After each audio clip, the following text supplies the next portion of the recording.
Greetings and welcome everyone who is joining us for the very first hardcore vanilla Minecraft YouTube video for Havage. That's me. I'm looking very forward to playing one of my favorite video games with you all, and hope you'll enjoy the ride. Um, just can't wait to see what our world will have in store for us, see how long this one lasts. We'll very roughly be pursuing what a year and a half ago or so was very popular, the hardcore Minecraft 100. It was 100%ing all of the advancements in hardcore vanilla Minecraft Java version. So we'll be playing with that as a little bit of a background, but mainly getting out and sharing my style of play. Love the game, and hope you guys will enjoy hanging out. Leave a comment if you do, and let me know what I can improve if I can. So with that said, let's go ahead and get started. We're going to jump right into the game here. Again, vanilla Minecraft, no mods, no adjustments, and we're going to be going single player and hardcore. I do have a few other worlds, some of them are my own, some are tests. We won't be touching this world except when it's being recorded or on stream. So check the Twitter. I'll let you know when new videos are being posted or when streams are going live. And let's go ahead and get started on building this world. Always such a highlight when you're playing Minecraft to see what the game has in store for you. For those of you who may have been living under a rock or just don't really get into the video game thing, Minecraft is a sandbox game. It plays any way that you want it to. There's no right, there's no wrong way. Any check of all of the millions of hours of internet content around and built from the Minecraft world will show you that there are literally hundreds of different styles of Minecraft when you get into the various mod packs and multiplayer servers, some focused around creative building, others people just getting in there to see if they can make it, and that can be certainly a challenge. For myself, I've been playing this game for a lot of years, not since the very start. I won't claim that. There are plenty of people that do and have been. Myself, I found out about it over 10 years ago, I think, 9 or 10, and really have been enjoying the hardcraft variety since just prior to the 1.8 release. So hope you'll enjoy the ride. Let's go ahead and get dug in again. We like the hardcore flavor here at Hambbage, and we'll see how that plays out for us this time around. Can go quite far, or can see it all come crashing down very, very quickly.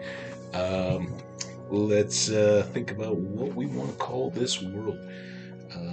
Again, there will be potentially lots of opportunities. Sometimes they go really quick. Sometimes they don't. Today is April 11th, so here in my home state of Colorado, we're right on that brink of spring. Things are starting to spring back to life, but let's just give this one something spring themed that won't seem too out of whack if we do keep this one around for a little while. Let's go with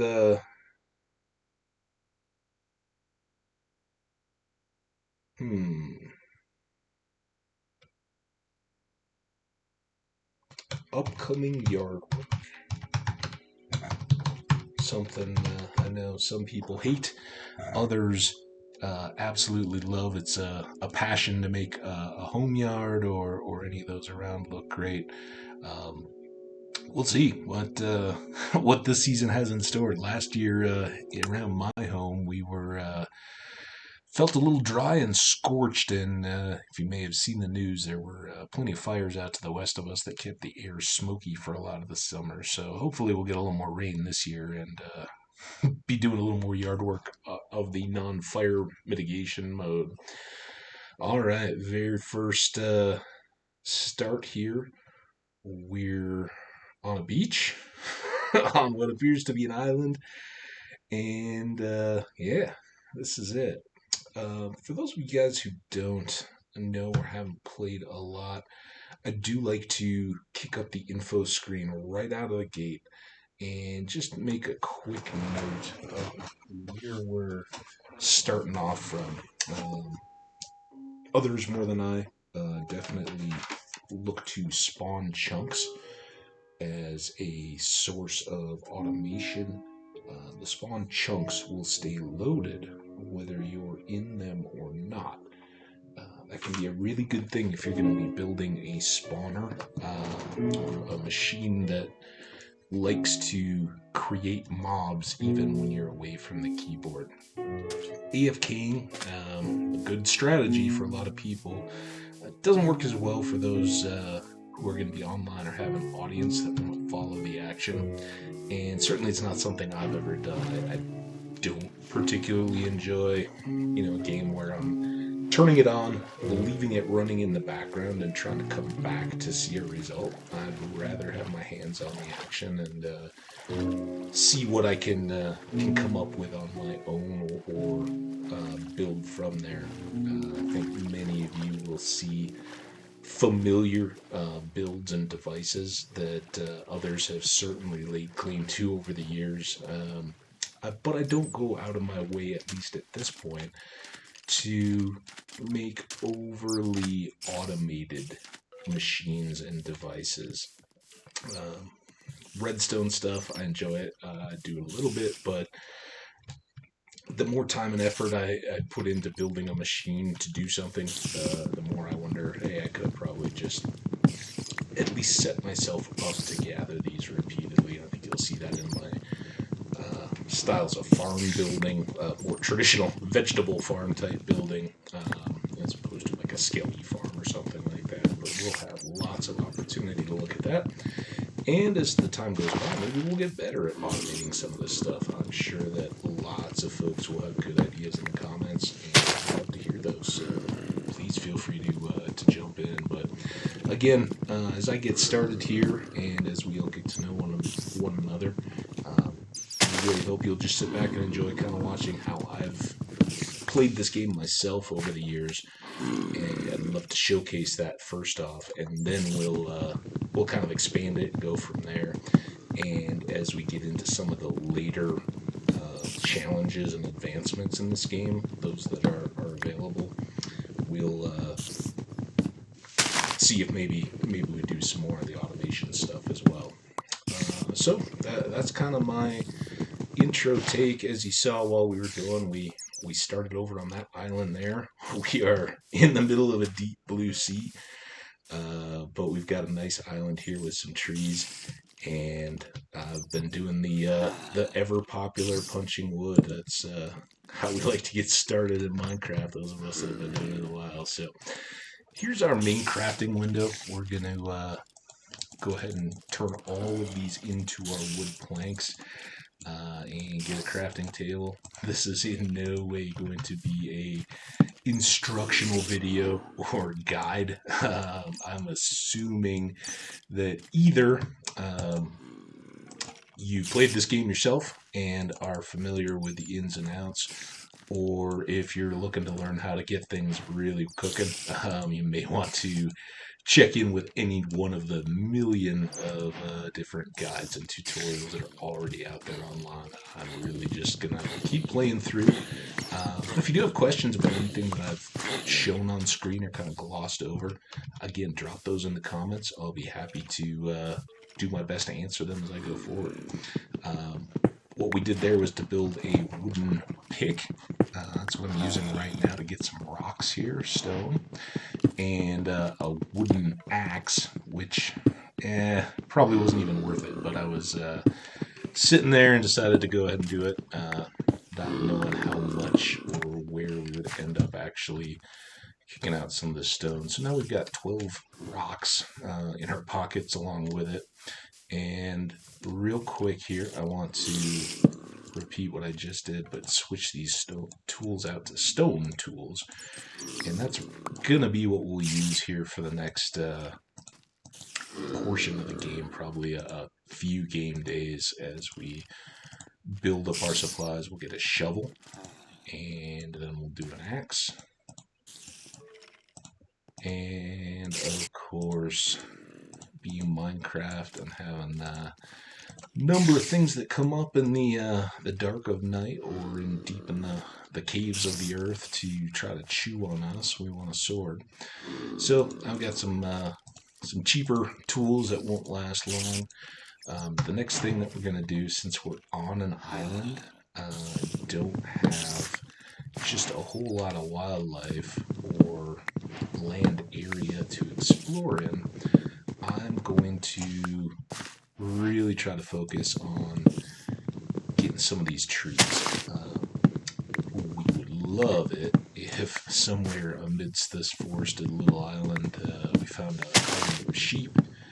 We grab up a little bit of wood or wool from them and try to make ourselves a nice cozy bed to spend our first night in. But barring that, which I don't really expect to see happening here on our first thing, we're going to want just a bunch of wood.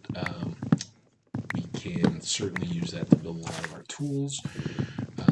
Being in the middle of the ocean, a boat would be a real handy tool that we'll want to get going. And if we aren't able to find any before the sun goes down, another thing that we're really going to need to make use of is some wood for charcoal. We're going to need light to get through the night, and one of our sources to make torches is going to be charcoal as opposed to real coal deposits in the rocks. So either one of those sources would be great. Just run back up to where I've already been, get a few tree saplings. Being that so far we don't have a whole lot of land, rejuvenation of the forest can be a handy thing. It's kind of funny, by the end of the game, these things become so redundant that you kind of laugh to gather them up. But at the beginning of the game, they are absolutely essential. And I swear I saw a red juicy apple in one of these leaves. I can't find it. Where'd it go? Anybody see what? There we go. Look at that. Nice, firm, sweet, maybe a little bit tart, juicy apple. Wonderful. All right. So we've gotten that little outer section. Now let's invest the time to kind of, like any of those great adventure stories out of the past, you know, Robinson Crusoe, Treasure Island, heck, even Lost.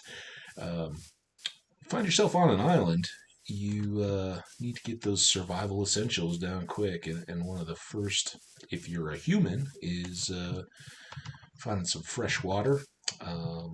Fortunately, here in Minecraft, they don't really make a distinction. Water is water, whether it's in an ocean or a boat, and you don't need to drink it to stay healthy and alive. So I'm not going to idly waste too much time on that, but once you've gotten water figured out in real life, you want to get an evaluation of your surroundings to see what's going to be safe and secure and what may not be a good place, you know, when the sun goes down and you find yourself trying to make it through the night in unfamiliar settings. We're at the height of unfamiliar, and oh my goodness, somebody sounded hungry underground there. Close to the surface, though, so that's what we're being mindful of. And looks like we've reached the far side of our island here. Well, I'm going to guess maybe that's west. And oh, there's west. We got a sun coming down. Now, you can check the screen, and we'll certainly do that. Hitting F3, that's what pulls up the information here. And as you can see, about halfway down on the left-hand side there's a facing east right now. That's your kind of in-game direction finder.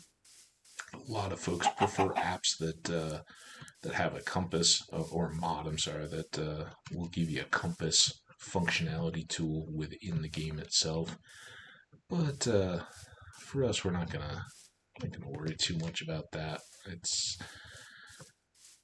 relatively easy to keep an eye out, and again, we don't need to constantly be looking, but for some of our applications later on in game, we'll definitely make use of coordinates and directionality to keep track. But it is starting to get a little bit darkish.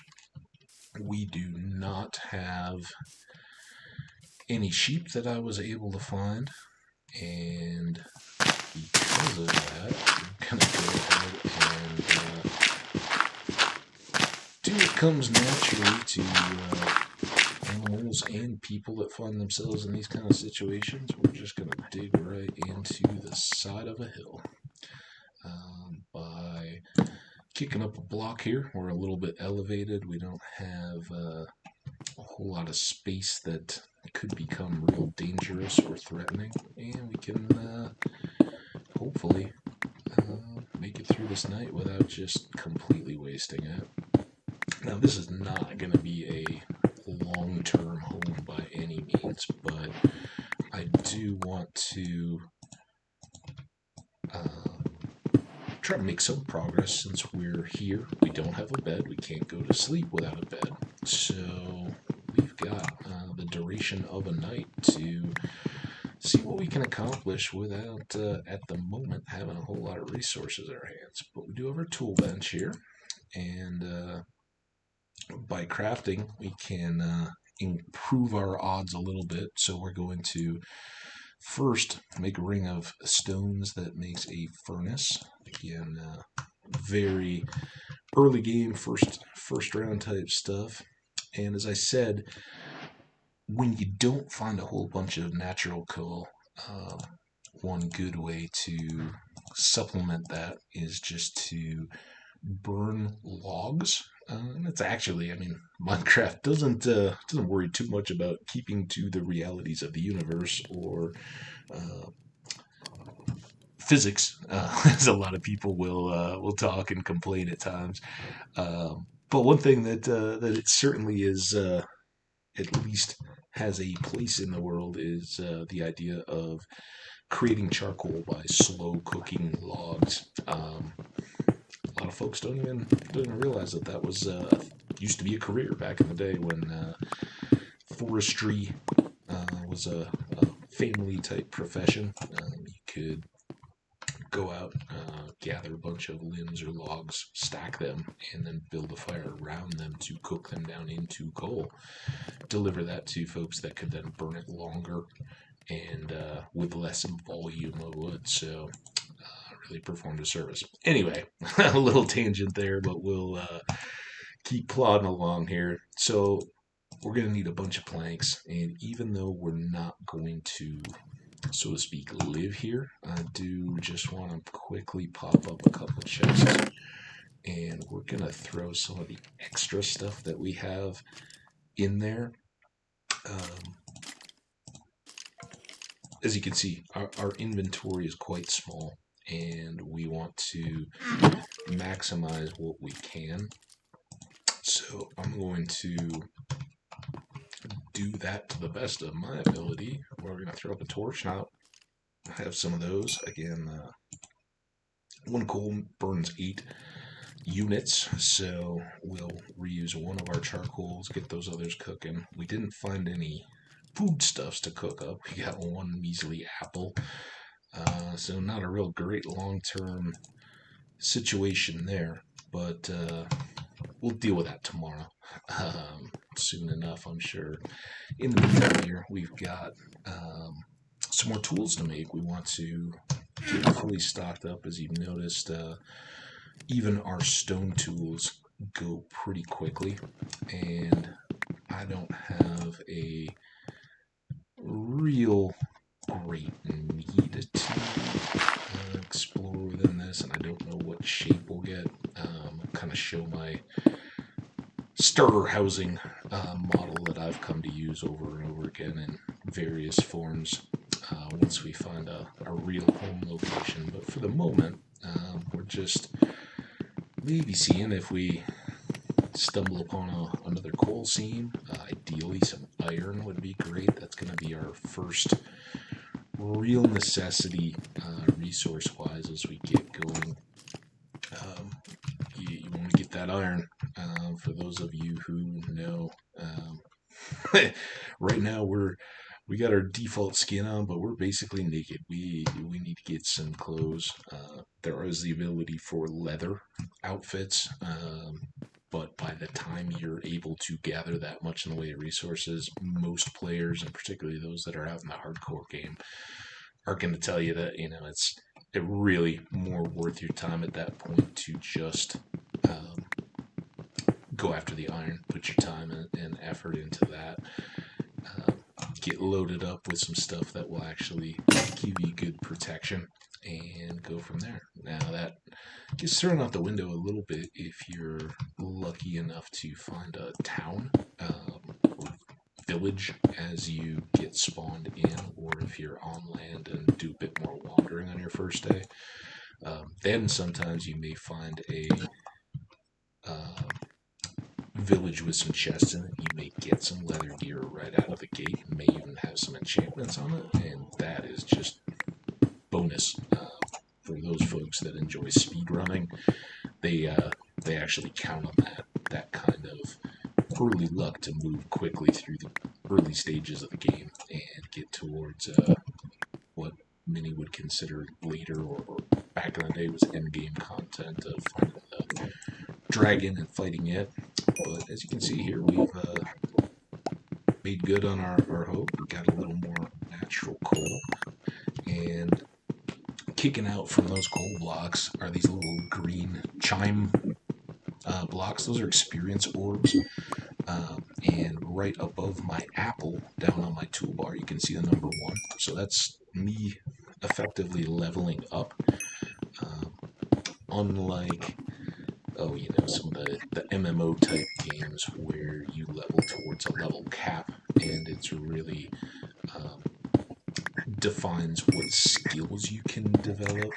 In Minecraft, you use levels a little bit differently. They're used to maintain your equipment and to buy effectively enchantments. So we'll definitely be spending quite a bit of time in those various pursuits. But for the moment, the really good news is that we just got another 20 pieces of coal, which is going to serve us well. We're also going to toss this gravel. The red, white, and gray blocks that are fairly decorative, diorite, granite, and andesite, as we'll find. Sometimes used for building, not so much anymore. There's so many options out there now in the game that those three kind of are the afterthought, but they're scattered throughout the underground layers of the world. And just you're going to gather up quite a few of them. It's sometimes fun to find means to utilize them, ways to get a little benefit out. But again, I'm not aiming in any particular direction here. I'm not really even going for depth too much. What I want to do on this first night is avoid large or complex cave systems. These can be great for finding iron. But of course, they're also going to be home to a number of mobs that want to come out and get you. Our famous skeletons, creepers, and zombies being the most common 3 in trifecta. But you also have standard spiders, which can be out in the above world over throughout the daytime too, but they become hostile at night. We'll try to give you a nasty spider bite, and while they're quick and jumpy, can sometimes get past a block, they do carry string, which is very useful for 2 items early in the game. One of which, a fishing pole, has a little less use. It used to be that they were the means of obtaining all fish, and they also gave you some chance to fish up treasure, which came in the form of enchanted books. And nowadays, there are really better ways to go about doing that. You can find fish in the water, and so just going after them with a sword is a really good way to get early game food if you aren't fortunate enough to find a village. So that's one consideration, something we may even get a chance to do here on our little island. The other being that we will eventually want to make a bow and be able to shoot arrows. Ultimately, not something I overly depend on early in the game. Um, there are enchantments, as I mentioned, and I don't tend to really go out of my way for a bow until I can enchant it with infinity. Just trying to either constantly roam to get chickens for feathers, for arrows, or setting up the farm. By the time I've done that, I am kind of ready to roll. It's a little silly to go back then. So here we have it. We have our big island that's been good to us as a first day starting point. Obviously, it wasn't exactly our spawn, but it was a great place to kind of spend our first night and get started. But we've kind of used it. We could harvest all this wood. We could start an early mine. We could certainly make a go of it here, and it would be a fun kind of challenge. But it's going to be a little bit restrictive or limiting just in the amount of land or lack thereof that we have. And the other challenge is we really didn't see any animals. We don't have sheep, as I mentioned, so far we don't have a bed. We do have some turtles, and those can breed to make little turtle babies. Look forward to that in the future.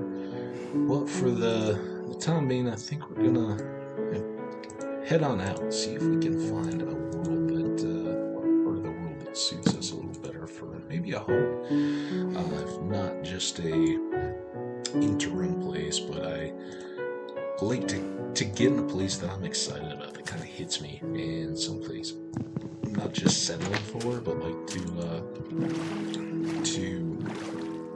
build into.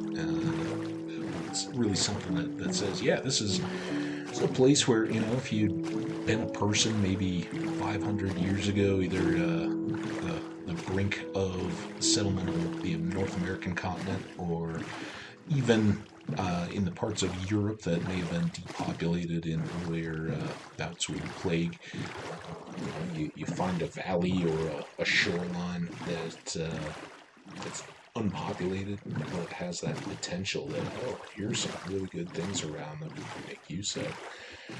So, one of my really only requirements that I look for when I'm first setting up a home, and we kind of made that one a joke here, is I always want to build somewhere that's in proximity to an ocean. It doesn't have to be on it. I've had some just wonderful worlds where I built up along a river that easily got me to an ocean. I've had some projects digging canals out that have kind of connected rivers to get me out to the ocean. But for a couple of reasons, one of which we'll hopefully see pretty quickly, oceans give you this access to transport, one, and two, they give you the ability to build from a uniform height where nothing is going to spawn above. We're cruising around here at sea level, and in Minecraft terms, sea level, as you can see at that, in kind of the second paragraph there on the left, you have XYZ, and then you have blocks. Those are your coordinates within the Minecraft world.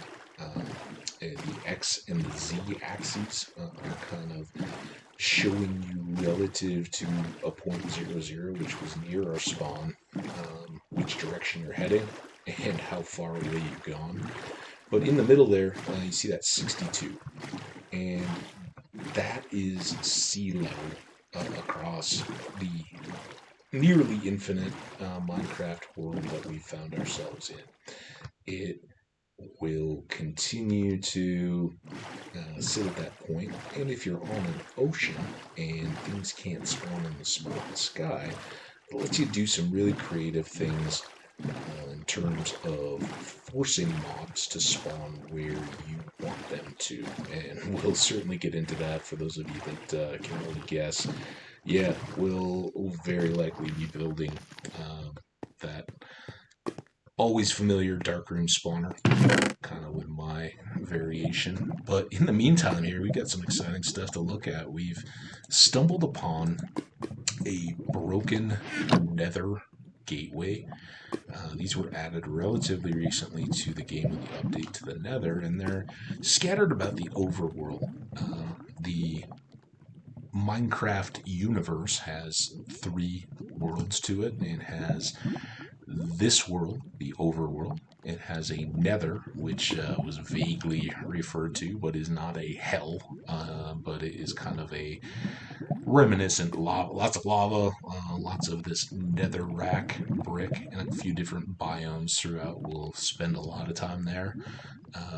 And to get there, you have to build these obsidian, very hard, durable block gateways, light them up, and it will transport you into another world. We're not equipped or ready to go there yet, but with the update to that biome, they also created these little abandoned gateways, and within they have a few different utilities and tools, kind of goodie bag type things that you can find. So we found a golden sword with a fire aspect too. Kind of nice, really, to start the game. It has the benefit whenever you have fire aspect on a sword, which is not one of my favorite enchantments, but it'll cook any animals that you kill with it first whack. So we got that going for us. If we find any pigs or anything like that, we can cook them up without having to fool around with the furnace. So nice little win there. It won't last long. Gold makes for good equipment and weapons, but they are not durable at all and will very quickly vanish. So we'll enjoy that while it lasts and maybe kind of keep it ready for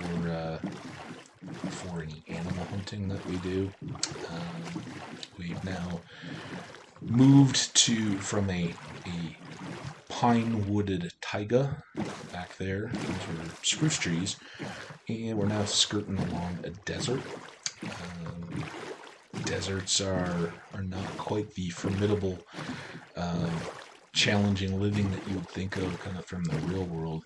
They can be massive, long and wide biomes within the Minecraft world, but they actually can make very nice homes. They very often will be home to coastal trading villages, and if we're lucky, we might find the sugar cane, and wherever we settle, we'll probably have more of that, but it will be good to be able to grow a ready crop for some paper.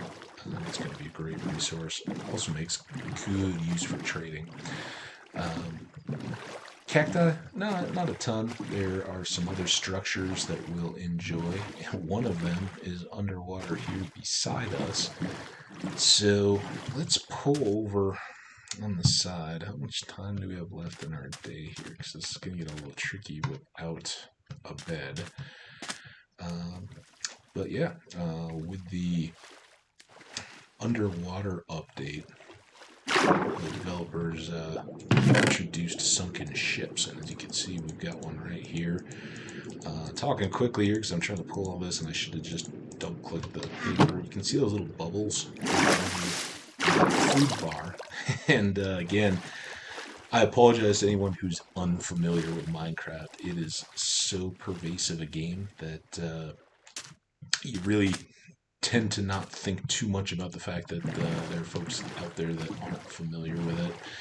But just as a very quick glance at what we're looking at below, on my left of the number 4 down at the bottom of my screen, those are my health hearts. Playing in hardcore survival, or hardcore mode as opposed to survival, they have the two little chevrons almost, the little highlights, more definition to them than the standard survival hearts. Those will, oh, here we go, we got a village. May just save us tonight. But again, as I said, those indicate my health. They'll go down if we jump off a big wall, if we get hit by arrows or bitten by zombies or spiders or anything else along the way. And to the right of those are my food indicators. Turkey legs, meat pops, lots of different nicknames over the years. They represent how hungry or full I am, and at this point I'm still fairly full. Now, we are about to likely do a horrible thing. We're very possibly going to steal a bed from a villager who needs it more than we do. I see the gentleman is out. It would be great if we found one that was not currently in use, but there's a trick here, and I know, gentlemen, you're feeling like I just really wrecked your night, and I may have. It's not a nice move, but if you let me get into your bed, if I go to sleep, your night just ends, which will really speed things up for all of us, and then neither of us get eaten by zombies. So that worked out well. Now, we kind of rushed through our entry into the village here. It wasn't very triumphant or polite in our arrival, but this is one of the buildings within a desert village. We came up the coast here, skirted along and ducked in. We had just seen those ice flows, and our little sunken ship is back there. We want to get back to it. But we've come up in this tower, and since we're here, we're going to spend a bit of time looking around. We don't want to fall off the edge, but some of the things that we just would like to see in our exploration would be the fields. And as you can see out in the distance there's a little field with what looks to be some ripe or mature wheat. So we'll eventually get out there. But this is what I was talking about, by if you're lucky enough to find a village on a first day, you can really find some things that'll help you out. In our case, we found some wheat and some bread. And the bread is going to help us get to that point where we're settled down and finding a more sustainable source of our food. Again, I also meant to put that bed back for our friendly villager, but yeah, what we'll do is pay it forward to him. We'll either eventually bring him maybe to a new home if this ends up being close to our home, or we'll just know that he gets a chance to get to know some of his buddies better by hanging out close. Now, we're filling up a little bit here, and that's a little disconcerting because we already have a bunch of stuff, and I think we want to go back to that ship and see if we can find some more real treasures. So what I'm going to try to do is increase our torch supply just a bit here. Get the rest of that charcoal made into torches. We got one spare, and if we wanted to, we could throw down like a shovel, but let's keep going until we need to. We got that option. Crafting table in our pockets, so we're set there. Now we're just going to kind of cruise around, largely ignoring our hosts, which is, again, it's so rude early, but they they never use this stuff. For years now, I've been playing this game and saying, guys, look at all that food you got in there. They don't use it. They don't even really seem to notice that it's there. I like to give them stuff back. Oh, you harvested all your wheat? Let's see. That was fair. It was yours. You raised it, and I didn't take a bag. But we'll replant there. Look, and I got another advancement. We talked about those very briefly to start, and I'd like to kind of show what I've been talking about. For those of you who may not be familiar with advancements, we'll definitely get into them here in just a bit. But again, I want to kind of see what loot we can borrow from our friends here in town before we lose the daylight and start all over again. So, two more buildings here, and we'll just clean out these last couple things. Again, if I find that I'm settled far away from a desert in the future, then things like cacti, I want to grab a couple at some point and bring them home. For me, they have a couple great uses. I tend to like some of the green coloring, and cacti are important as far as dye production for making that green colored dye. So that may come into play. The other piece is that they make great trash cans. If you accidentally drop an item on a cactus, it will poof, vanish, and be gone. And that can be a real problem, but it can also be very handy if you're trying to quickly get rid of surplus. If you have what I found are a whole bunch of pieces of armor and things like that you collected from various mobs, either you're out just killing them for experience, or if you're trying to gather ender pearls to go fight the dragon, you end up with a lot of extra stuff. And you could dig a hole in the ground, you could pour some lava out into a little puddle and try using that as a means to get rid of or manage all of that surplus. But I just find it's kind of nice to grow a cactus in wherever it is you're working and use that to keep your inventory clean. So we'll consider that down the road, but again, none of that is essential, and none of it's going to help us either find a home or keep alive, or really get done what we want to make a vibrant and effective home so that we can take on the rest of this game. So we'll leave those for now. We're going to get a bunch of spare random pieces of wood out of this too, but I know that there are other chests here, and we just want to see if we can tap through the bottom of this upside down boat to get to them and see what goodies might be in store. So I think this should give us a nice little access point, and look at that. Because we're relatively young in this world and cannot hold our breath very long, we're going to do a couple things to expand our carrying capacity. I'm going to throw away effectively a chest. We're going to dump things that we don't need or know we'll find a lot more of down the road. Birch saplings, again, I prefer oak wood a little bit more.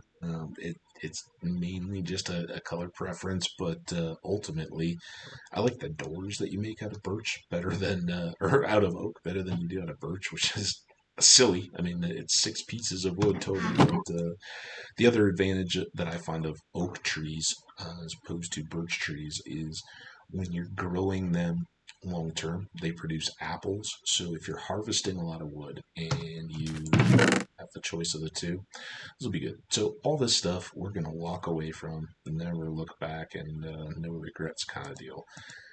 Likewise, I think I'm gonna earmark the flint to be gone, and we'll see what all we come up with. But I may have to say goodbye to the stone sword if we find we need another one. If we use up all that we had in our wooden sword, then we can very easily make another. But as you got an eyeful here, we have a bunch of goodies in this chest, and gather them all up. Lots of wheat, lots of carrots. I don't want to just grab those. Take another big breath of air, and we're going to look at pants and shirt. Vanishing, projectile protection, very good. There are two curses in the game.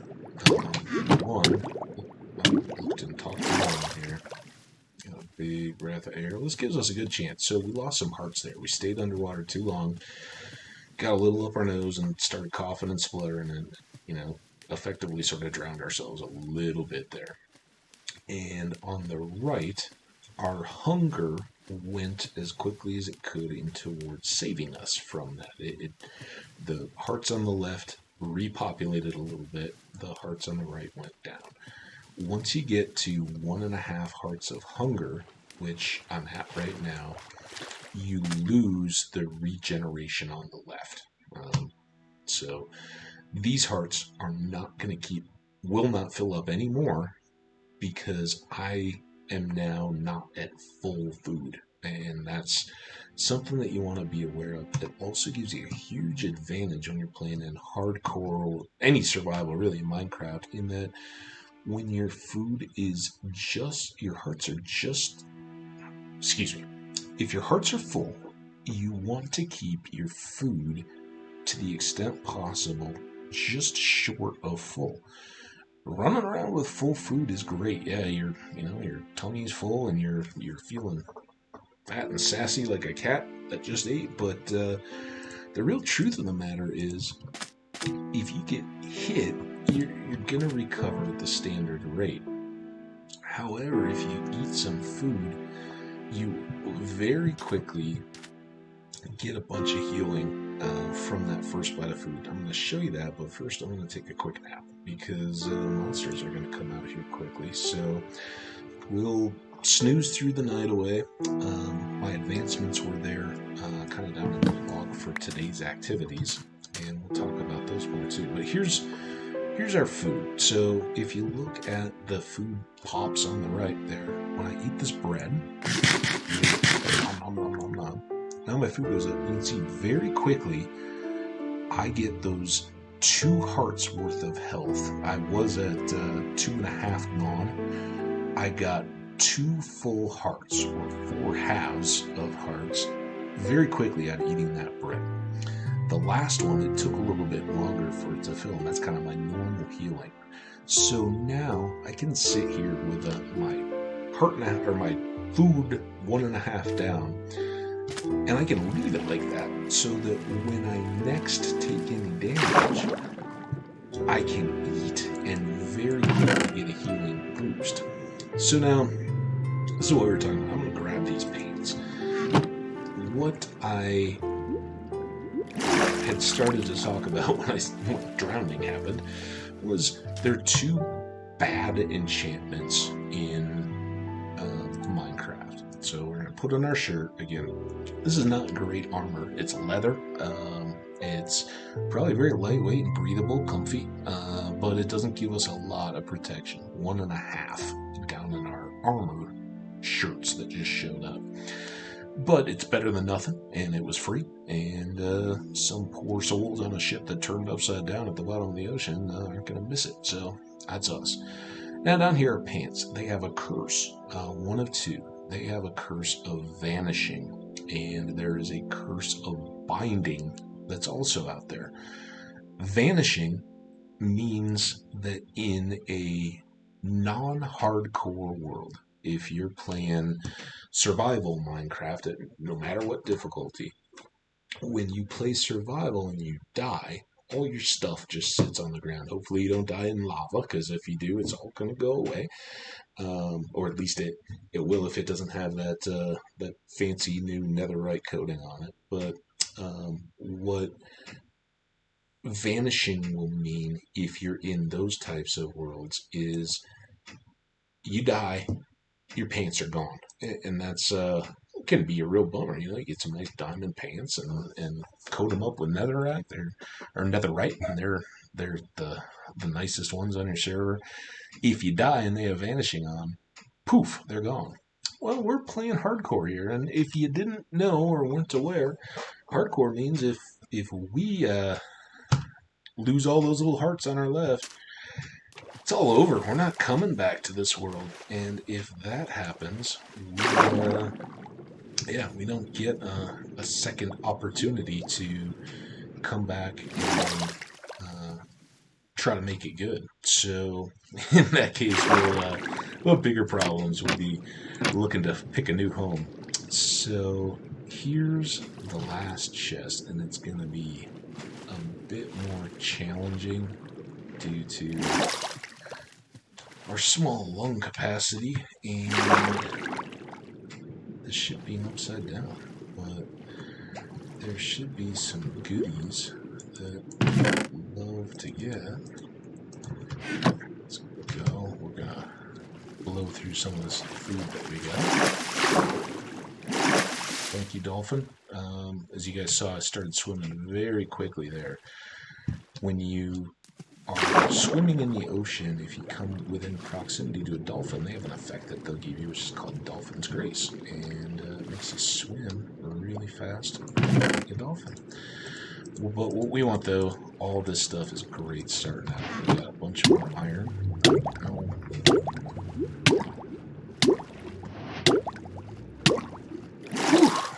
Alright, down to 3 hearts. So again, what I just talked about was quick heal. Boom. We're going to get a quick little shot of a bunch of hearts, and then it'll slow back down again. So we'll be eating pieces of bread here, but we got some really good stuff. We have 5 pieces of iron, and we're going to use that to make one thing right away. Normally I would be making an iron sword, but we can hold off on that for just a second, since we have a gold sword for the time being that we haven't even swung yet. We don't even know if it's balanced, if it is a leather gold plated, it's likely to turn gold if it gets rained on, or if it's the real deal. We just grabbed it out of the box. So we'll see how that plays out. We've still got 2 iron bars, and with these nuggets, we can actually get ourselves 2 more. This is great, definite windfall. And one of the things we'll want to get very quickly is an iron pickaxe. That will offer us the opportunity to mine some more gold, do some things like that. But at the moment, because we don't have any yet, I'm just going to take those 4 pieces and make a pair of iron boots. We were good luck enough to get some leather pants and a shirt, and now we got some shoes. So get us a hat. We'll be doing well. The other thing that, again, doesn't do a whole lot for us one way or another, and typically I would build up some more gold before I got to this step. We just turned our apple into a golden apple. Apples by themselves, not a whole lot of food value. I want to say half or maybe a full heart, but there's not a lot of hunger that they refill when you eat them. You have to eat a lot of apples to really get a meal. So instead, we'll coat that with a layer of gold. Golden apples have some absorption, and it can be really handy to eat if you have a bigger fight. Even if you're full, you can throw them on and make sure that you're getting some healing while monsters do it. The other great thing that we got in that ship with these carrots, potatoes, wheat, let's see, what else we have? Beets and pumpkins and melons are the main growable food crops. You can also grow sweet berries, and you can grow coconut or cocoa beans on palm trees. So there's a lot of different things that you can grow for food in addition to the animals. So we'll get started on those eventually once we find our home. But having carrots like that as a start is just a really great way to kick things off, get us going early. So we're gonna walk away from the stuff in this chest. Doesn't mean a whole lot. Again, if we really get pinched, we can throw away 2 iron nuggets. It isn't going to make a whole lot of deal. And if I find really good stuff and it's threatening, we can get rid of sugarcane. We can toss a suspicious stew. It's nice to have early. It is one of the foods, and it gives me a chance. I know I talked about it earlier. Let's take just a moment and talk about advancements. I had mentioned the HCMC 100. Um, I enjoyed watching a number of different streamers, particularly John Bams, get going on it. He actually coined the HCMC 100 challenge. It was picked up by a lot of folks and was kind of the rage a couple of summers ago. Uh, Everybody wanted to get in on it, and a few even succeeded. So I've honestly never fully completed the HCMC 100. Um, there's one particular challenge that's hidden. How did we get here? That I haven't taken the time to set up and get through. Would love to do that with y'all. But I've done a number of them and find it really enjoyable content. But as you can see, the advancements build out in trees, and we've already just kind of fallen over ourselves getting a number of them early on.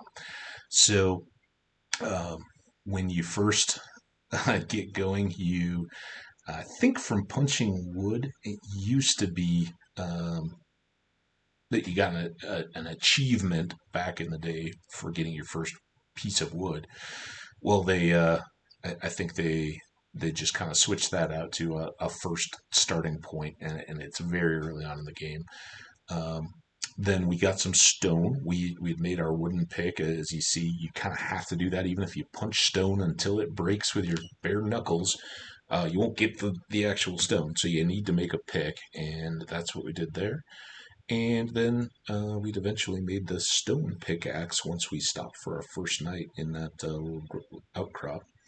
We also got some iron. Now we kind of cheated this one a little bit because we didn't actually smelt it. We just yanked it out of the hold of a ship, and hey, results are results. So we got some. We ultimately made that into shoes and put those on our feet. So we've gotten 5 of these advancements already, and those are pretty good to get going. You'll find as we play through, some of these take some focus, and we'll probably have full videos dedicated, or if not multiple, to any single advancement. Others just come along kind of as you're naturally moving about the day. So hopefully before this episode ends, we'll be making an iron pickaxe. We'll need that, but before we really get into deep rock mining, we're going to want to find our home. So it's kind of our priority. We're just taking a little detour here at the moment on our shelf of sand. So um, I believe that adventure starts with your first fighting of a monster, and we so far haven't had an encounter that required that, but we did borrow our neighbor's bed and jumped ahead into sweet dreams. This is a one that can be surprisingly frustrated, and in a future video I'll show you. I have a template that I've made for each of my Minecraft games. It is where I note my spawn coordinates. It's just a simple, notepad on my computer. I put down my spawn coordinates. I'll eventually put down my base. Sometimes for Nether portals, I'll list out various coordinates that are relevant for that game. But I also list the foods, the biomes, the cat varieties, and I think animals.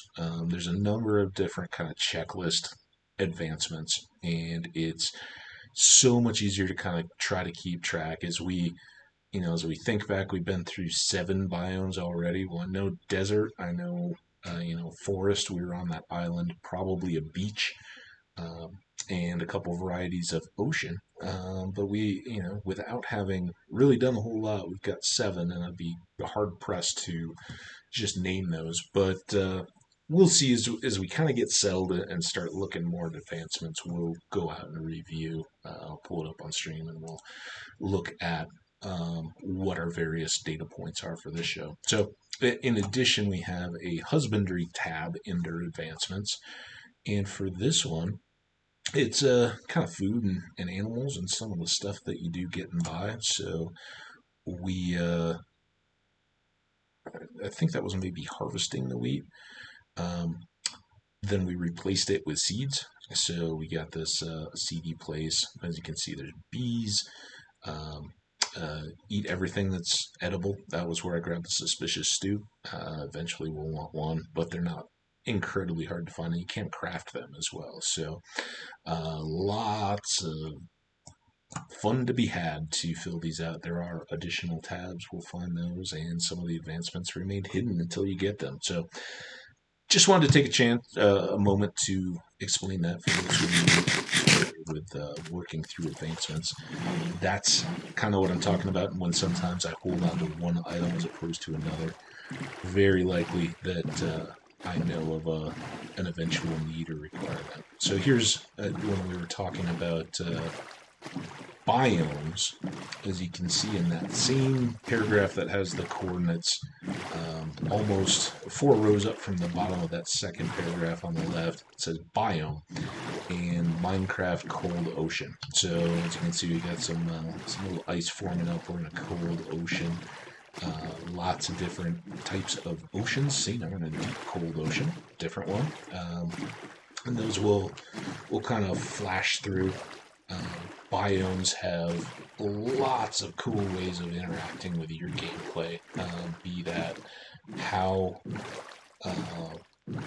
you can grow food or how weather behaves, whether or not certain mobs can be spawned in them or at the edges of them. So lots of cool stuff. Really, we'll get more into those, but for the moment, we now know that we have a desert village along this coast, and that's something we can ultimately make use of.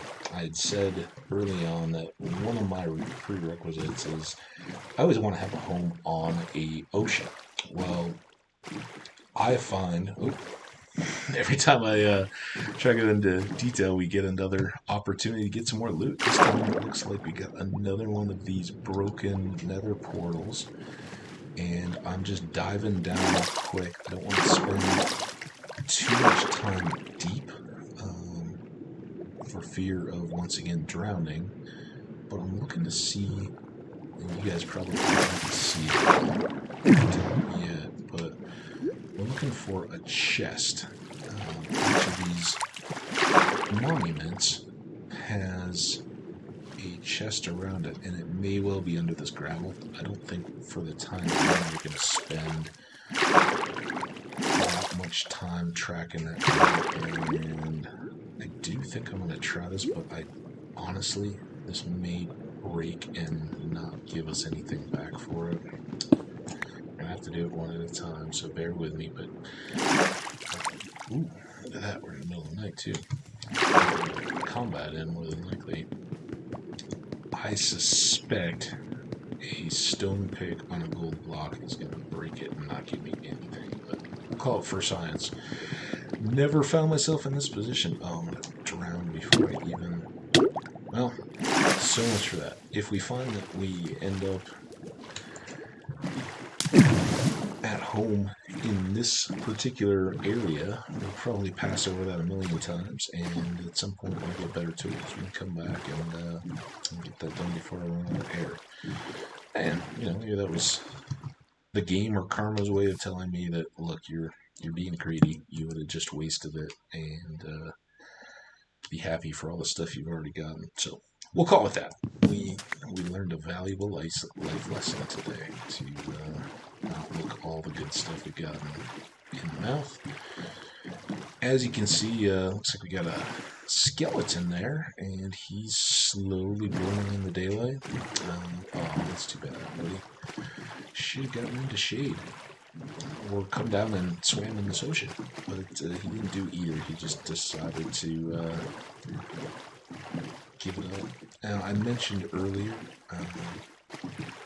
you can see fish in the oceans, and actually, this is one of the reasons why I preferred to not waste a gold sword.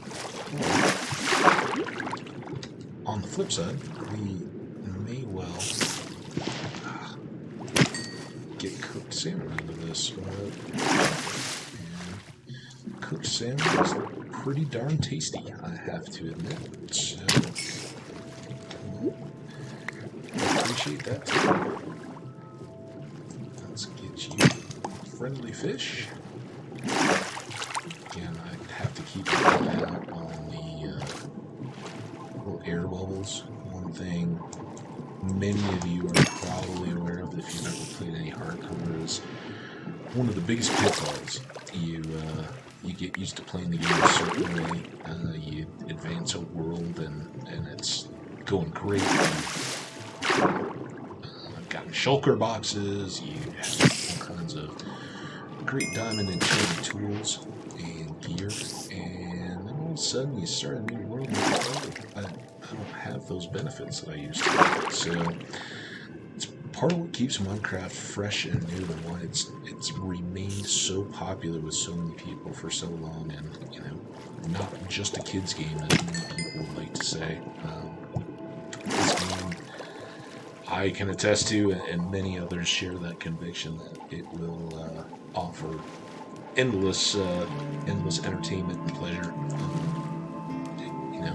You can approach it differently, and even if you approach it kind of with a similar outlook as I do, game to game, even then, the variety that's designed in the sandbox world that it generates each time always keeps you a bit on your toes. You don't know what combination of stuff you're going to get. You don't know what's going to make you want to rip your hair out, wondering when you'll ever find this, whether that's a piece of bamboo to start a farm, whether it's a Badlands Mesa to get some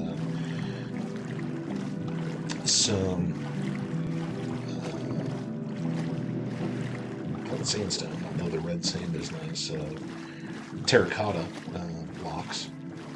There's just so much that you can't plan around, and I often will gauge a streamer quickly on how much they're looking for the, just a formulaic or first answer to getting through the game. And it's something that the streamers I enjoy watching play Minecraft seem to share, and that is that you are the only person really keeping score in single player Minecraft. I get it, if you're out there on a server playing head to head in mini games, yeah, there's a little bit more of a competition element, but there's no body of Minecraft out there that's watching the way that you play and saying, oh, that's not the way it was intended. You use the environment that's out there for you and make the most of it. And I really find that due to the variety and the surprises around every corner, you just can kind of open yourself up to that ability to find goodies and see a space that inspires you, and in the course of it, you'll transform that and make it your own. Build a home of some kind. That's kind of the default Minecraft. Oh, I gotta build a house, and if you build a house, what is that? Do you use a certain style? Do you go back to the same each time, or do you mix it up? Do you like to find a really flat spot and build up from there?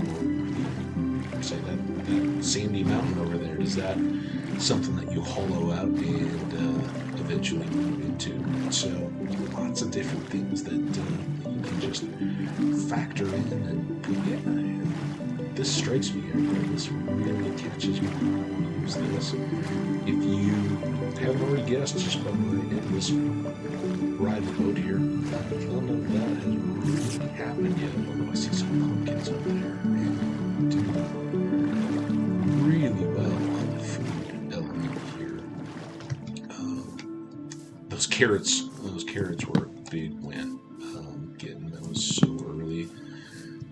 You can. We got too much stuff, but we don't need that.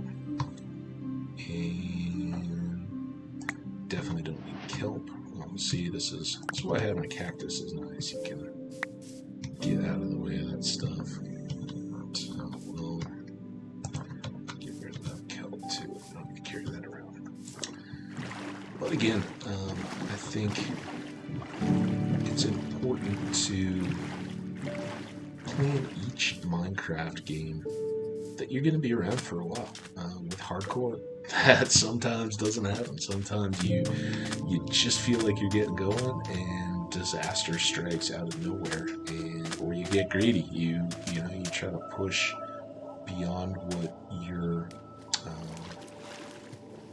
tools and all are ready to do. I left that boat over there, and now we need one. So, well, need a bit more of this wood. Because that, my friends, is a wandering trader. And you'll hear... Oh, you're going to walk back over to my other boat, aren't you? Of course you are. You'll hear from folks, or you may have experienced yourself, wandering traders. They've got a bunch of stuff in here. And early game, you may find something that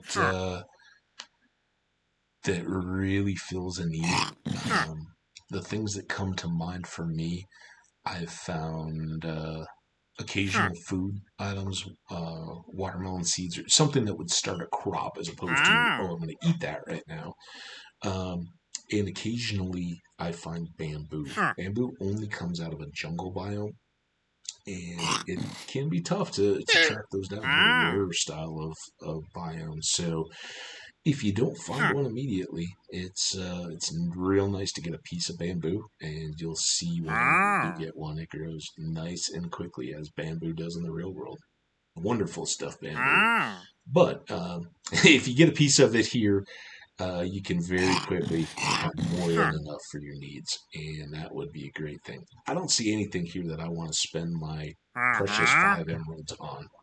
So we're gonna bypass trading with him, but he has something that he will never trade, but always has, and that is if his llamas here jump in my boat, they break the leads, which for those of you here in North America, lead is Queen's English or British for a leash. Serves the same function, but what those are going to do is let it lead around and manage animals. And once again, I'm now bumping up against over full inventory. I think we'll sacrifice our iron plugs there.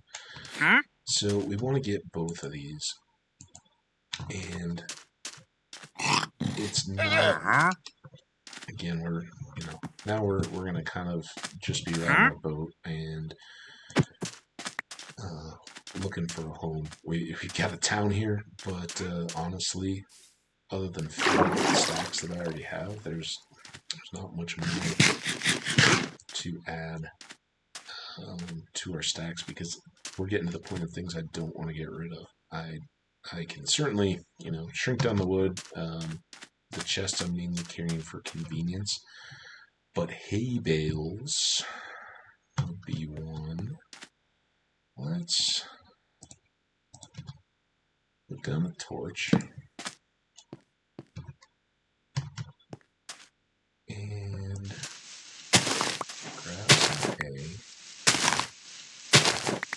hay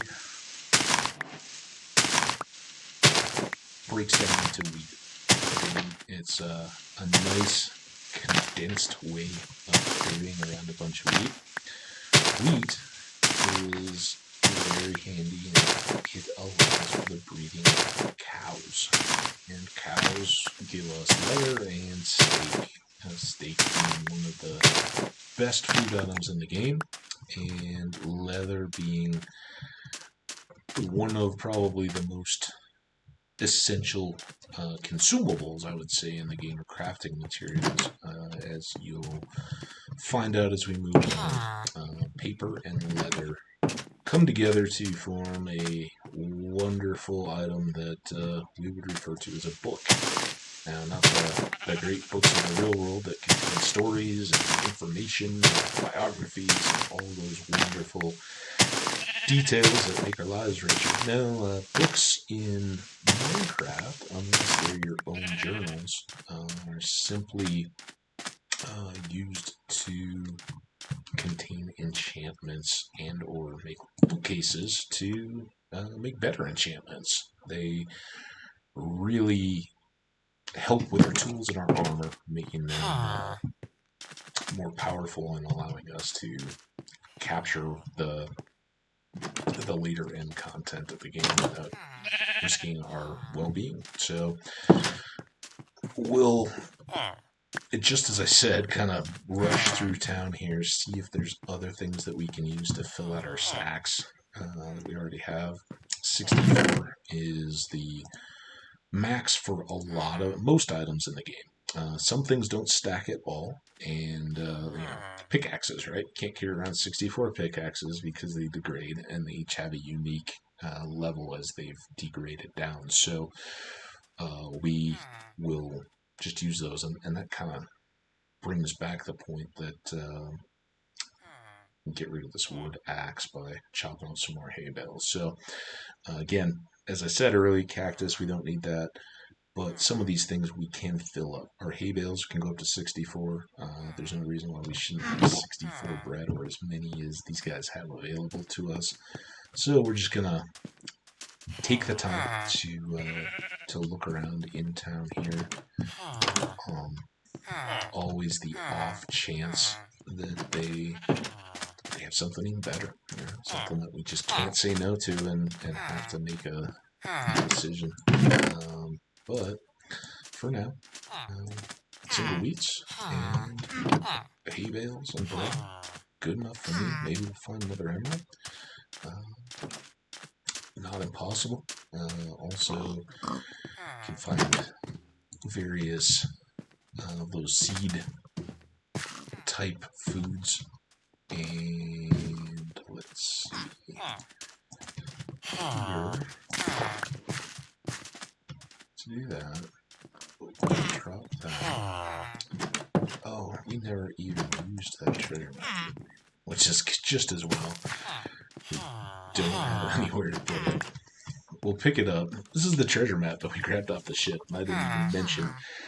Silly me, and I'm sure I'll hear about it in the comments, but around the shipwrecks, it could be up to a couple hundred blocks away, I would guess, but probably within a few chunks of where that ship sunk, you'll find a treasure.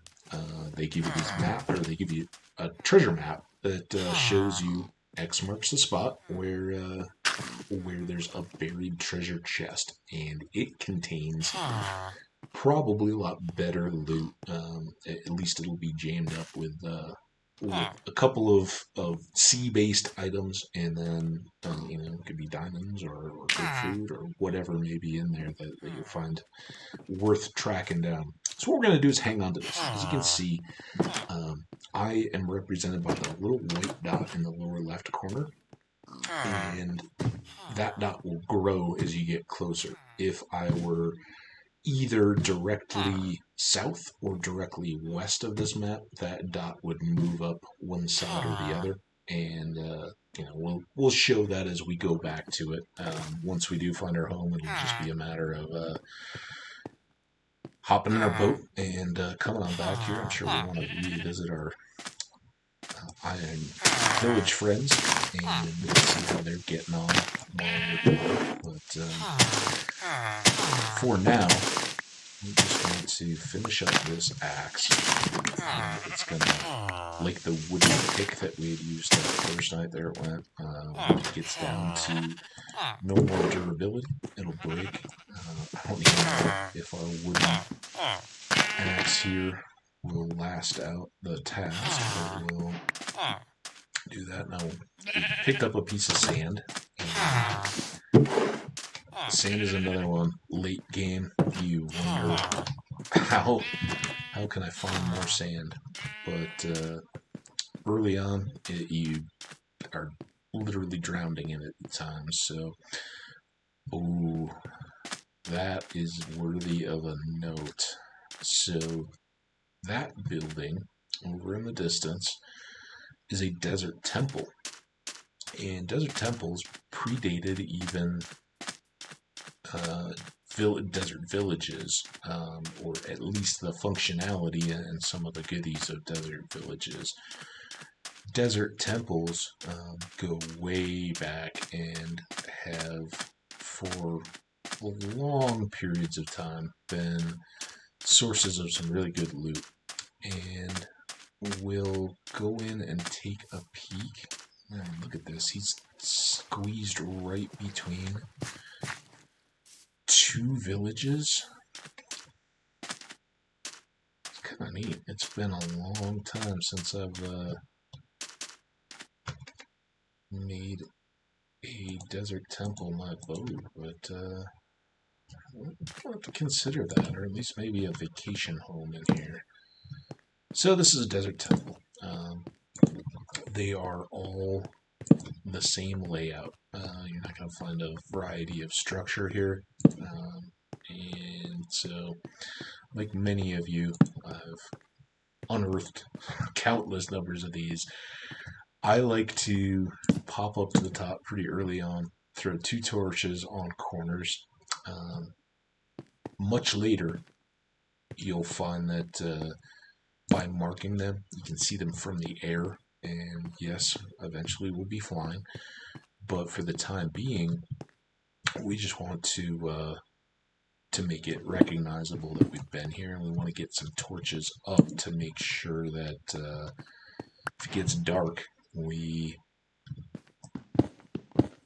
don't have anybody waiting for us when we come back upstairs. So, as you can see, we did the tour. That was the nickel. It's got an upstairs, big hole in the roof, nice mosaic floor, and just some little side alcovey stuff, but nothing too remarkable other than its 2 side staircases to get up to the top, and that's about it. But like any good Indiana Jones desert temple, there's a secret chamber below. And we'll throw a light in here just so anyone not familiar can get a good look down to where we're headed. This is the burial chamber or treasure trove. Deep down within the desert temple we go. And again, everybody's got their own method for checking these out and navigating them. As you're watching, this is kind of what I've fallen into over the years. I dig down quickly and then double up down here at the bottom. Just gives me an extra step. You can jump on the chest. I just, for whatever reason, like to go wide as I come down. We got 4 chests, and here in the middle, that, for those that don't know, is a pressure plate. There's a surprise waiting for you if you are foolhardy enough to blindly rush into a unfamiliar desert burial chamber / treasure room. And yes, that is the surprise that awaits. It is TNT, and there are 9 blocks of it waiting, just used up for who knows how long, connected to that pressure plate. And if you go dancing in here and step on it, you'll hear the little click. Well, without removing the TNT. Oh my goodness. Can you believe the luck? I was just talking about sometimes there are things so good you have to take them, and no matter what, you have to give up. This is my first chest in a recording, my first desert temple. I cannot believe I'm sitting here looking at it. We didn't even get to talk about what I would hope for most. I was just going in. Typically, this isn't even the best chest. So I talk about speechless. We've it's decided, folks. I think this desert temple wants us to move in. We're gonna have to at least start our game right here and now in the desert between these two towns. We're gonna make these villagers feel like they are rock stars for having us in their neighborhood. But holy, we just got an enchanted golden apple. I'm just gonna sit here and gush for a minute because wow, wow, wow, wow, wow, wow, wow, wow, wow, wow. Let's stash a few things.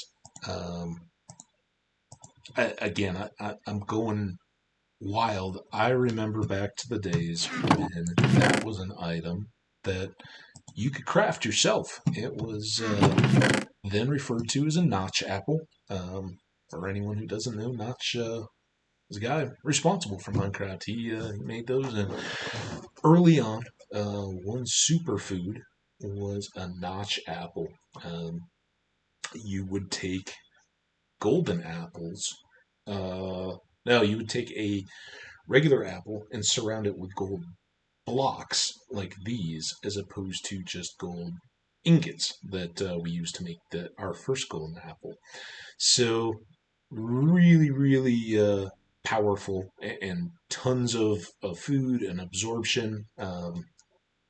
They will carry you through a fight, keep you alive when nothing else will, kind of like the blood of a unicorn, so to speak. But there's no cost associated with them other than they're really tough to, or were really tough to make. Expensive. Well, even that was considered, once you got to a point in Minecraft where you could find enough gold, you could make enough enchanted golden apples to just cruise around. So what they did was broke the recipe. You cannot craft this item. You have to find it, and they exist in desert temples, and they exist in abandoned mine shafts, are in chests. So, and I've spent entire games where I've gone through it. As we were talking about the advancements, you have to eat one of every food. This is one of those foods, so you have to find one. You have to eat it, and I feel really, really lucky. Now, of course, usually, if you find one even remotely early on in the game, it means buckle your seatbelts, folks. Bad things are about to happen. We're going to get tested because of this good fortune. I'm sure of it. But wow, for the moment, I'm just gushing. We also got a saddle. Saddle's another item you can't just craft on your own. You have to find those. So that'll be handy. Now that we've found ourselves in the desert, maybe we can get a horse and go cruising around on it. That would be fun. We've got a number of pieces of armor. As I said, string is very useful early on. We can make a fishing pole now. We already showed how with our handy dandy fire sword we can cook up some salmon.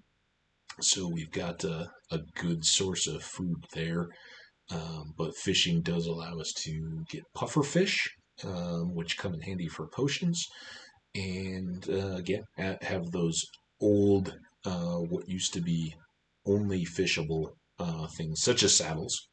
You can get saddles from fishing, but certainly easier to pull them out of a desert temple, as we just did, and just other little goodies. So we'll do a little bit of fishing along the way. Again, it's something that's kind of been outgrown with the updates to the ocean. There's just more fun to be had with water and developing stuff than sitting around splashing a pole.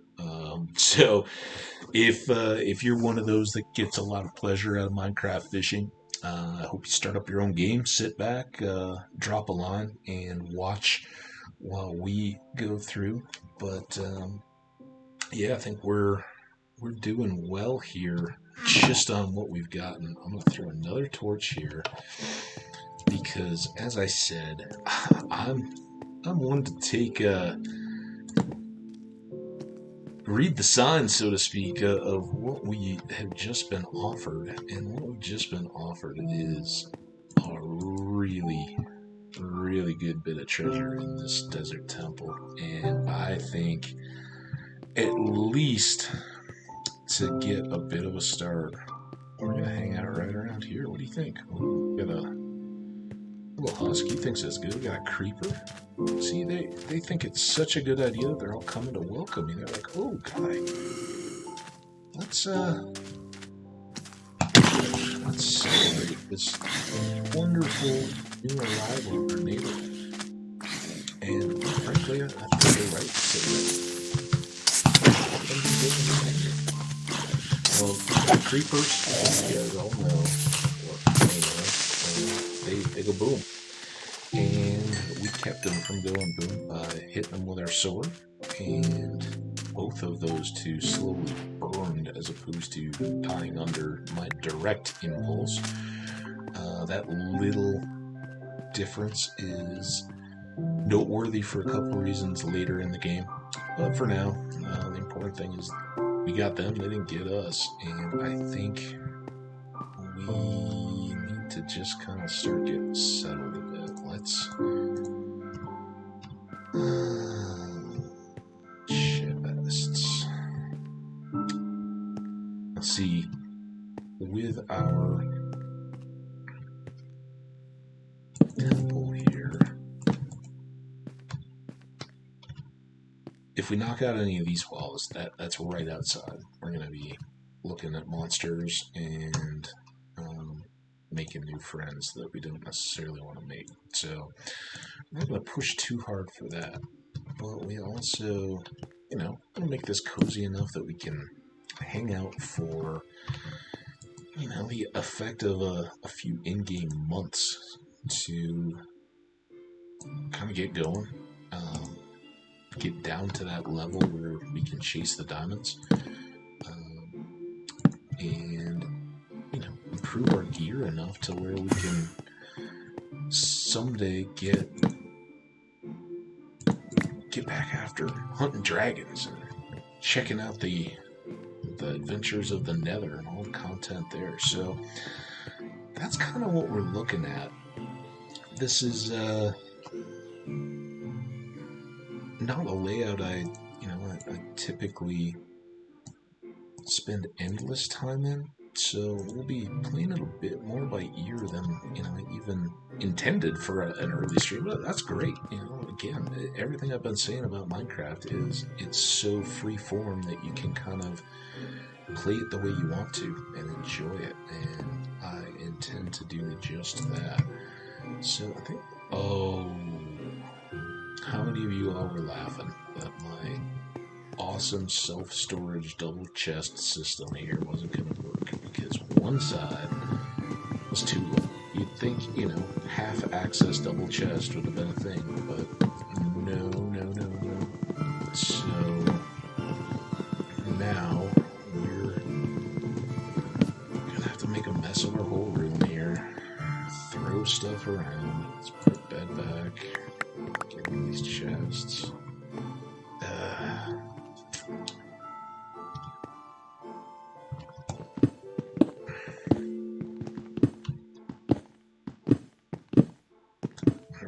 Did alter my plans a little bit here. Like I said, I do enjoy the desert. I really think it's a fun biome to use for resources, and I guess in part it's those enchanted golden apples. Chasing around trying to find one, it really can end up causing some time, and even before that, saddles can be a challenge to track down in the early game. So when you're out hunting for those kinds of things, you spend a lot of time to know the desert. The thing is, I really like them for early game looking for Enderman, and that's another point. But we're gonna make this our food box, and we've got a lot of foodie type things beyond just our base food. And I really, bread is great to start, but we're not going to want to rely on that too terribly long. So we've got those in. Now, I know everyone's got different ways of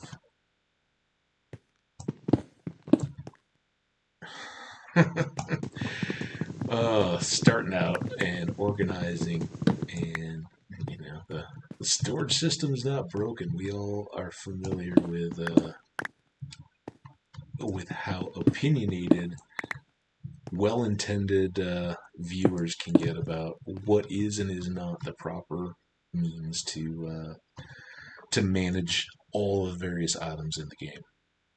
Well, I think that's awesome, frankly, but it also means that there's not any one wrong way to manage your inventory. And as lots of people begin to experience, it doesn't,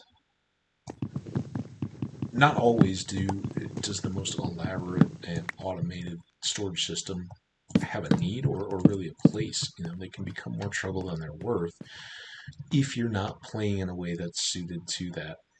Well, almost to highlight that, I guess, or at least get started, I really look at how I can best know where the things that I need to get started in this game are, and I think I despawned some opportunities there.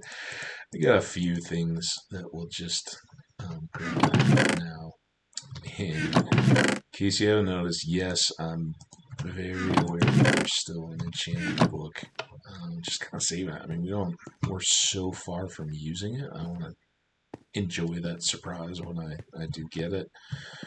But in the meantime, I also want to kind of tidy this up. As I was saying about the storage, though, the main goal of any of those storage type systems is just to make sure that it works for you and you have enough capacity so that you're not constantly having to move things around. But you also don't want to spend all your playtime just figuring out what do I do with all this stuff that I gathered up, and it needs to be thoughtless. You need to just be able to jump in, know where you need to dump, a dump chest type situation where you need to get rid of stuff that's bogging you down, and on the flip side of that, where you can turn to quickly get resources that you need without having to open a million different chests and get them going. But okay, that hopefully gets us just a bit more sanity to our new home here. Let's fill that. Still seems very dark over here. Let's get a couple more torches up. Alright, 3. Look at that. Worked out perfect. 2, 3. There. Nice and balanced. Okay, now we've got 4 chests. What we're going to very quickly run into here in our new home is a lack of wood and an abundance of sand. I still want to get chests to the point where I feel comfortable with storage, and as a starting point, know what I need. And for me, that's going to be a couple more. I want 8 double chests as I start, and I think that this little arrangement will work. 2 more there will leave us with 4 spots. So we'll just do 1 and 1 here. And eventually we'll make a furnace wall. We'll do some more bulk cooking. But yeah, this is kind of it. So I don't want to make more chests at the moment than I need. I can get by with fewer than what I'm setting up, but this will give us our start and get us going. Let's just flip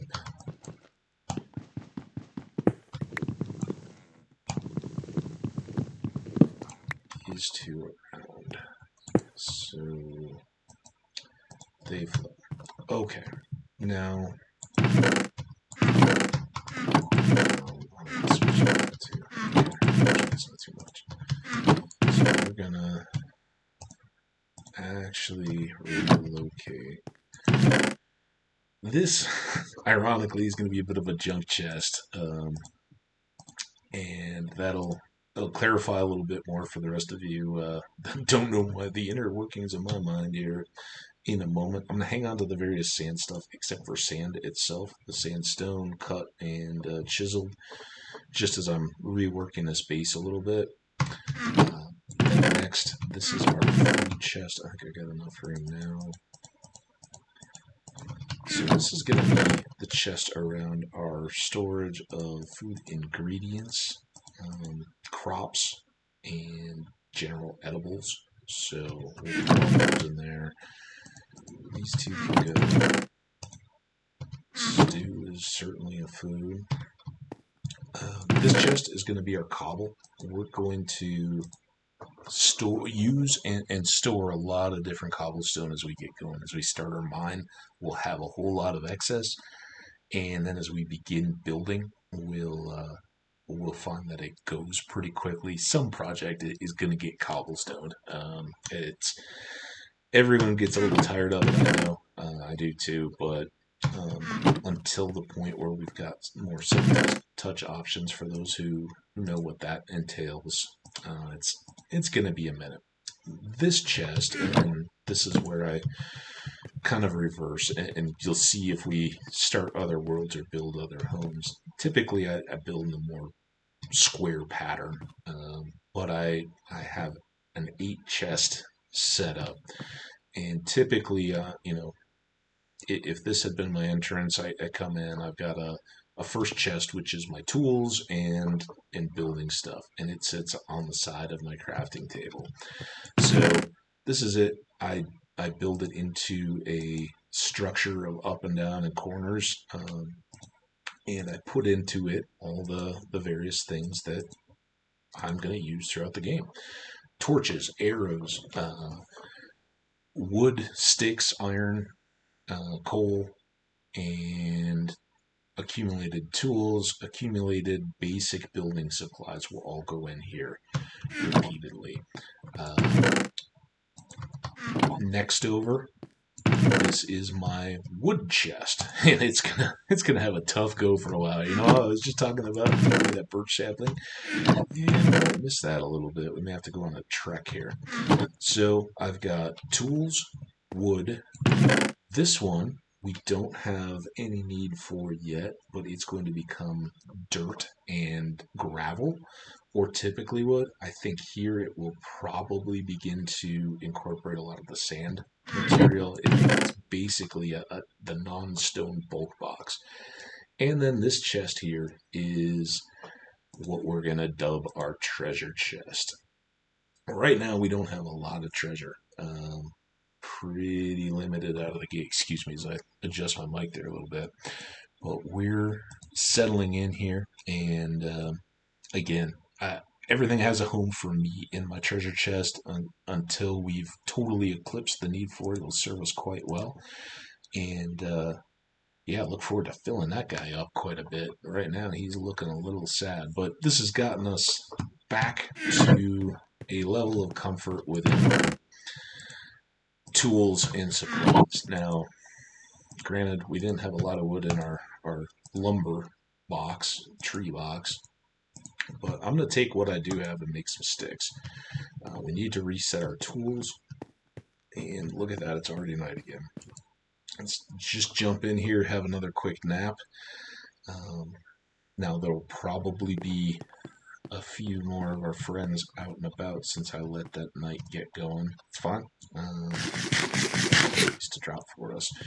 We've still got more stuff to pull out of the basement, but before we do any of that, I think we've got some checking of the neighborhood to do. And again, that was where we wanted to get our toes rocking. So there's those sticks. Sticks and stones, as we all know, will let us break the bones of those beasties that want to break us. So wood axe, even in the best of circumstances, isn't going to last long.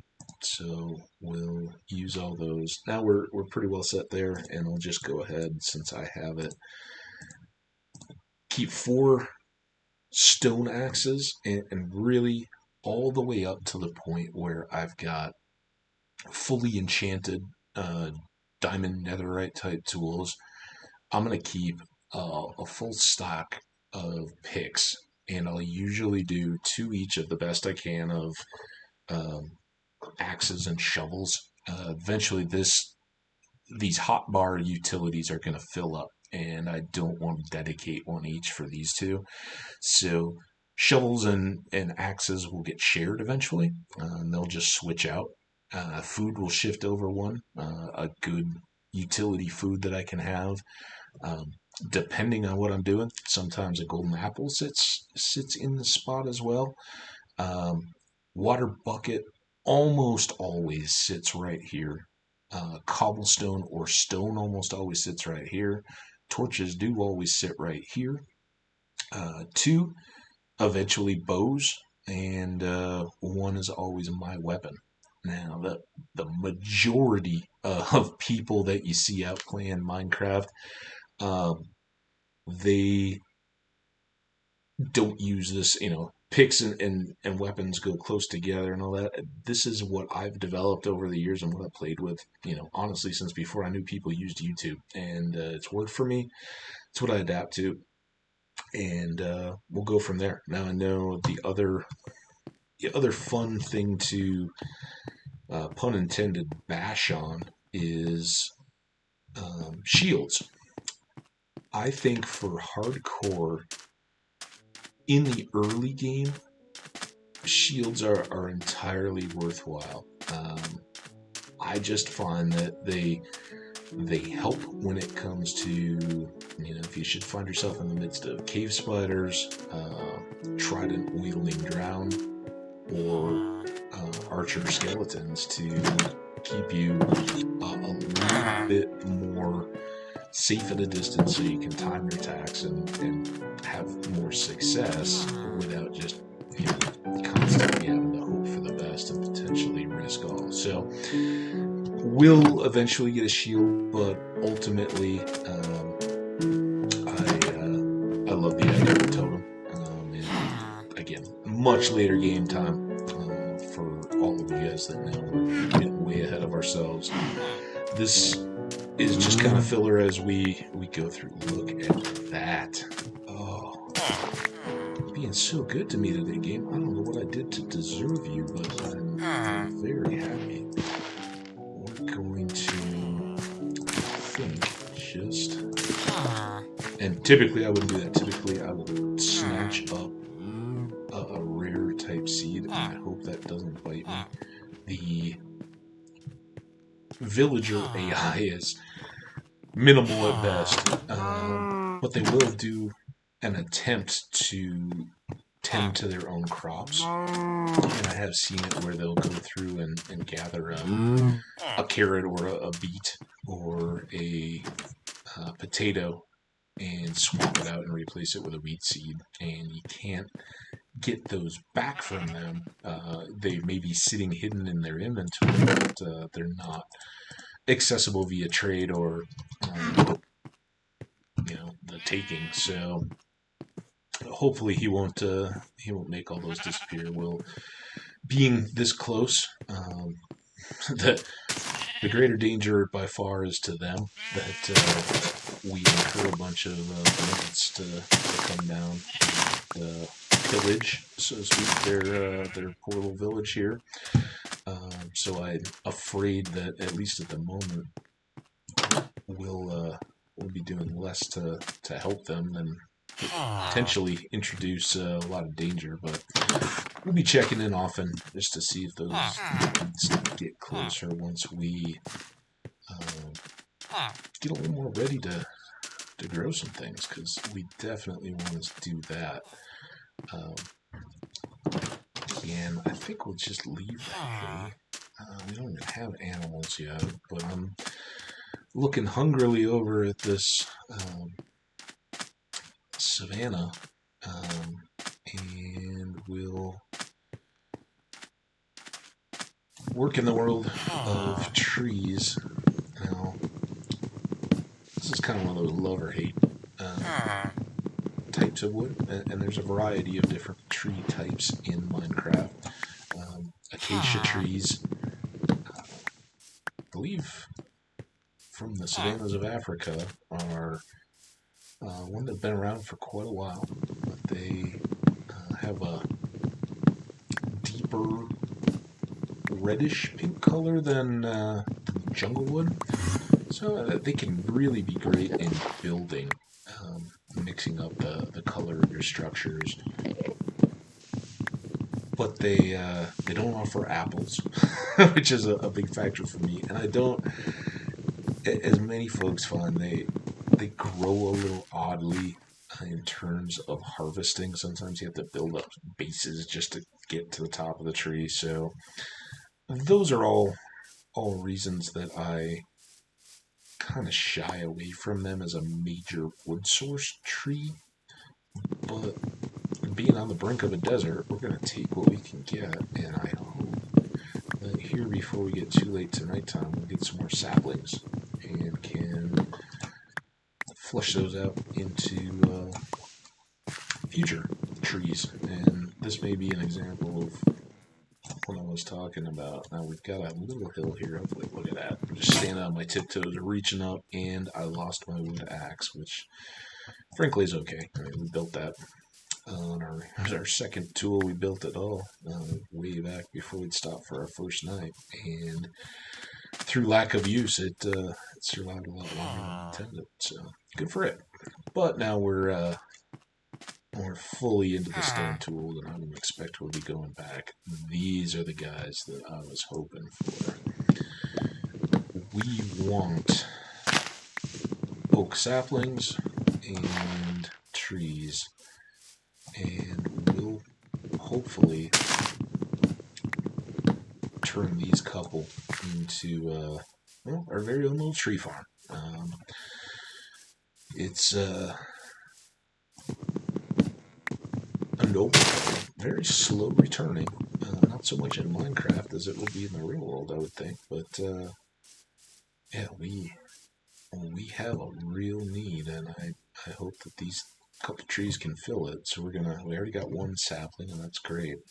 While these leaves are degrading, and that's where the apples and the sticks and the saplings come from, we're going to start the so exciting task of shedding this desert.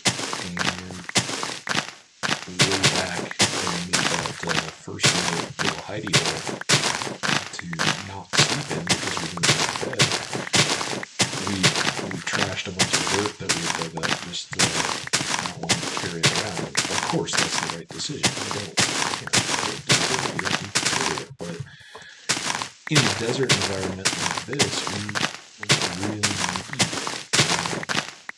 dirt more as a commodity. It's going to allow us to grow our crops, get that wood that we need, and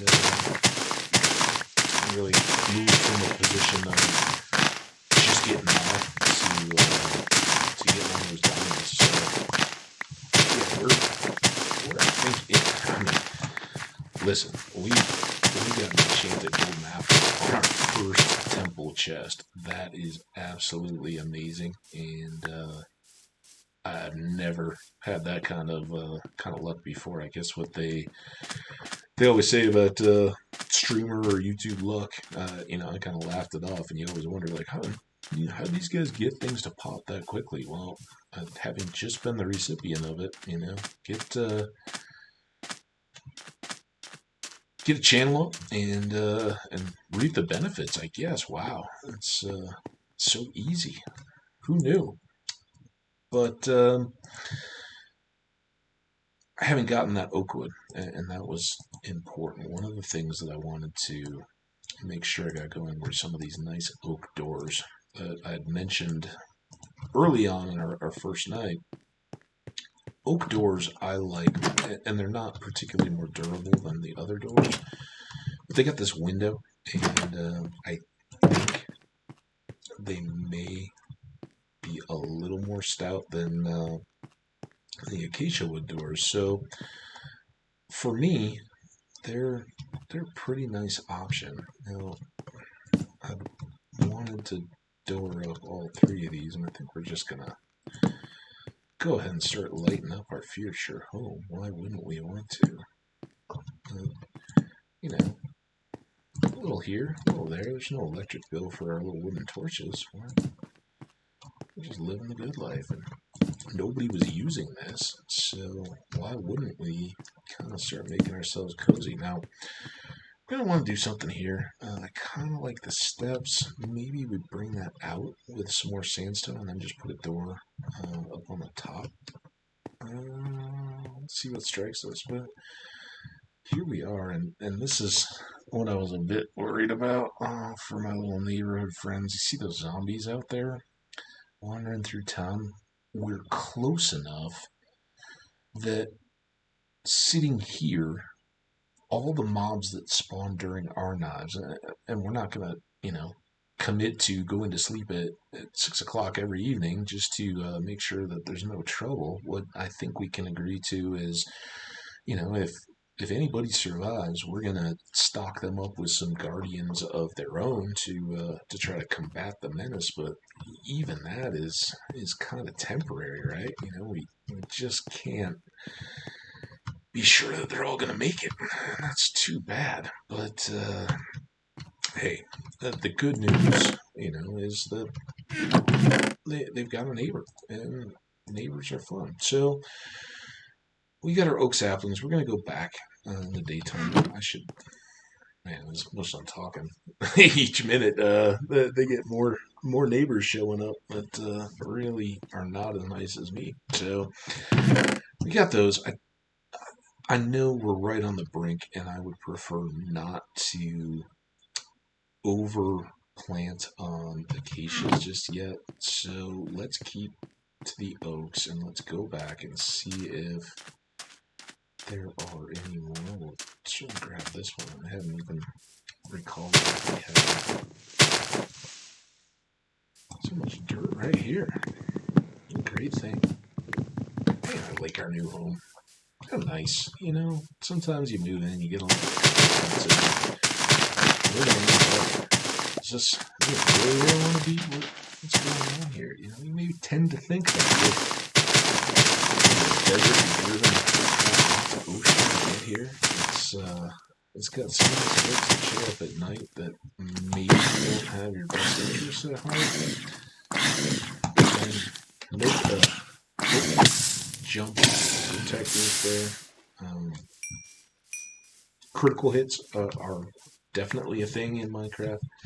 Anytime that you would damage falling, descending, that as you hit the target, becomes critical, and you'll see you'll see some little T's or star shapes that show up in addition to the damage.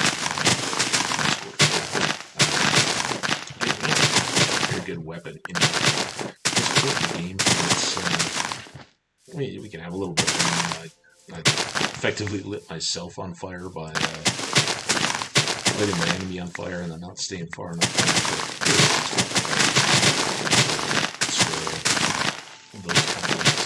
latte for now, just getting some more sticks. We need those. We definitely will want to get a hoe going, but we aren't even to the point where we've established enough ground to really get our crops going. I think this may be it. What I'm envisioning. Let's go up here in the dirt and start sketching with our stick in the sand. So obviously, to grow plants, you don't need, obviously there's some beautiful terracotta or terraced gardens in the world. You see the photos of raised beds going up the side of a mountain that are just spectacular. Awesome, very cool, and certainly something that's fun to play with, but for bulk growing, you think more of Kansas, Nebraska, the Dakotas, Minnesota, and Iowa, flat, for the most part, states with wide open spaces, not a lot of trees, and lots of crops growing where they can get to them easily. So we're going to try to get that going here, and I think that some of this area offers the least resistance. Sure, we can expand out on that side. Maybe we will with some of our animals, but it's a lot of sand, and while we'll need that for glass and other industrial supplies, I don't want to go through a million shovels just to get my my first cheeseburger out of the way. So let's kind of work on that. But while we're doing that, let's also check back to see if any more saplings came from the decaying tree leaves. This is not in terms of being right on top of it. I have fears for my neighbors, not even just from the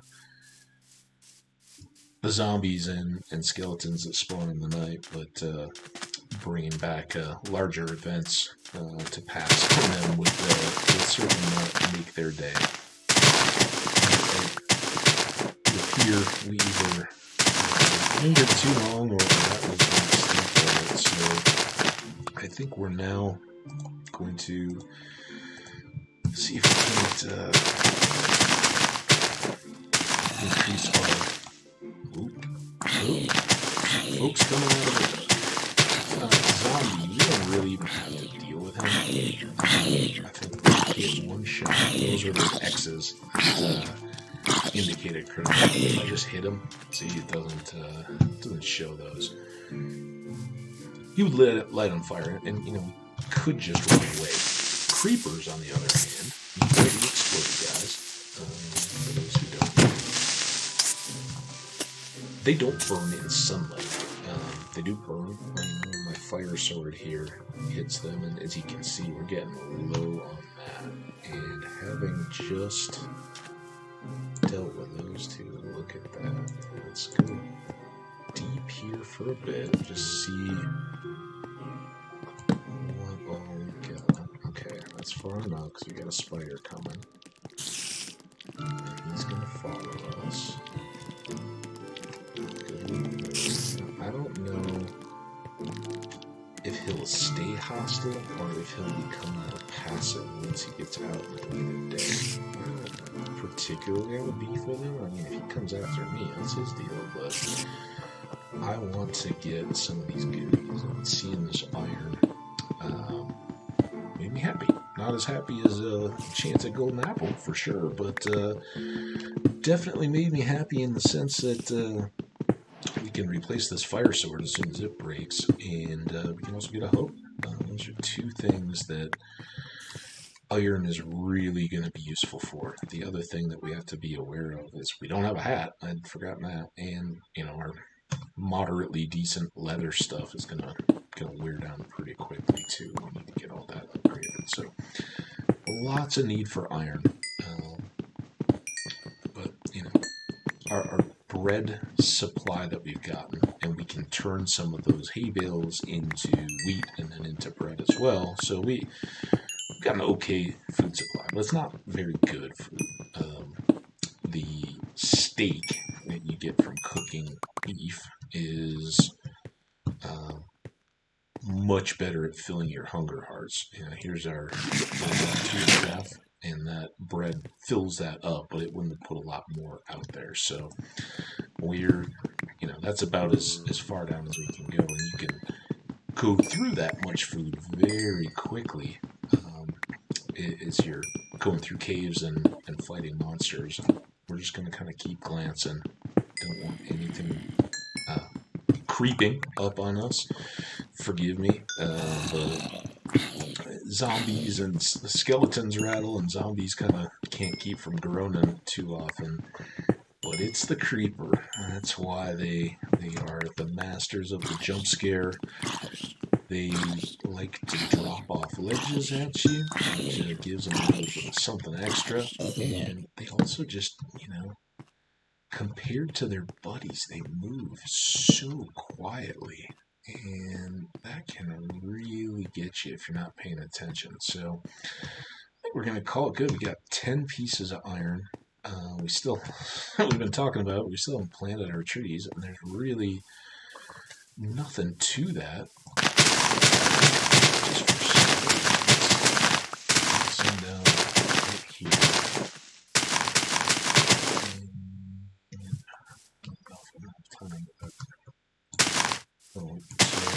We'll just nothing fancy yet. We'll, in time, try and spread these out in a nice pattern, make a nice little orchard, and I don't know if Savannah is our best friend for our little insectoid friends, but that would be really nice to get a few of them popping up in our tree pursuits. We'll see. Getting way ahead of ourselves. Right now we just need wood. So let's get iron cooking, because as much as we could possibly need wood, we need just as badly. We'll... Oh no, burning daylight here, and I may miss the opportunity, but I did want to get back down to these chests. Now, some of these things, and I talked about it early on underwater, pulling the materials of a chest in one batch, if you can get them to go, just like that, you can speed things up a little bit.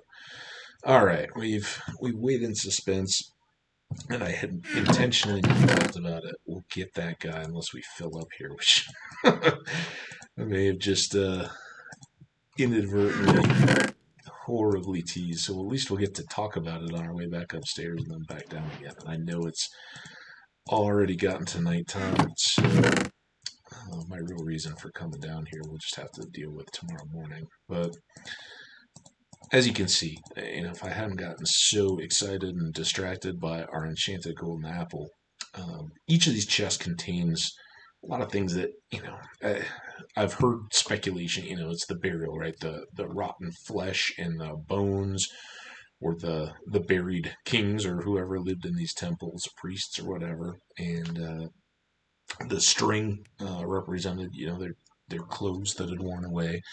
And then they have these various weapons and things, horse armor and stuff, that were their burial goods, their grave goods. And that's what people used to dig up tombs in Egypt and even mounds in North America. It was the pursuit of cherished items that people buried with their ancestors. And now, early in the 20th century, in the late 19th century, people just really missed that part of the sacred, and prioritize getting them into museums. And personally, it is,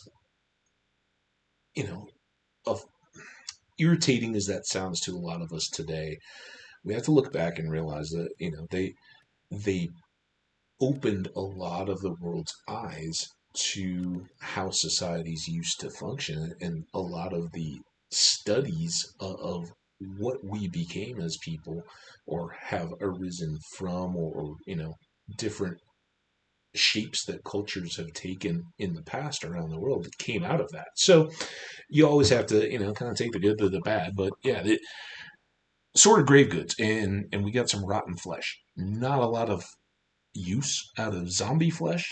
Zombies drop that as well. But the best thing is once we find some dogs and get them tamed, they'll eat it. Dogs will eat anything. Bones, ironically, can be used to tame dogs, but then they won't eat them once they've become dogs instead of wolves, which is odd because knick knack paddywhack, give a dog a bone. Well, not those so much, but we can use them as fertilizer, and that's why I came down here. Got a couple arrows, got some string, and again, string for a fishing pole. We'll briefly show on that. String for a bow. Nice, but we only have 2 arrows, so that's not going to get us too far. I guess if we were in a terrible situation, we could use that, but not. And then some horse armor, and again, grabbed a saddle too. The horses you would assume were treasured pets or beasts of burden of the residents of this temple. So we'll do our best to honor their memory as well. So back up here, sticks live here. Wood logs that live in the tree boxes get turned into planks. They live here as needed. You can break planks into sticks for tools and torches. So we've got those there. We definitely need some more torches before we get back into that cave system. Then in my upper corner here is kind of my consumables, the crafted goods, or a couple of the essential items that early game you need to make them. So I like to keep up to a stack of string here, just until really I get the stuff that I need, and then I just throw it into the junk box. Right below those arrows, I am going to, until I get a certain enchantment on a bow, I'm going to greatly prize arrows, but until I get somewhere close to a stack, I really don't feel it's worth it. All it really does is make you think you got more than you do. You depend on them, and then all of a sudden you run out and you find yourself in trouble. So we'll just build them up here. Building out from this side will be torches. I keep 2 stacks as I can right here. And then 64 sticks with 64 coal will give you 4 stacks of torches. So I'll just make a bunch as I have resources and keep them built up here. Everything below in this corner become these random tools that I have, but I'm not using. A hoe. You don't need to carry a hoe around all the time, but when you need it, it's nice, and you're not just going to throw it away because you've used it some. So hoe will live here, shears, all those kinds of things that will build up over time. And then, as I'd said in the bottom here, for instance, we made doors, and we actually used all 3. But a lot of times you'll get an odd number of items, and so you'll want to put a few of those away for storage as opposed to just using them all the time. And that's again where we can use some of that. So we've got our sandstones again, and I think.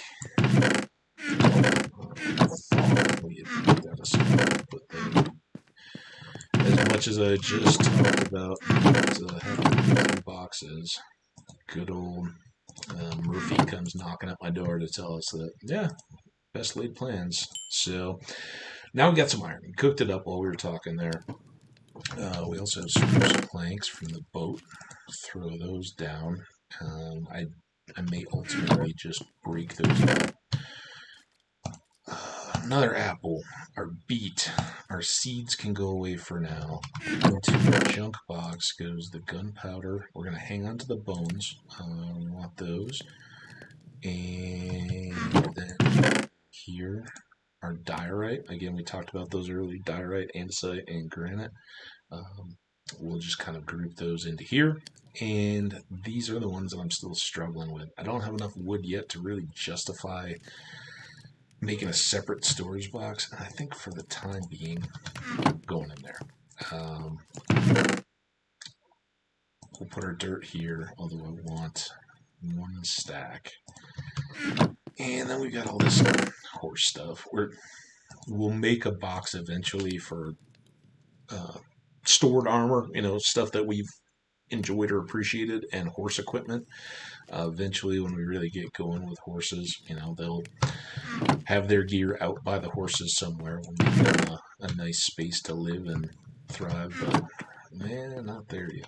So it's still nighttime, and again, we've probably done our neighbors absolutely no favors by hanging out and gabbing through the night, but they're going to have to kind of get used to it. That's the way we're going.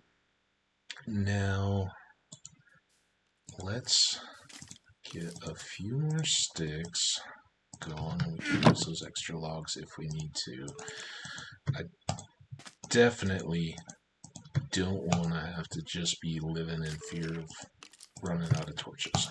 So we got 14, and we said we wanted a hoe. Before I forget, because it's a one-off, and I always find, oh, I never made that hoe. We want a sword, because our fire sword, as nice as it's been, call me sentimental. It was awesome. We enjoyed it. It was our first cool sword, our first thing we got out of a broken Nether gateway. It's something to hang on to. Pretty cool. So we'll keep that guy. But we definitely want to get the rest of our stuff cleaned up. And eventually get to the point of farming. Now we got a bucket. That's going to be important, and our hoe, and a lot of you guys probably are familiar. And I don't think many people really still do much, if any, of the farming as I enjoy it. And that's not to say that's wrong. I certainly can relate. I just really find that with farming, you can automate, and some of the automation that can be done is pretty cool, but you can't typically, in any of the ones that I've seen that really fit with my playstyle, reseed very efficiently, and you ultimately you don't need to. We're going to make lots of harvested farm goods for villager trading, and I think hopefully a lot of people will enjoy that. I think it was fun for me to discover it and kind of get to know how all those pieces work together. And I hope that you guys share that, because I'm definitely planning on building out the farms as I usually do. They're kind of one of the few things that I really unfailingly put the time into setting up.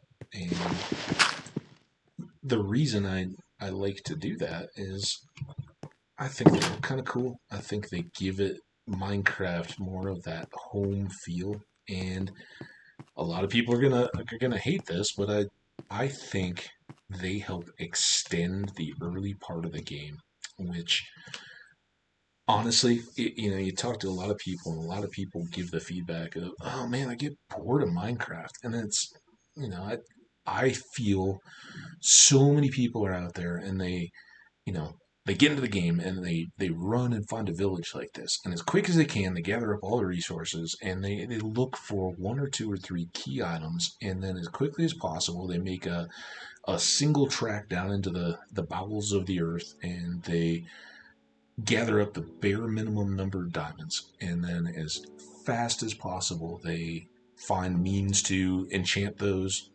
They race to kill the dragon. By that point, they've gathered up some more good supplies, and you guys kind of, the ones that know already.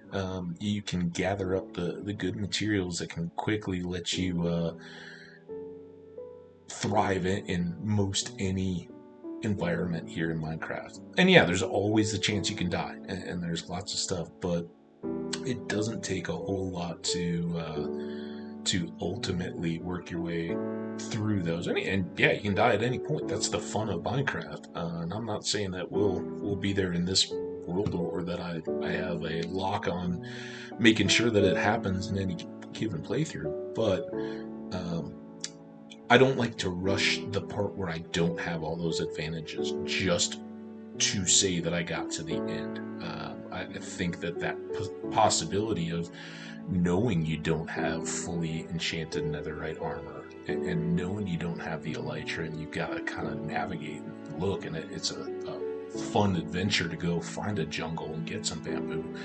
Those are things that I really look forward to sharing with you guys, and I hope people watching will appreciate that, if not ultimately enjoy it or find it their own play style. So give it a whirl. But yeah, that's kind of what we're gonna do in terms of farming. We're gonna set it up to serve all our needs, and probably use 0 redstone in the process.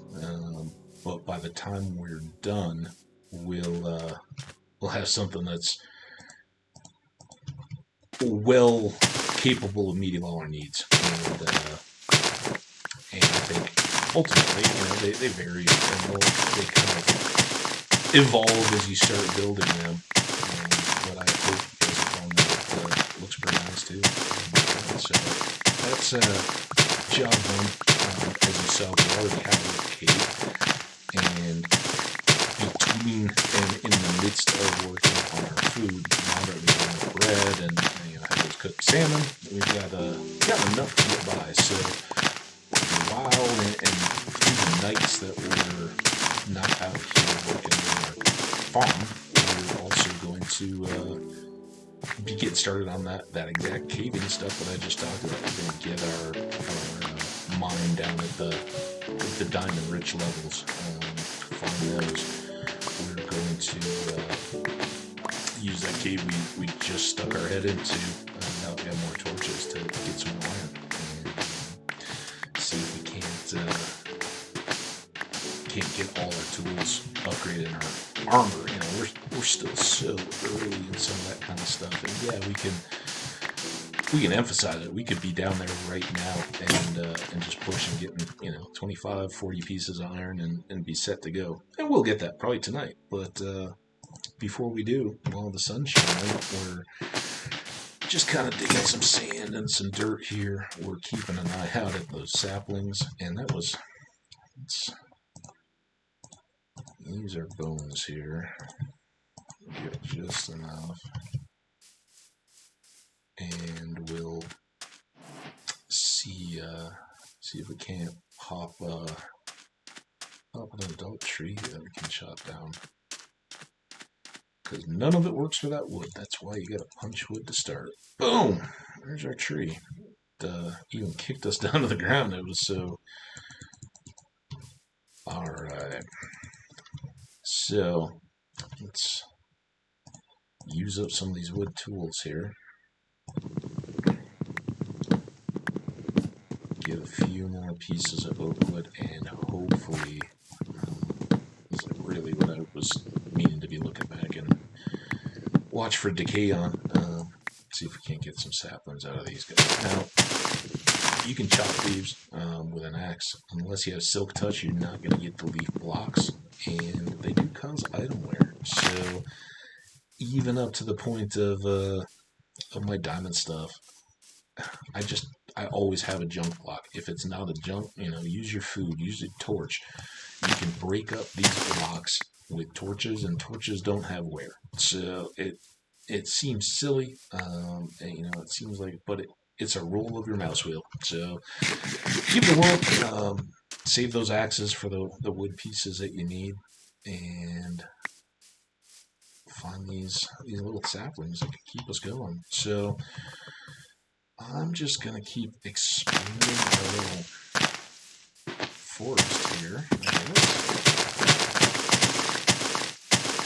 don't want to have somebody enjoying the shade, so should we say someone that really doesn't like the sun as much when we come back up out of that cave. But So I want to give those leaves lots of chance to decay while these trees are growing up. So we'll just keep doing that, and eventually, this, you can see how quickly it changes, right? We've already got 2 extra. We started with 3 saplings to go, and just turn that around with logs and 5, 6 trees growing and a few more to be planted. So very shortly we'll be in good shape. Now, quick word about caving. It is the quintessential Minecraft activity. It's been there forever. The upcoming update that I know a lot of people use in pre-release. I'm of that opinion, much like I just talked about with the gameplay. Rushing that, rushing to play a pre-released version of a game just to, is it the flex of, oh yeah, I had it before you did? Yeah, well, that's cool. But you know what? It's just going to be that much longer until the next one comes in. So I'm willing to wait until the launcher kicks me into it, and that'll be fun when it does. I've certainly seen a lot of evolution of Minecraft over the years. Like I said, the first big update I really recall was the 1.8. I had been playing for probably a year or 2, if not longer, before that. And when I say some of these kind of things, it's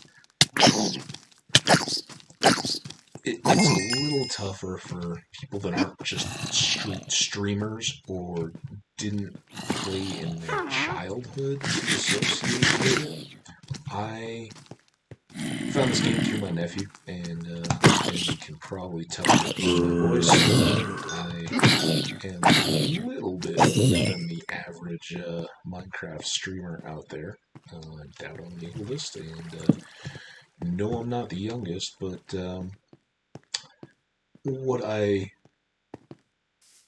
have found is Minecraft is no matter what I've been doing as a career or had going on outside my life, through all its changes, Minecraft has just been that it doesn't have the demanding dependencies. Updates don't come out like the Windows or seasons. You don't have to worry about missing content or falling levels behind your buddies.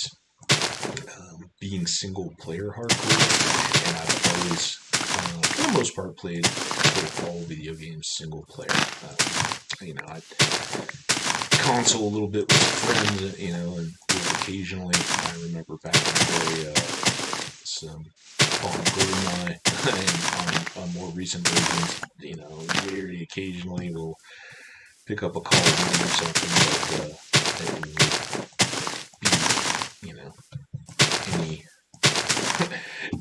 any young kid's whipping boy in some of those competitive shooter type games. But they're fun, they're social, they're that kind of thing. But when I consider computer gaming, for me has always been in that single player mode, I guess, mentality. I like them as a way to entertain and be entertained while also doing some other activity. Usually it's watching something, frankly. Watching sports. I love sports. I love to watch them. A lot of times, if you're a fan of the team, you want to watch the competition. You want to watch the season and the playoffs, and games that may have a bearing on how your team does. But after after being a diehard and doing that for a few games, most of the time, even if you have fantasy players, you're not watching to see every second of every play. You just don't need that level of focus or dedication. So I very quickly found that having games in the vein of a Minecraft, where you could, you're not letting someone down if you go AFK. You're not you're not at risk if you look up and watch a drive of a football game or a power play in a hockey game. Those types of things can come and go. And if you forget to hit escape like that and leave your character exposed and a creeper comes up and ends your world, well, you learn from that, right? That's a mistake you won't make too many times, I wouldn't think. Otherwise, yeah, you're gonna be one of those people that maybe you're better off sticking to survival mode. But it does give you that freedom. You don't have to constantly be fully mental engaged. And as you'll see with some of the mining and building type stuff that I'm going to do, you can often, um, allocate your playtime into the activities that are best suited to what else is going on around you. Um, I love watching streams as much as a lot of other people do, and have my favorite streamers or YouTubers. And a lot of times it's nice to have a game on in the background, or a stream going while you're playing your own game and following along. I would expect that a lot of people are doing that right now. Um, but yeah, you can, if that person is doing something very exciting at the moment, and on the brink of losing their world or on the brink of getting an advancement, that's that's something you want to kind of take your hands off your own game and focus on. But in the meantime, if they're the ones that are plowing through rock looking for a diamond, I don't need to see and just be sitting there staring at the screen the whole time. So that's where I focus on my own game. So good stuff there. Excuse me 1 second.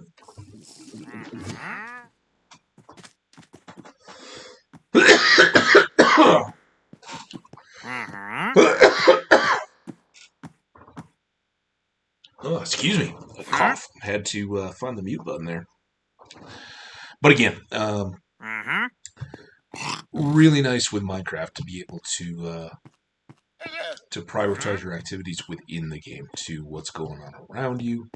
Pick it up, leave it, and not have to rush into or out of any particular activity at any particular timeline. Again, it's a sandbox game. That's what it was designed for. And I've often thought to myself, with the landing of the recent rover on Mars, for those people that follow the videos of it landing, and the early awesome pictures of the way that they got that safely to the ground, and then its early activity just to make sure it looked cool and hadn't been damaged. You think about people are someday going to need to travel those long distances where ultimately, their course has been pre-programmed. There's not steering to do. You're not going to be making roadside stops along the way, and yeah, you'll have to do a fair bit of running on treadmills and things to keep your muscle mass up. But at the same time, there's a lot of time to keep your mind occupied in what's otherwise leisure time, and we can only do so many maintenance checks. I'm assuming on a rocket ride to Mars or planets beyond. So, what things occupy a person's time while they do that? Start looking at that. You're not going to be able to fly to Mars and while you're there constantly be getting updates for the latest game or new stuff. You're kind of going to be left with what you have. And I've always looked at Minecraft as if I had one game that I just was going to be stuck with and had to kind of use to occupy not just mine, but keep me entertained and keep it fresh and entertaining. Wow, what a candidate! There's not many things that you can say the replayability of are as good as Minecraft, and I think it is so good for that very reason. That fighting monsters at night is great, but if you get tired of that, you get so good at it, you're just like, well, I don't need to do that. Well, then you go into creative mode and build a city. Build a replica, exact scale model of your spaceship. I recall, and I apologize, I don't even have the name, and they deserve all kinds of credit. But I recall someone had even used Minecraft blocks to represent bits and built old console games within Minecraft itself. That kind of stuff blows my mind. It's so cool that you are the one who determines how Minecraft flows, and that's amazing. Again, it's that lets you say, I need to grow some wheat, and I'm gonna plant down 6 wheat plants, and I'm gonna refill those every time, just like I've done with those trees, and that suits my image. Well, here I am digging up a lot of dirt and sand to make a level field, and eventually that's going to need some shaping and some walls and some lights and all the rest of it. All that takes time, but that's what resonates with me, and gives me enjoyment, knowing that I'll get it done and I'll have that for the life of this world as a resource, a thing that I can look at and go, wow, it's not ugly. It's got plants in it, and it looks not just like a big concrete box with some pistons on it, or a waterfall occasionally when the doors are opened up, but it's actually what you could envision if you had a farm of your own and we're out growing potatoes or something. So we'll keep plugging away here and keep chopping these trees as they pop up. But yeah, I think I continue to see that we're gonna knock this channel back. I think this little island here and these cacti are gonna go right there, so we'll walk into them. I think we're gonna knock this channel to the point where I have used all my shovels, where I have easy boat access into my home. As I said, that's a requirement of mine, is to be able to easily get out to an ocean for adventuring and pirating it, plundering all these other towns and all that kind of stuff. So we're going to want that. But on the other side of that channel, we're going to take this out, and we're going to hopefully not have to go too far into this mountain. May not be the worst thing in the world, but it's nice there. We may need some of the dirt, but there's lots of dirt in the world. So I think as we, clean and landscape, we don't want our crops right on top of us. I mean, who even in a farm, walks right up their front door and 10 feet away, they've got alfalfa, they've got yard and some outbuildings and stuff. So I think if we make our channel out and then, have our field areas starting, it'll stretch, the number of crops away, and that sand hill may be a bit doomed, but sand goes a little easier than dirt anyway. And yeah, we'll just kind of play it by ear as it evolves, but I'm really thinking length that way, and we'll just, kind of crops in order, boom, boom, boom, boom, boom, boom, boom, and then that really still leaves us the need for an expanded tree farm. That may come. Let's just the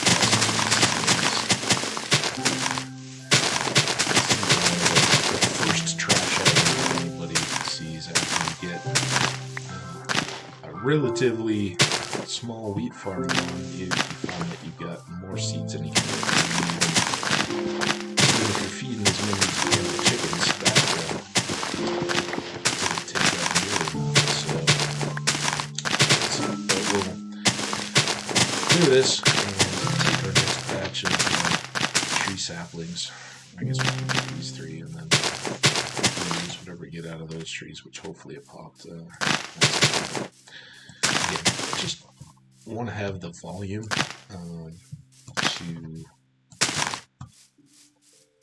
not have to just be standing over trees waiting for one to pop. You know, if you've got 20 trees, by the time you're next ready to go harvest a few, odds are, you know, a couple more popped, and that's only with 5 or 6. Now, what I'm unfortunately not seeing here are as many saplings, so I'm going to go get those 2 in case they were set to despawn. I think we had a pretty good cushion, but you know, that's the delicacy of not having a surplus. You always want to have just a little cushion, a few extra, and sitting on just a few resources doesn't mean you're hoarding them, or you know, you're being stingy. It just means you're ready for that rainy day. You're ready for the tree that completely despawns and doesn't drop any. It doesn't mean you're back to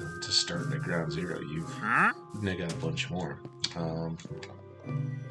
While we're looking around here, did I bring my boat back into my tool chest? I think eventually we're going to need a back door on this place. Oh, what's up, my friend?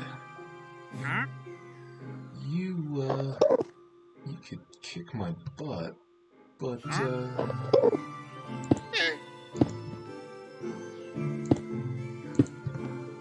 don't think I'm gonna let you. I think I want just the opportunity to, see if you have help for me. So it's... Now I can't hit it. Come on. Did you leave one? Of course not. But we got an Enderman. That's cool. So, first Enderman down.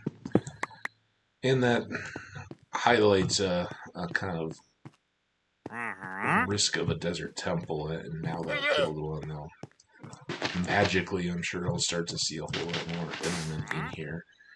I was coming for a boat. Let's get a boat. So, we kind of cheesed an Enderman. Not that Enderman I really consider cheese-worthy or not, you know. Things like withers, yeah, they're ones you want to maximize the fun of your fight with. Enderman will end up killing loads and loads of Endermen. So between that time and now, let's just see. I can't tell which of these 2 has the areas. So the wandering tradesman, his solution to dealing with zombies and creepers and skeletons and all the rest is to drink a potion of invisibility, which you may have heard there. And once he did, he goes invisible, and nothing can see him, so nothing gets aggressive towards him, and that works pretty darn good for him.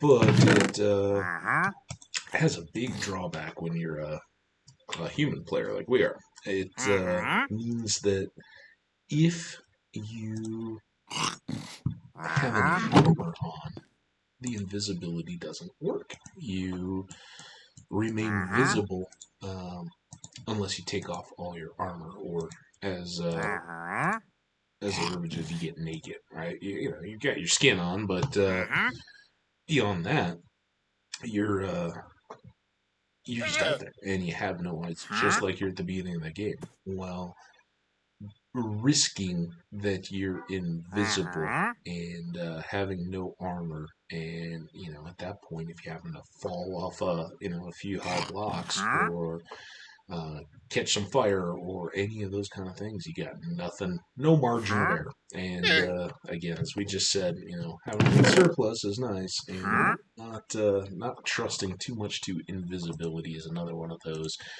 You always got a little surplus of armor in case things go bad. Look at all our sand. Sand is pretty nice, and the other good thing is we've now got some more. We've actually built a little bit of a stockpile here while we've been getting settled into our home a bit and talking. So we'll actually kind of start up a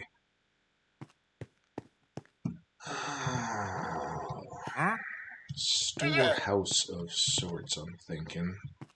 And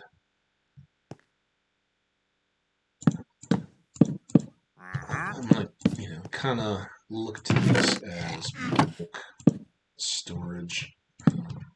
Inevitably, as we build stuff, we're going to into things like sand. And that will get to be a burden if we don't plan for it and deal with it a little bit. So, there we go. We got a bunch of boxes. One of those can be for sand. Didn't want to have to constantly go back and forth and wonder where these sandstone blocks were going to go. We're living in the desert. We'll see more of those than we would if we were, in the woods somewhere and not around. So we've got one random chest. We got a couple double chests to throw sand into for now. We can always expand that if we need to.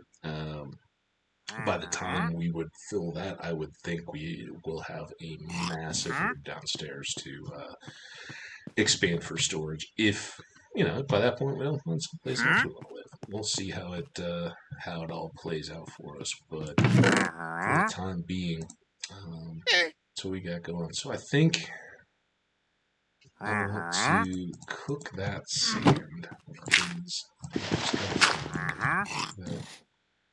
having glass around, it's going to use some of our coal, but we've got that cave and can go back.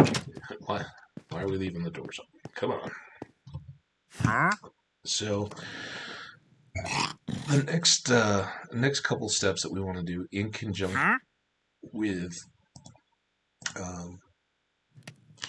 managing our trees and keeping those, getting us wood as we go.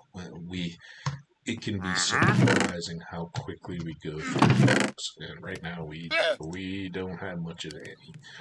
We're gonna want, paneling and stairs and all kind of things that really make a home, as opposed to just a hole in some rock. And a lot of people in hardcore Minecraft get functionality. You need a secure location, so you stack up some dirt blocks or maybe some cobblestone, put a door in it, throw some torches in it for light, and that'll keep the monsters off at night. Well, it again kind of rushes through the simple, not necessarily beauty. I'm not one that really calls Minecraft a beautiful. I know, some folks love and some folks hate the default Minecraft textures. That's like anything in life. You can have fans and you can have people that just doesn't have it. I think, as you can see, I have no texture packs. I don't have fancy skies, any of that kind of stuff. I find that this suits my idea of what Minecraft should be. It's it's a game about picking up blocks and putting them back down and turning what are these natural type shapes of hills and oceans and plains and all the rest of it into things that appeal to my eye as structures, whether that's traditional forts and castles, which I think we all enjoy, or modern skyscrapers, houses, those kind of things. I often often find are never built to their full potential, and maybe that's something that I'm looking for out of these videos. And if people come in looking to be entertained, maybe pick up a new tip, maybe watch something being built that they had thought of but weren't sure how to really pull off. I can't claim to be a logical geek boy or Doc M or any of those hermitcraft guys that throw things up so quickly and so aggressively. But what I can hope to do is show you that those things can slowly come to life in a hardcore world setting, and you can be doing all of the combat, adventuring, hardcore type activities at the same time. You don't have to rush, and you don't have to cheat away, and as many folks do as a source of entertainment, they are going to pull the highlights of their work out. I'm not going to do that. This initial recording is going to go into the world of YouTube. I do hope to include some live streaming as well, and kind of use the YouTube as a storage and platform for making videos available in a longer term sense than just the watching them as they happen live. But as I immediately have no plans to just start a separate world for any live stream platform. This one, or maybe depending on the timing and how that'll get started, how those coordinate. I think having a single world where my audience has the ability to go back. If you come into my world in 2 months and go, oh my gosh, whatever that piece is, looks pretty cool. How'd that happen?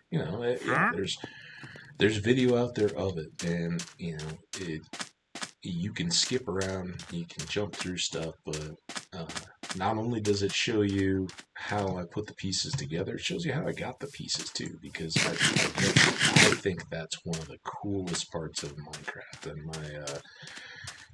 my niece and nephew both kind of laugh at me. Oh, it's so boring. Why would you, my niece loves building and creating. My nephew's really kind of moved on from the game in the years since I found it. He's on to other stuff and kind of, cycling away, but it's always there if he wants to come back to it. But I think in my play of the game, I find that being able to get out there and gather up things really makes it feel more mine. It's not just oh yeah, I got the lucky tool belt, and that allowed me to just pop up this thing. I made that house, and I had to cut down the trees myself to get it built. So that has an appeal, and clearly, from comments in streams that I've watched and other feedback, there's others out there that share that. I don't think that's the thing that that makes me stand out from a lot of other people these days. I think we all we all can look at ourselves and go, oh yeah, man, I've got this unique. Even then, I think most people, if they really got down to it, would find that we're all thinking more along similar lines. But we all have tastes and preferences, and I think that for a lot of us, that sense of you get nothing for free in hardcore Minecraft really scratches an itch or fills a want. It's not a need. It's a video game. Nobody needs it. You can walk away at any time, and there's lots of other stuff out there vying for all our time. But clearly, everyone in the last I don't know how many decades, has grown up with this as a means of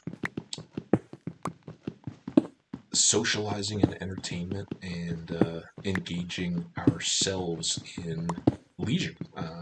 It's the way that we unwind, or as we're going about the mundane, keeps us refreshed and rejuvenated, and gives us.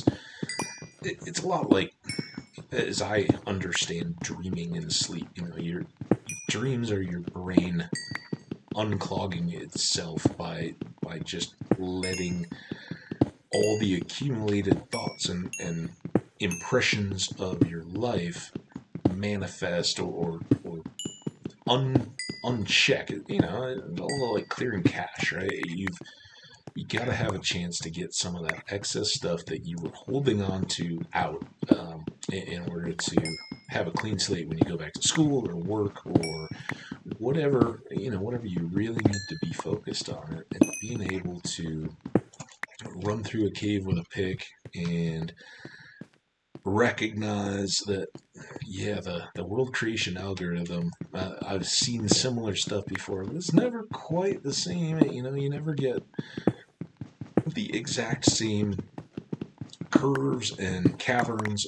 Sometimes they go big and deep. Sometimes you're going to have a crevasse cutting across, much more readily these days than you did way back in the day. Those used to be, finding a mine shaft or even a village, but the canyons and ravines that would pop up were really treasured back, when you could just wander for a long time and get nothing but prairie. So it's really cool that at times you'll find worlds where you struggle.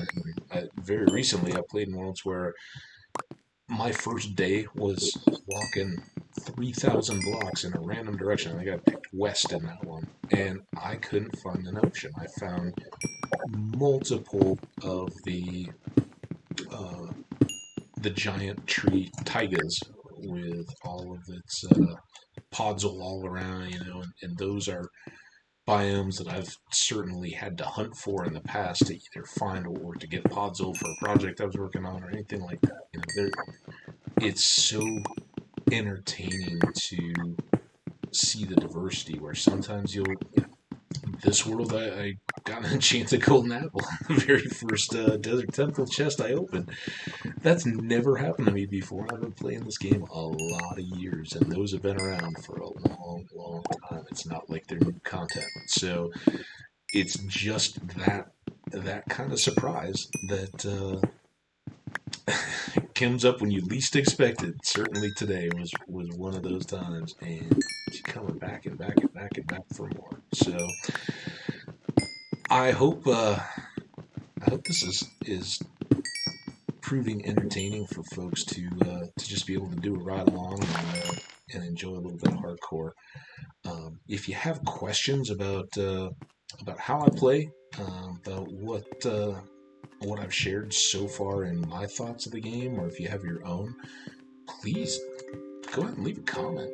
I'd love to hear what you guys think. How you like to play Minecraft? Are you a modder? Are you a server person, or do you prefer the mini games?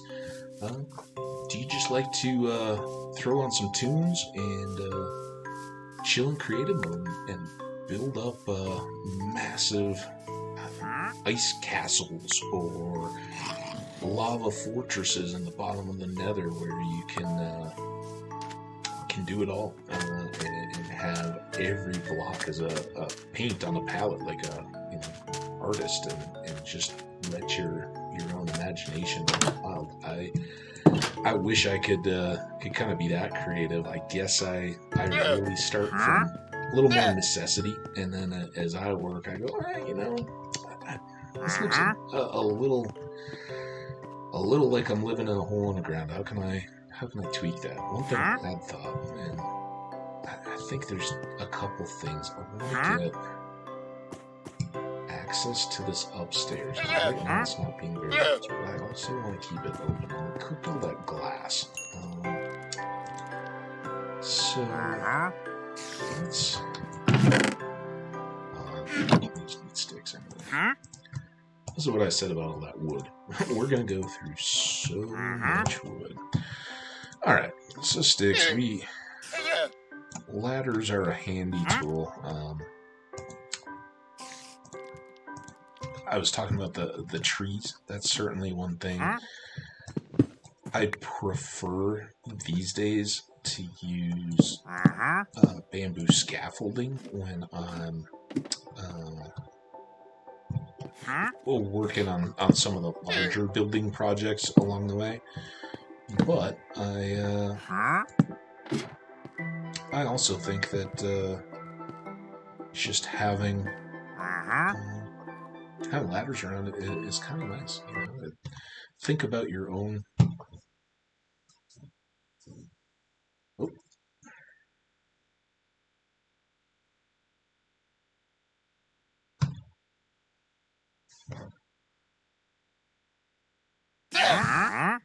Ooh, big delay there. Not sure. Sure if that paused. I apologize if there was a delay in the recording. We'll I have to check into that. The game just hung for a moment there. So typical stuff, and again a new part of recording, which is why I haven't gone immediately to streaming. Wanted to get a couple of these under my belt in recording. Just so hey, look, if I play this back and realize that nobody could hear me, or there was a horrible screech through the whole thing, you know, at least I saved a first impression for an audience from having to endure that. So, fingers crossed. I hope that that little hiccup wasn't a sign of anything more to come.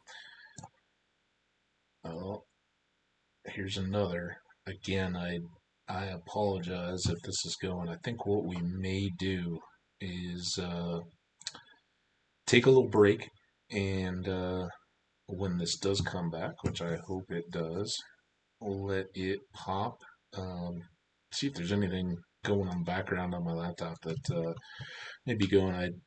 I am not running on a dedicated game platform yet. I have a couple of PCs, and eventually may allocate one to play and one to processing the files and recording and all that kind of stuff. Again, this part is new to me. I think it's going to add a lot of fun. I hope you guys enjoy sharing the experience with me. But as we do that, I have a lot to learn. This is new to me. I've done quite a bit in the conferencing world, even before we all got thrown into the necessity through Corona. But I hope you guys are enjoying. If you like, please hang around. I'm going to pause the game here for a bit, mute my mic, see if we can get things squared away. And while I do, I'm going to get up, stretch my legs, and go get a little bit of water to refresh. So please feel free. I don't think I'm going to cut it out. Again, you know, this is going to be coming from a streaming outlook, and until any such point where, you know, we may look at summary type stuff on YouTube, you're going to get files that and recorded play that show it all, and I want to build in those breaks as well. I know for me, YouTube's may you know, maybe things I fall asleep to, and they may run for hours. But if you're watching and doing something else, take this as a reminder that we want to make sure to get up every few hours, stretch those legs, move around a little bit. Sitting and gaming, no matter how engaging and fun it may be, really not something you want to make a habit out of. So take this break with me. Like I said, I will we'll try to be back quickly, but I do want to restart and see if that pauses or gets rid of a few of the hiccups we just saw. So bear with me, and we'll be right back. Thanks, everybody.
All right, and we are back. What all did you guys think of my awesome graphic cards there, huh? Was beautiful or what?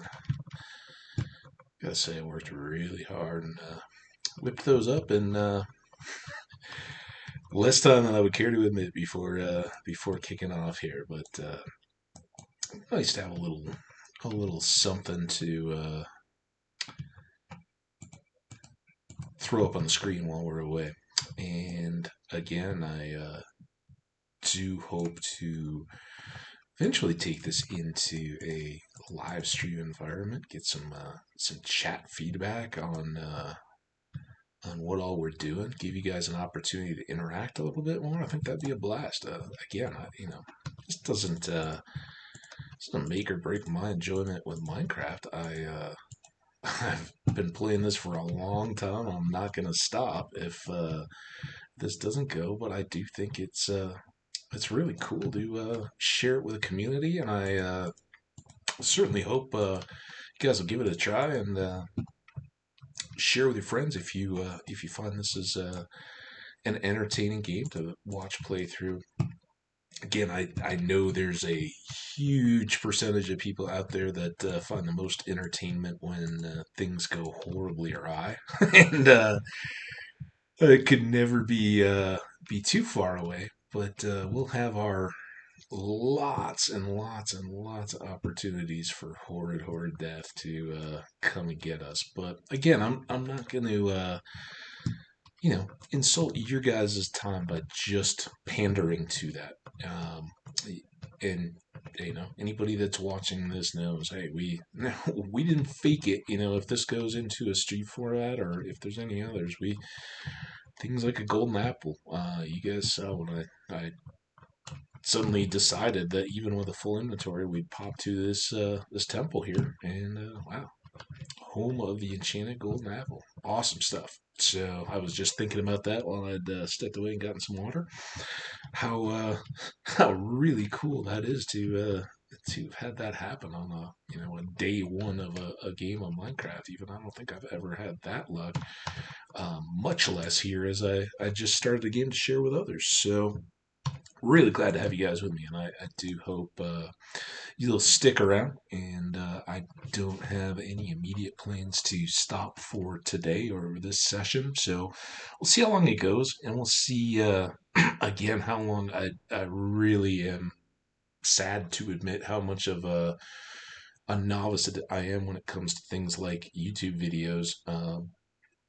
It's been around there. I've had had friends that have had real life videos and things posted for years, maybe a decade, and here I use it all the time as a spectator, but have never thrown up any of my own content. So I look forward to that. But if you guys have feedback, I'm not gonna have the time or desire really to do a lot of chopping up and editing. As I said, I think YouTube streams will ultimately become a repository for the uh, result of this game played with whatever audience comes along for any live streaming that I may do. And I'd encourage you to jump on and join for that. Would just love to share the experience with other Minecrafters out there. So if you got an interest, feel free to look me up. I will be throwing out tweets with Hambbage to let folks know as I post this and other YouTube videos, and when I go live, whenever that may be for streaming. So let me know if you got feedback. If you've done your own, definitely share. I'd love to meet and enjoy other streamers. There's a chance I've lurked in your streams in the past. I'll admit right now, having played a lot and watched a lot, there's certain styles and approaches that I really appeal to me, and then there's others that I move on from pretty quickly. Um, I tend to prefer hardcore. I've watched loads of Hermitcraft over the years. I haven't really since just after the pandemic started. I watched them start their latest world. Becomes a bit overwhelming though, and I love those beginnings when worlds are fresh and new, and nobody really has a script for those first few days of Minecraft, right? You got to get some tools going. You got to do some of the things that we did. You got to get a bed eventually, and you got to get weapons and armor. But you don't know what kind of a biome you're gonna get thrown in, and you don't know what's coming. But yeah, there's personalities and enthusiasm level. Right? Enthusiasm isn't fair, but energy levels in a hosting or players chats streams that I resonate with. I think there will be an audience for people that don't go out of their way to overhype or over dramatize or say this is the craziest thing you've ever seen. There's a degree of that, and certainly when we do awesome stuff, I'm gonna be proud of it. Yeah, I'm gonna thump my chest and tell you how great that was, and tell you to go see if you can do it yourself and share the results. But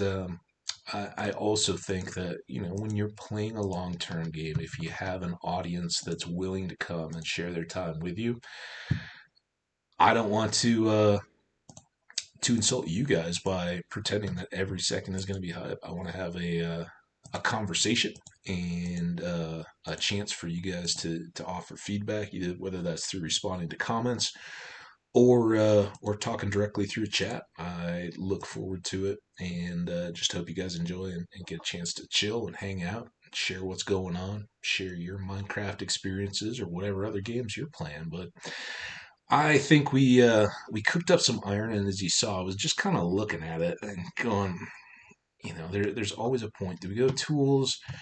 Do we go replacements? I think for the moment, let's just hold our one projectile protection shirt. It's for one thing that's going to take more of our armor or our iron, but we'll get our pants and we'll replace these vanish. What just happened? Oh, what did we just talk about? That something terrible was going to happen. You don't get an enchanted golden apple without repercussions, and it had to have been that some change in that upstairs. I thought that was well lit. Here was where he came in. All that's explosion. As everyone says, you got to learn from your deaths and not let them repeat. And man, they're as good as I was feeling. This is a part of the temples that I don't feel too certain of. Was that it? Did I leave that door open? Or did that get blown out? Maybe that got blown out there. I mean, they never had doors. They could have wandered down. That could have been too dark. What all do you guys think? Where was the dark spot that I left that creeper got me from? Man, we just sat there and chatted, and it was awesome to kind of share my thoughts and feedback. And boy, oh boy, did we let that one go.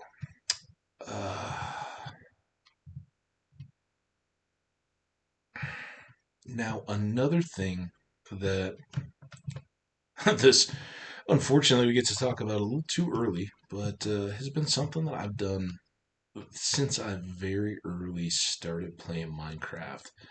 And bear with me just a moment. I'm going to see if I can get it pulled up here. So I'm going to leave you guys on the Minecraft screen for a moment. I don't even know if I can still get it. I was so quick to go into the spectate. But let's see. I have, and I apologize. This could be weird formatting. This is a whole new piece I hadn't really thought of.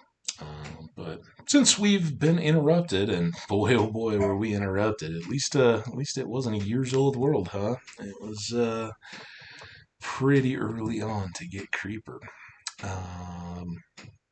Okay, give me just a moment here.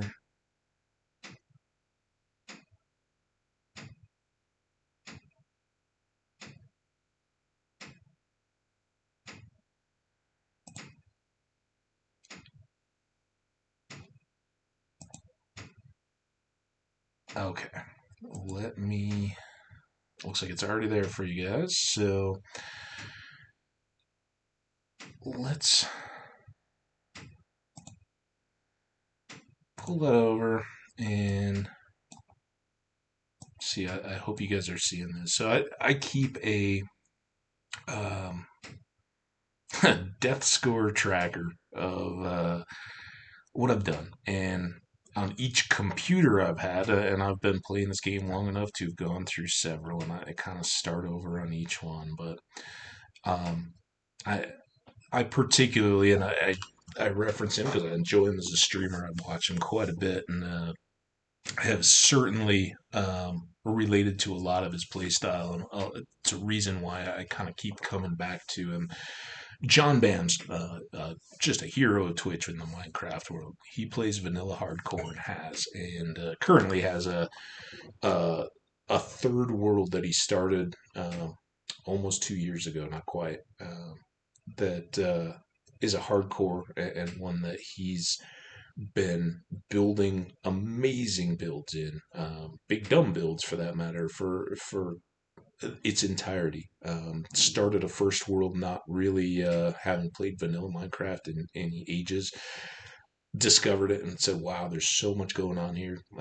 Got a lot of hype going back for it, and created the challenge to go through and do all of the advancements to 100% the game for streamers. And it caught on. A lot of people raced through it, got it done. Within a month or two of it launching. And John has been true to it. He made a first world where he died in the attempt, a second where he essentially got it, and then died, and has now been in the third world for a long time, and dubbed it Big Dumb Builds. He builds massive farms, far larger than you'd ever need, and very cool. I can't recommend them strongly enough. But one thing that he always tells people that come on and say, "What should I do in a hardcore world?" Or I always die. How do I get going? And it just so resonates. He said, "Learn from every death," and I have for years. And again, this is relatively new laptop, but I for years, even before I knew what scores really represented, I would put a little entry in a notepad and throw in what happened, what the name of the world was, and this one I think was upcoming yard work, right?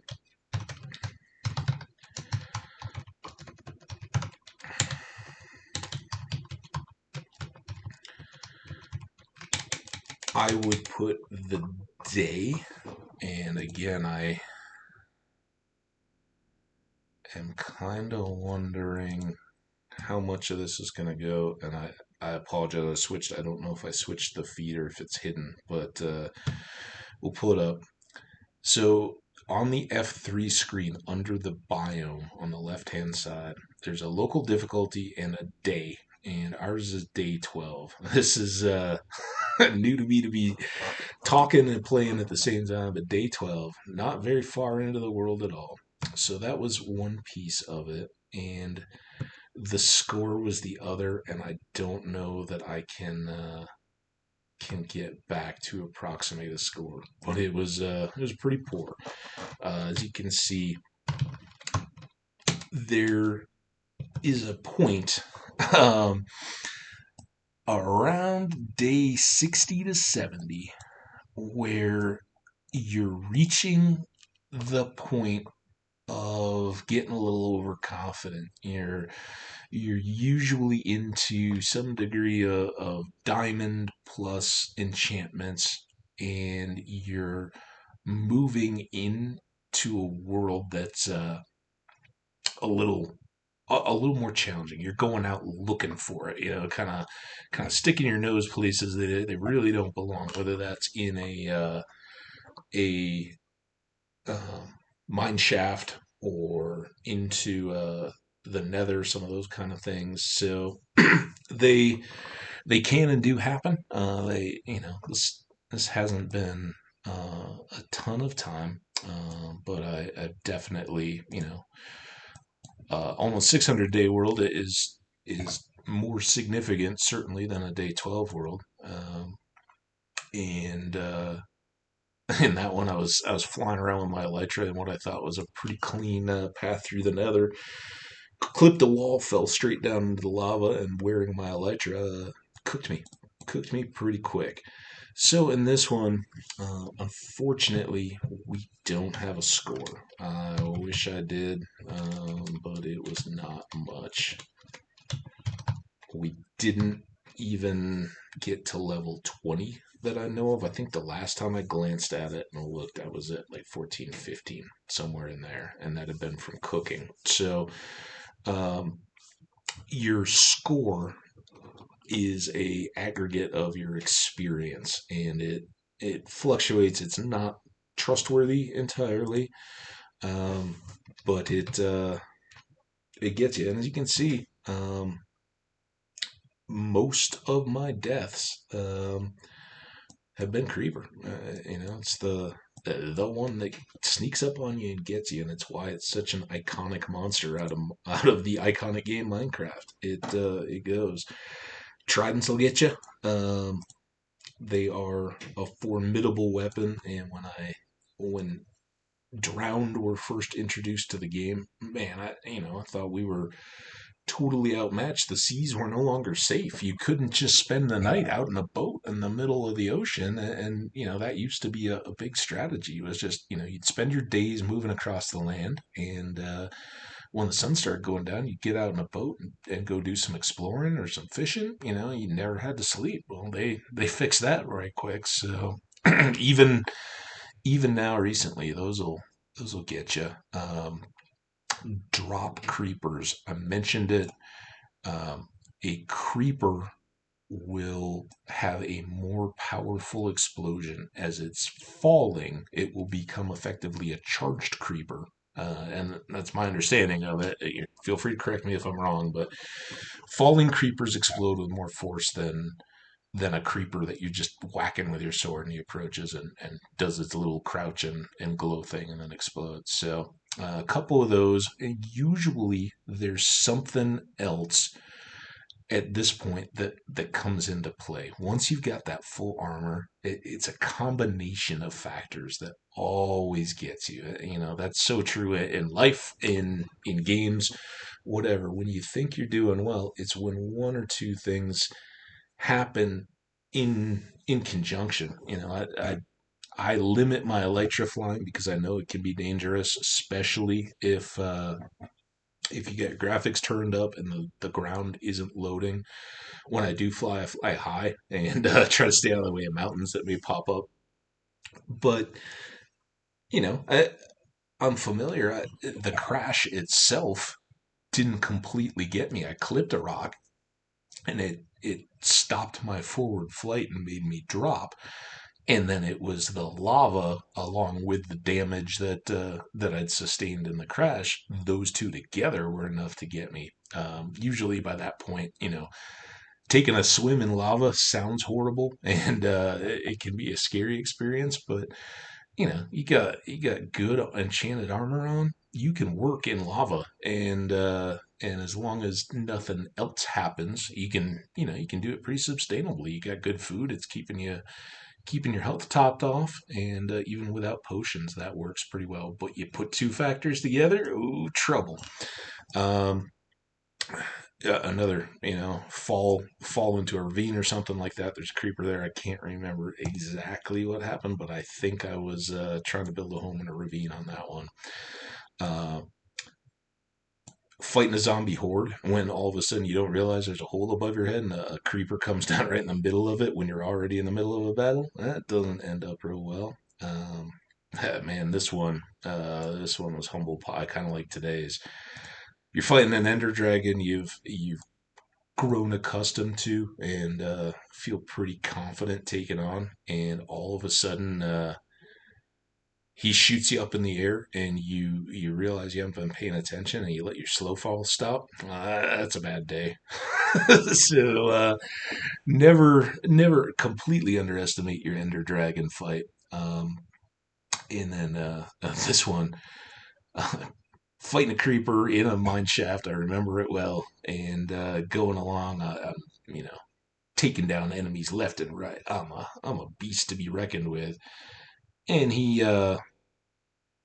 dropped from off of a lip of a ledge or something into the area I was working in, and his explosion blew me into a spider web, and it was hanging over lava, and I couldn't break the spider web that I was in the middle of, and slowly dripped until I was cooking in the lava itself. It was awful. It's slow, horrid death. And while it was several worlds ago, I've got a couple that are active that I've kind of been playing in and enjoying, and haven't died, and had some good success, but really wanted to get into this sharing with you guys. So um, yeah, it had been a little while ago, but it can happen. And this one, know your enemy. If you're gonna go take on tridents, make sure it's not just because you were boating without the right gear in the middle of the night. That it can get bad. So a few of those, but again, this today's lesson, um, creeper in desert temple, and know your blind spots.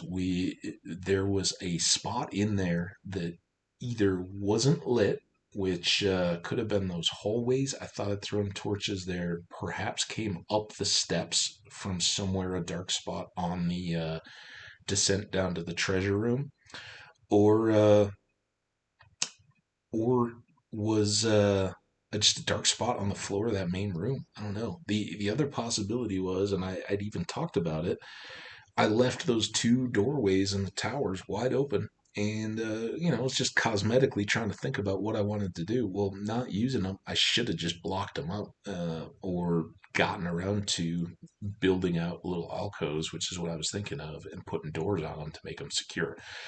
Um, don't blow off those guys. We killed a fair number of them. We were pretty well geared up, and just getting our pants, but that is how it goes. That's hardcore Minecraft, and boy oh boy did we show it there. So for those of you that we were just talking about that really enjoy hanging out watching a hardcore Minecraft death, there it was. We got it. So we're gonna save our death scores. Again, thanks for bearing with me on that. While we're here, I'm going to do, and this is good practice for me too. I'm just trying to get used to those. So that's back to the main screen. I'm going to try to pull up one more to share with you guys, and then we'll get back to the game. We'll start again, see where we end up, because we definitely got work to do now. So, let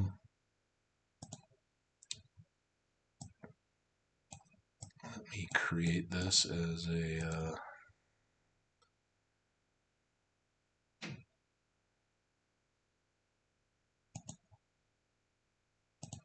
get rid of that one and create this one. And again, I apologize. Well, as I had with the slides, we wanted to make sure that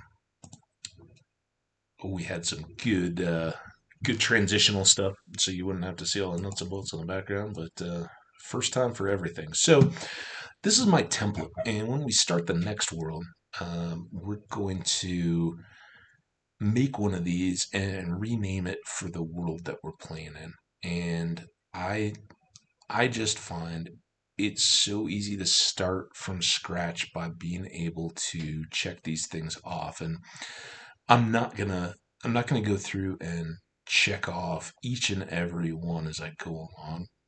It's the rare stuff that you find when you get around to it. There'll come a day.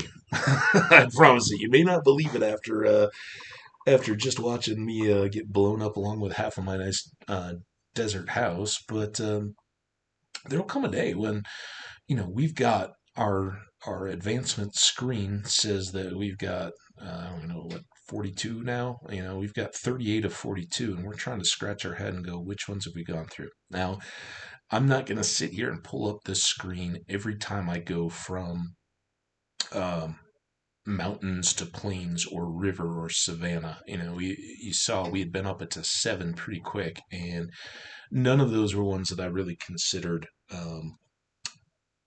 notable or needing to be marked.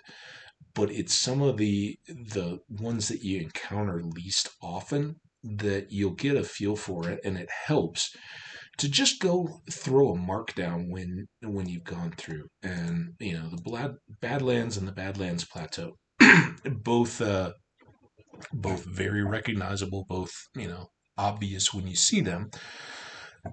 But when you do see them, if you're not living or working in that area, or really making a point of it, it can be a long time before you get back if you're just out, looking for your base and end up settling and having crossed them along the way. Same goes within some of um, these biomes that you need to make sure that you get the individual varieties, right?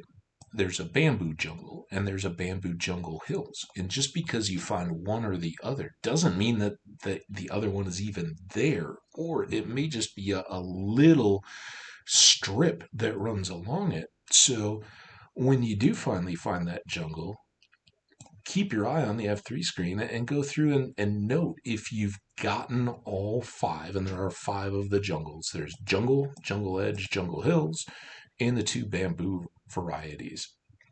And you're gonna, note more importantly if you've seen a jungle, and you're gonna remember for months. Oh yeah, I saw a jungle in this world. I brought home palm saplings, and I brought home coconuts and or cocoa beans. So that'll stand out. But if it's been a few months and you're not really sure, it sure helps to have a record and know. Yeah, I actually did get all 5 of the jungles, or I'm missing jungle hills. So the next time I see jungles, I gotta try to make sure I look for the high ground and see if I can't get that one to go. So again, just a tip: the way that I've done these things all along, and didn't really bother with to start this game, but will for the next. Will and I, again, I did note our spawn coordinates. They're all going to usually be within uh, positive and negative 300 on both the X and the Z. So you're never going to be totally lost from where your spawn is. But again, as I said, and I would imagine maybe we'll get a more of a taste of on this next game, where we spawned in the middle of an ocean last time. Sometimes it can take a long time to find any ocean to try to settle again, and you'll be doing a little bit of wandering nomad lifestyle to start. So it doesn't hurt to note the exact center of your spawn, so that down the road, if you come back to do any machine building and making use of those spawn chunks, you know exactly where to start. Again, um, just my own personal playstyle, and one that I hope to share more with you if we get a world that goes forward a little bit more. But again, cats for breeding. You got a lot of varieties, and knocking off a few of those early can save you time on the last day. There's tricks to get around that. Later in game, you can essentially force a lot more of that to come to you as opposed to having to chase around. But in my experience, you do a lot of visiting villages as you're going through trying to find the right cats at the end. Biomes we talked about quite a bit. There's a number of animals that you need to breed, and mainly I just do this so that I don't have to go to the wiki, and each time I really get focused on it, decide that, okay, now what were all the various ones, and what am I forgetting again? How many were there? It's easier to keep the list and go through and mark it as needed. And some of these kind of things, it's really nice early game if you eat your suspicious stew, knock it off the list. Remember, if you've already cruised through taiga early on and popped a sweet berry, and then you don't have to grow them. You don't have to worry about them. You may want to just for completeness, but you don't have to. And again, man, oh man, it's going to be so long until we see our next enchanted gold apple. I will promise you all that. There's no way we're getting that lucky again. Never had in years, and we'll be trying. Every temple we see and where we can dig into a abandoned mine shaft and look for chests, we will certainly do it. Maybe a mansion, who knows? But boy, oh boy, are those few opportunities to get. Um, Again, we've covered a lot of this. There's a lot of monsters. It can get tough at the end to remember which ones did I exactly get again. And there's just a quick advancement that's pretty simple to get knocked out for potions. One of the later reasons that I keep this one around is to remember which ones add to the effects for how do we get here. But if and when we get to the point of trying to work through how do we get here, we'll pull up a sheet together and work through it. So again, that's kind of what it looks like. But sitting here talking and tasting tears on our cheeks after that horrible. We'll give one last fly around as a ghost. Man, oh man, we were close. We would have carved that out, made a big old rectangle, farms all over. Our trees hadn't even had a chance to grow again. Our little buddy, the wandering trader, bud, I enjoyed having you around, and I was happy to get your leads, but it was your little that I'd kind of tuned out and wouldn't have even heard that creeper if he was coming. But, yeah, my village friends never got to come back to you to see those beets. Let's see, did he ever let them grow? I may have already planted them. See, that's the risk you run. I don't even know if this was the village. It might have been that other one. Or that flower bed over there. Oh well, doesn't matter now, does it? Well, guys, that was a fun one. Let's get out of it. Yeah. So single player, as you see, I've got other worlds. I don't intend to share the worlds that I've been playing by myself, and maybe I would zoom somebody into to take a tour, but that's going to be people I already know. They're my worlds. They're not a part of the stream, so I'll leave them here. That I may keep plugging away at them or trying things down the road. But as far as we're concerned, they're done, and this is what we do for our dead worlds. Upcoming yard work. We didn't want to do you anyway, did we? Nope, gone. All right, let's get a new one. We're gonna go hardcore. And again, hopefully this doesn't become a lasting routine, but once we get to streaming and live, I will appreciate any input you guys have on world names. It's funny, I made a zillion of them. They're all over the place there, as you might have seen from my other screen. They jump out of books I'm reading, other games, all kinds of stuff that's out there. But let's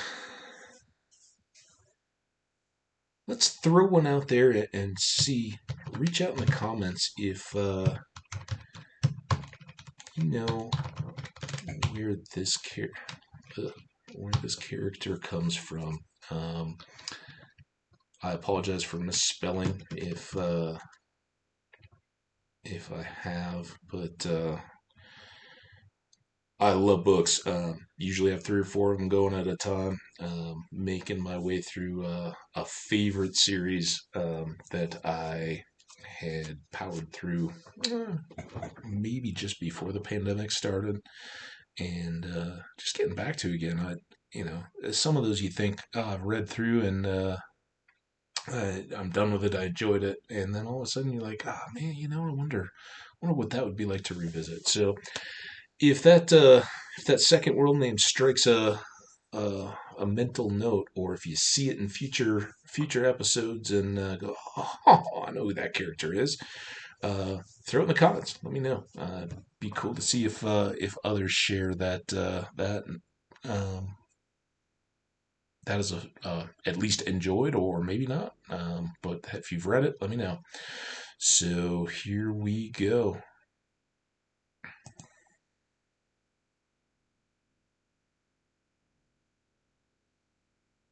Oh, we're starting in the corner. I always wonder as these worlds build and it kind of starts and shifts, if that's a secret indicator that that's a direction I should or shouldn't travel. But never known. I think this is just something to keep you busy while the old world algorithm builds. So here we are. This is our spawn right there. And as I said before, negative 250, 138. I'm just, as you may hear a rustle, I'm just making a note of that now. And off stream or off recording, I will create up a nice little world tracker for us so that we have that data and any other that we may need. But for that, the only other thing that I like to look at is get my bearings east-west so I know when the sun's flipped how far we need to go. Got that. And again, I'm delighted to see that we are on the brink of an ocean. Minecraft, you guys are just too good to me today. I don't know what I did to deserve it, but I'll take it. And that's why the homes are so cheap right around here, huh? So that, for anyone who doesn't know, is a pillager outpost. Pillagers, brutes, baddies that like to go and make life a little unpleasant for our villager friends when they play. So we don't want to keep them going. I don't know if those leaf blocks sound louder now than they had. I wonder if I caught something here. Give me 1 second.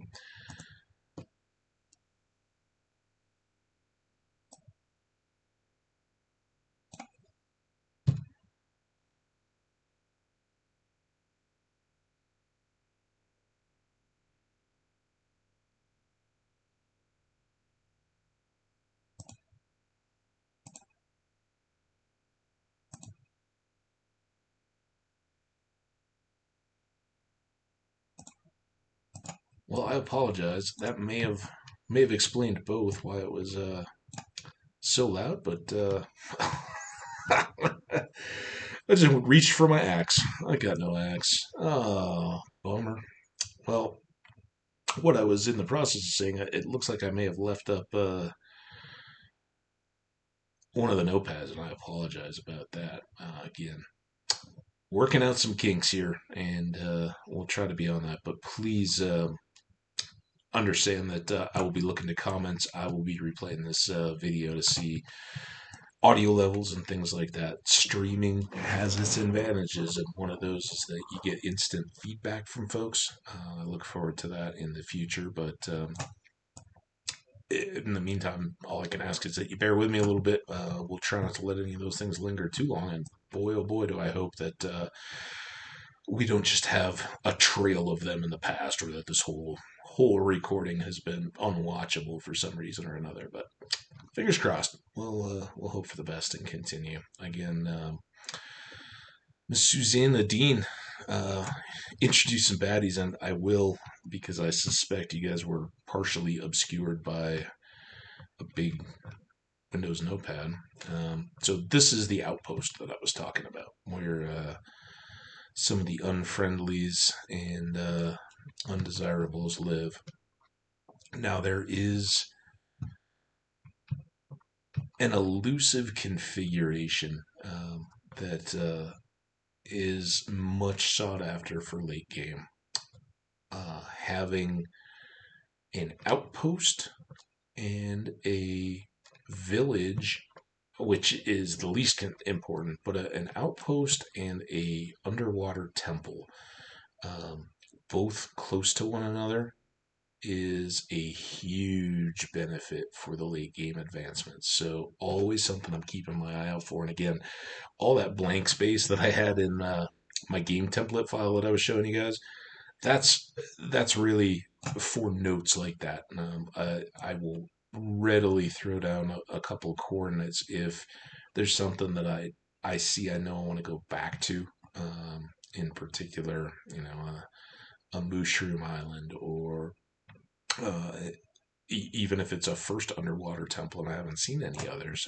Sometimes villages are so few and far between that they're worthy of note. But any of those kind of things, that stand out and help you make sense. I'm playing a little more just on autopilot this time, and I think some people will probably welcome that. It's kind of tough to just constantly go through speaking your intentions. So as we're talking here, I'm just gonna pull and gather wood, abandoning, as you saw, the that immediate creation of a wooden pickaxe or hatchet. I think there's so little speed gain that it's okay just to punch some wood for that first time. We will do it all. We're just kind of working our way through some trees to see if there's a rock outcrop or a cave or anything like that where we can do it all close to where we actually need a pick to get some stone. Not usually real wild about digging down into dirt to get started. I just, for one thing, whenever you go down, you got to come back up again, and it's always threatening after a night of working down the caves to pop out into sunrise and know that in that tall grass you didn't quite get knocked down. You may have a creeper waiting for you, and we know how that can end. So it's always worth finding a place where even for your temporary houses you can kind of have a commanding view of what you're dropping into when you do come out. Um, some of my favorite houses have been, for lack of a better word, cliff houses. Kind of like the Mesa Verde environment. Now I've never done a wood thing, but we want that wool bad, and there's more sheep. Other than that, and that's always how it goes, right? We always want what we can't have, or try to pretend that we can just ignore the negative aspects of something, whatever it may be. Just convince ourselves that we should really get what we want and push forward with it. And in this case, I absolutely love a forest like this that's growing on a fairly flat plain with some ponds and only a block or two above sea level. I think it just it removes so much of that terraforming type work that you may have to deal with otherwise. And man, this would fit all those bills. But there's a pillager outpost right next door, and that you you can destroy the building. You can take that sucker down to bedrock. My understanding, and I haven't done it. I don't know for sure, but my understanding is that the pillagers will continue to spawn. They those chunks are just designated. They're kind of like slime chunks, which we'll hopefully discover and play some more. Those all generate pillagers and will continue to do so, and that's a factor that makes a lot of later farms or farms that others use a lot function, is to have that uh, space independent development going on So I hope that, I guess, serves my lesson of why not to just settle for the place where you spawn, no matter how much it lags. But there's plenty of good here. And what we may do is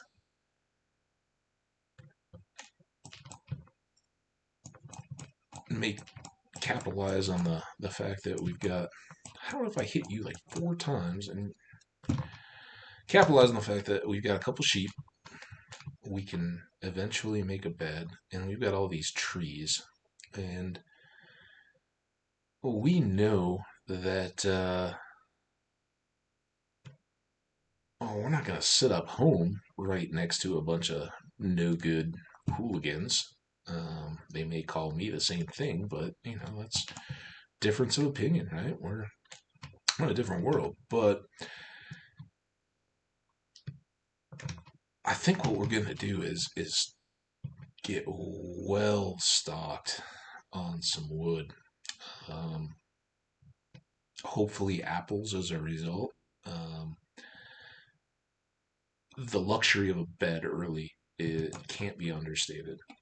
And I'm sure there'll be some flack. Oh, you're just hiding from the mobs. Well, I'd be hiding from the mobs if I was digging a hole and sitting underground too. And this will let us get mobile. Um, it'll let us more quickly get in search of a home that will be more longer lasting, and it'll give us a good night's sleep. And who among us can say that a good night's sleep doesn't have value? So there we go. We've got our bed. We're just gonna throw it down and go to bed. And again, I think maybe that Minecraft advancement that I was telling about, that must not even, it's just default. You open the game, you got it or something, because it doesn't even show up in this record. Um, but yeah, we've got a couple of those. While I'm at it, just as a more of a stream like than a recording, congratulations to Matsuyama. I apologize if I'm mispronouncing that, but first Japanese golfer to win the Masters has been going on kind of silently in my background here, and it's Sunday, the 11th of April, right now as I'm recording this. And man, oh man, as I was talking, you can be doing other stuff while you're playing Minecraft. I wasn't watching closely today, recording and speaking to an audience, whether live or in the future, is a little more attention grabbing than just playing a game that you can continually pause. But his performance yesterday was very impressive, and it looks like he aptly protected his lead yesterday. So congratulations to all the golfers. Man, congratulations to humans. We came out of a pandemic. It was only a couple months ago that we were watching the first ever Fall Masters because of that, and I do hope that everyone watching and listening has made it through relatively unscathed. I know a lot of times we are prone to oh woe is me. It's been so life changing, but look at it this way: we all got an opportunity to kind of find out more about ourselves. What do we really enjoy doing when the pressure's off? When when it's not, oh, I know my friends don't really like to do that, so I'm not gonna do it. I'm gonna hang out with them or this or that. When it's purely just, man, I got my family around me, hopefully, and they're great and all, but we did that for a week and it was a blast. And now we need a day to kind of just chill out. What am I gonna do? Is that reading for me? I already hinted at it, but I've done some great reading over the last year. It's kind of amazing, and it's always struck me. A lot of people. Frankly, I don't get the perspective, but a lot of people absolutely hate reading books. They it's like work to them. Never has been for me. I find that engagement and your own interpretation of what a writer has shared is so incredible. And you hear movies never do a book justice. One of my all-time favorite authors and works, of course, is J.R.R. Tolkien, and the the Lord of the Rings in particular, The Hobbit. I've even uh, started a little bit more on the Silmarillion and some of the stuff that helped him build just a immensely detailed world in which to set a story that really helped him. Was really about him exploring language, as much as the adventure story and the idea of going on this quest that we're all familiar with from, if not the books themselves, the movies. You get a cast of fairly familiar characters. It's not that far removed from the Star Wars inspiration, or King Arthur, the Norse sagas that Professor Tolkien himself pulled from. All those things kind of relate to a much more base and human story that doesn't take any particular art to relate. And that is that as we grow up, we will band together and oftentimes be confronted with what seem to be insurmountable challenges, uh, and what it takes in terms of uh, dedication and sacrifice to overcome those massive challenges, whether they're ones that threaten entire worlds, like the Eye of Sauron and his world, or the Emperor Palpatine and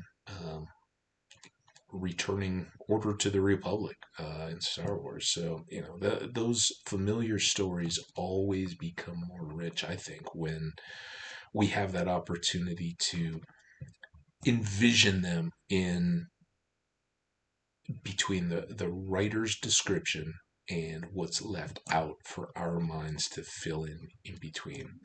And I think the Lord of the Rings trilogy is a beautiful set of movies, and remarkably, now that they've, it's somewhat scary to think they're getting a little closer to 20 years old than they are to 10, but they still hold up very well, I think. And uh, even the effects that were used at the time don't seem as aged, as you sometimes get in a lot of those fantasy science fiction type uh, features, where they very early on were trying to make CGI more than it should have been, just because they could, and that's a growing part. It's like losing a world in Minecraft, right? It Sometimes we need to do that to move forward. So anyway, I think we've talked a while. We've gotten a lot of wood. We've, most importantly, out of all that, gotten our bed, and now we're just gonna try to keep our ocean in view a little bit, but put some distance between. Where are you, Holmes? It must be down this hole. Yeah. Look at you, just burning, burn. Oh, hey, here's a village. So again, equally perilous, even more so with that outpost,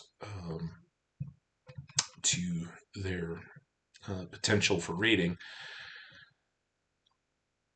I think we'll take a peek, see if this village has anything nice to offer to us. But I really think we're gonna want to make some tracks and get a little breathing room. We don't want to, we tried living right on the doorstep of our neighbors, and it didn't have the outcome any of us were looking for. Well, maybe you guys were looking for. I wasn't. Definitely not the outcome I was looking for. So we'll either throw what we've gathered into a boat, or we'll just cruise along the coastline and see what we can come up with. Now, I unfortunately doubt that any of these crops are going to be up enough for us to even tell if they have anything good, like a carrot or a beet. I didn't call it out, but some of you may have noticed there we got some potatoes out of a chest, and that's wonderful. Potatoes are fully capable of supplying our food needs. They are almost as good as steak on their own when baked, and we can make very good use of those. Of course, we don't want to initially. We want to use those as our seed potatoes. It's like another great book and movie combo, The Martian. How many remember the fateful potatoes included for a Thanksgiving dinner? And fortunately, they, as a psychological endeavor for the folks spending extended periods of time on the surface of Mars, or that was the plan in the novel. NASA had decided that, okay, team building exercise, because you guys aren't going to be busy enough or just constantly in awe of the fact that you're looking up at the night sky to see your home. We're going to have you cook a Thanksgiving dinner from, whatever the equivalent of space scratch is. So they had sent along these raw, not powdered or anything, potatoes to, okay, yeah, somebody's job when you guys get started on this is going to be to cook up, boil up, and mash some potatoes in a space tent, effectively. So, not sure how realistic that particular part of it was, but it worked out very well to have just a few potatoes that hadn't been cooked and were uh, still possible to cut up and germinate. That's sometimes life hangs on the fate of does or doesn't some little piece like that come into play to set you up, and the other piece of that is being in a position where you can recognize it and ready to seize that opportunity. So what we are going to try to seize is a trek again across a desert. As I said, I have found over the years that walking across these deserts is not an unpleasant activity. Much the better for a bed. And we're going to hope that this icebergy ocean opens up in the direction that may lead to a more habitable home. We tried the desert. It was nice. It obviously has some drawback, right? The drawback being living in a temple may expose us to creeper blasts. And I know it was something I just overlooked on my part, but we're gonna not just first thing settle for a desert. I was hoping maybe some coal or something in here, but not to be. But we're already seeing some islands of another biome here, which is nice. And I love the variety. I gush a little bit about Minecraft, but I absolutely love, compared to even games that attempt to rival its mentality, and there's a million of them out there. A lot of games that try go, oh yeah, we're gonna have more lush and more varied um, biomes, and the graphics are going to be incredible. You guys are just going to be amazed to see how cool they look. And that, it's great. They do that, but you quickly realize that those biomes are stitched together out of pieces that are the same in each version of the game, right? okay, well, this jungle is going to be 17 chunks of jungle. And those chunks, they may be varied and they may come in a different order, but the jungle stays at 17 chunks. And, you'll cross it, but each biome, it stays in a uniform size or depth. Here, you may look out at a desert and go, oh, I've got more sand than I could ever need in this desert, and there's going to be temples. And then you go over one ridge, and it's gone. It's straight into an ocean, and in terms of chunks, it was 5 to 10 range, and then the next one just goes on and on and on. Or you're looking for an igloo and you finally find a snowy taiga, and you think, all right, this is it, I've got it, and it's just a little patch, and oddly it's then into a snowy desert, and or a frozen desert, and that there's nothing to offer the opportunity for what you're looking for, and you just have to keep plugging along and hunting. And I think that's one of the coolest parts. That, yeah, you recognize immediately, hey, I'm in the plains. I know what to expect here. You can kind of go through the mental checklist, what could and couldn't be here. But even if it's made out of the same pieces, this plains isn't going to be the same as all the other plains you played on in the past. And that's refreshing and challenging in a way, and it's another reason why I play a vanilla hardcore mode that for me says you don't command or do things into the game. You play the hand that's dealt, and that will have advantages and drawbacks that you don't know at the start. You just don't know what you're getting into, and discovering what it is most of the fun. That's it. Would be very unplayable if you knew, okay, when I fired up this world, I knew we were going to get some ice stacks, and I was going to see just a perfect potential home site, but it was going to be sandwiched between a village that, frankly, I think maybe they had some sewage issues that they needed to deal with, and a pillager outpost. So we had to pack it up and go. But it was fun for the experience. And all right, here's the big opportunity, folks. Can lightning strike twice? Is it possible? It's not. I'm telling you right now, it's not. But is it possible that a second enchanted golden apple will come? If it is, everything that people have ever said about streamer luck, I mean, I used to laugh it off and be like, yeah, it's just because maybe they restarted their stream 8 times. But oh, this is bad. Already hear trouble. See, game knows.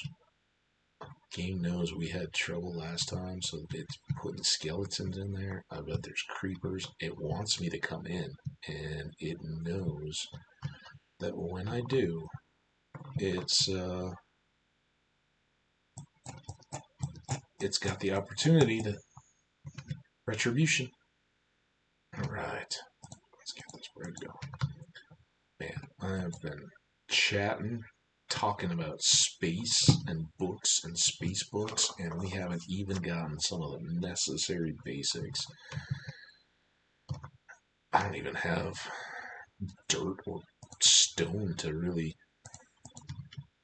anchor this thing up. We got no coal, so I'm looking at potentially going down to try to see what's in these chests without any extra light.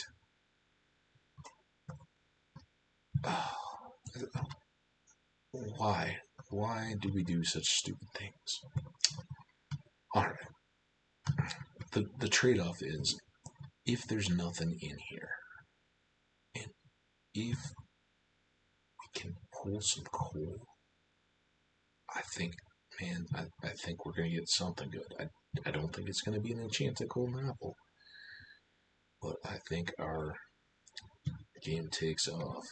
Now, if it decides to spawn something down there while I'm going, and that something steps on the... Oh, no. Listen. I love adventure. But what? This world.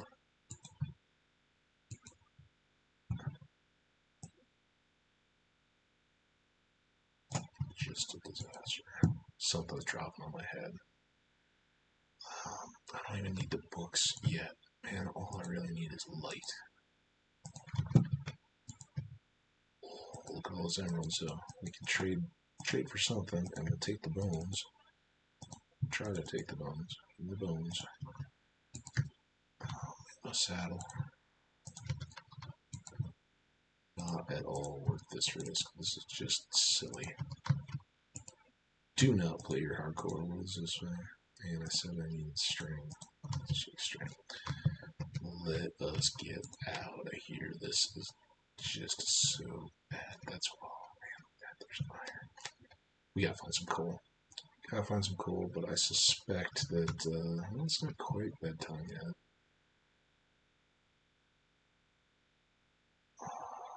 Where can we get coal? It's all balance. It's all a balance, chat. We don't want to take unnecessary risks, and we're just totally doing that right now. But there's iron in that cave. There's so much potential for good. And, you know, you don't want to not better equip yourself just because you were scared. You gotta look, you gotta be careful. We're trying. And trust me, I'm ready to run away. Show them my backside and my tail feathers and get out if I start to hear a noise. But getting some torches is gonna make a little difference. All right, so let's get out of here. Make that a little easier. And now again, the thing that's letting me be a little more reckless, cavalier, something is that I have a bed. And daytime like this, you can stick your head into a cave like that, and if the opportunity presents itself, you can grab what they'll give you, knowing, if it's a skeleton or a zombie, you can run like mad, and they're going to catch fire as soon as they get outside. So it's not yeah, there's some risk. You could lose your world, but I mean, we lost one, and we're only less than an hour into this one. I've lost far more engaged worlds. Why did I pick up my bed? So yeah, I think I'm gonna pop down here. I'm gonna get a little sleep. We got 2 caves and the basement cave of that temple. This time we're not settling. We tried it. It was a mess. We are purely in plunder mode. But if we can have a big old pile of iron ore, and we may not, we may see as soon as we pop in here that it gets very dangerous and we gotta run, which would be a shame, but sure would be nice to show up in whatever becomes our home with a little more than just our stone pick, because we don't even have an axe anymore. I don't think we bothered to make a shovel. We're pretty thin all around. Okay, so this comes back around. Nothing in the iron, but we can definitely... get those stone tools. And I think last time I geared up on the full complement of stone tools. This time, I think we're going to be a little more space conscious.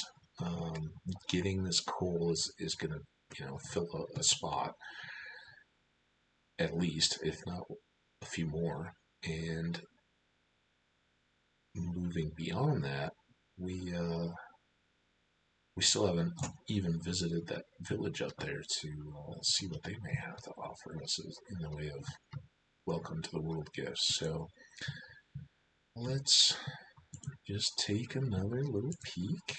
Again, we're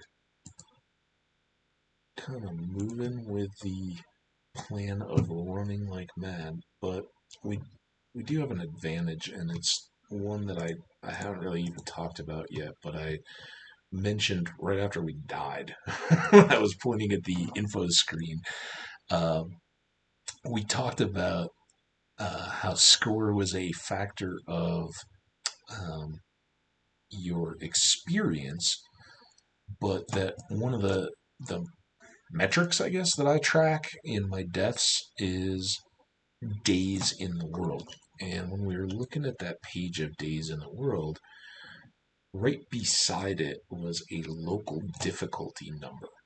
And I'm not gonna pretend to have the answer of what exactly makes local difficulty click, but I do know that it will build as you gain experience and duration up to approaching a 5, I think. I think I've seen 4.7, maybe a 4.9 or so, once you've been in a world a while.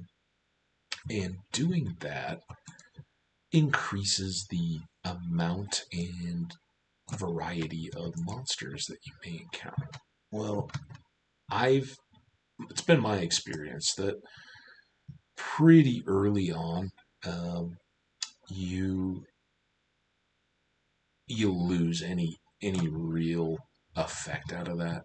It's not something. That's why I don't really talk about it a whole lot. But so early in the game, when you're kind of in that level 0 to 5, you get this kind of opportunity that the world is not spawning a ton of monsters at you.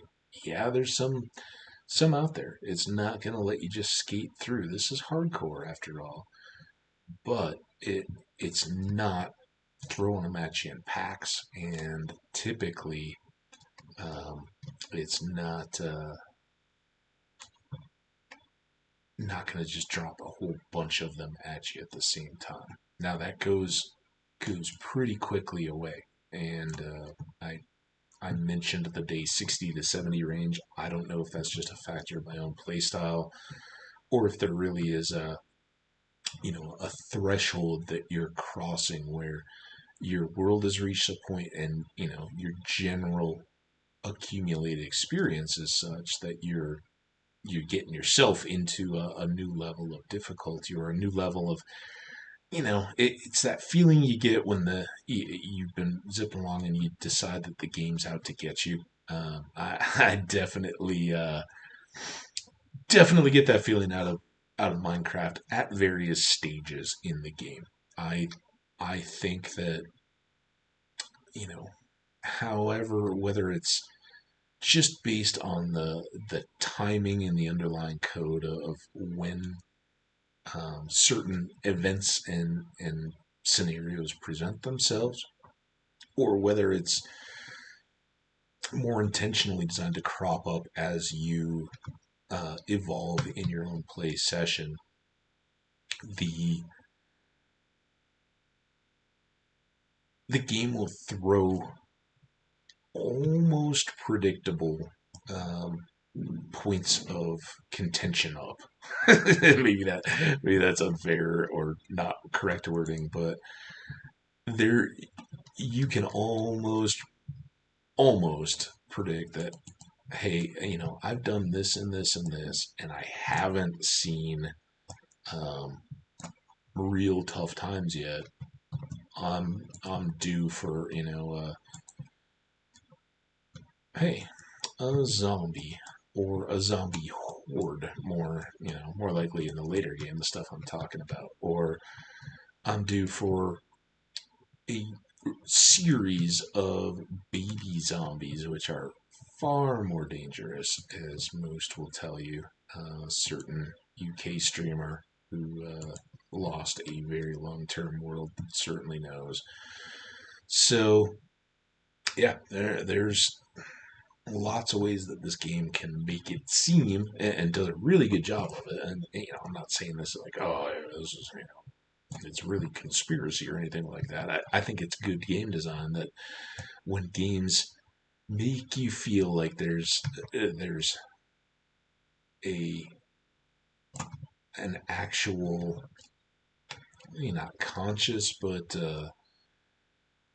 ongoing sense of the world and the beasties within it conspiring against you to make your life difficult or to make you be honest.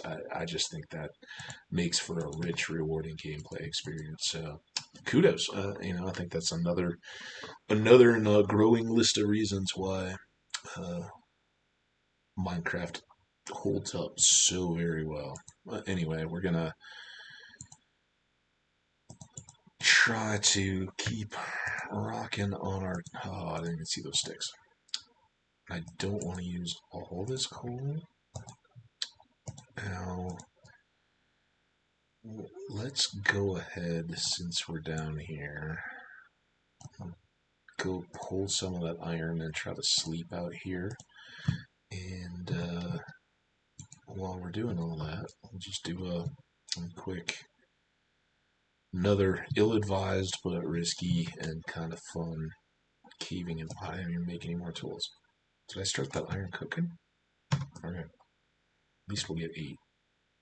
That's one piece of coal. Again, 8 items to cook per coal. And yeah, the real reason I've gone up and outside, if you're not looking there, is my stone pick is got one more maybe use in it, and my wood pick won't gather coal or iron, so I'm kind of a little stuck here. Switch over and try to use up the wood. Never ever forget to look at your seedlings.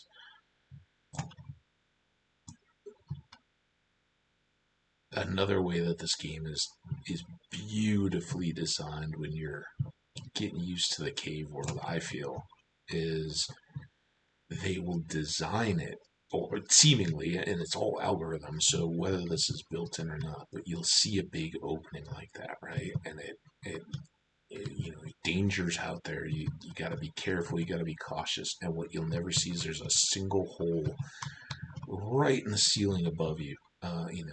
Rung by low hanging stuff like that. So you gotta look for it to catch it, and you're busy doing something else. You're worried about your stone pick about to break, that kind of stuff. And the next thing you know, boom, creeper just dropped on your head. And yeah, and as I just showed unintentionally, it can happen all too easily. So, good news is now we can get started on our world of iron. And we're going to do a couple things here right out of the gate. And again, I know iron is useful in creating armor, and a lot of folks are probably going, well, you got this opportunity aside from taking a nap. Why not make a hat? You had your pick. Obviously, I needed to replace that, but why not out of the other options that you had? Well, as I said, I absolutely swear by a bucket of water. It's so useful in so many different situations, and I'll be the first to admit I don't use it as much as I used to, but it can let you jump from a high place by creating a waterfall to ride down. It can keep monsters at bay.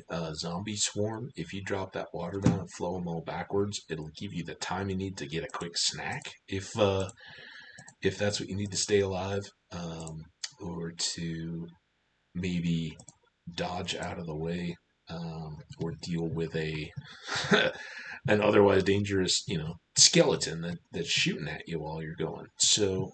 So many good things. And again, we've got a load of iron coming up out of here. We're not going anywhere until we do. So we're going to definitely take full opportunity. And it's weird, but I think the 6 will let us get these two.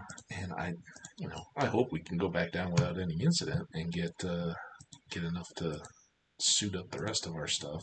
But we'll use those pieces to make those 2 items, and this lets us go quicker.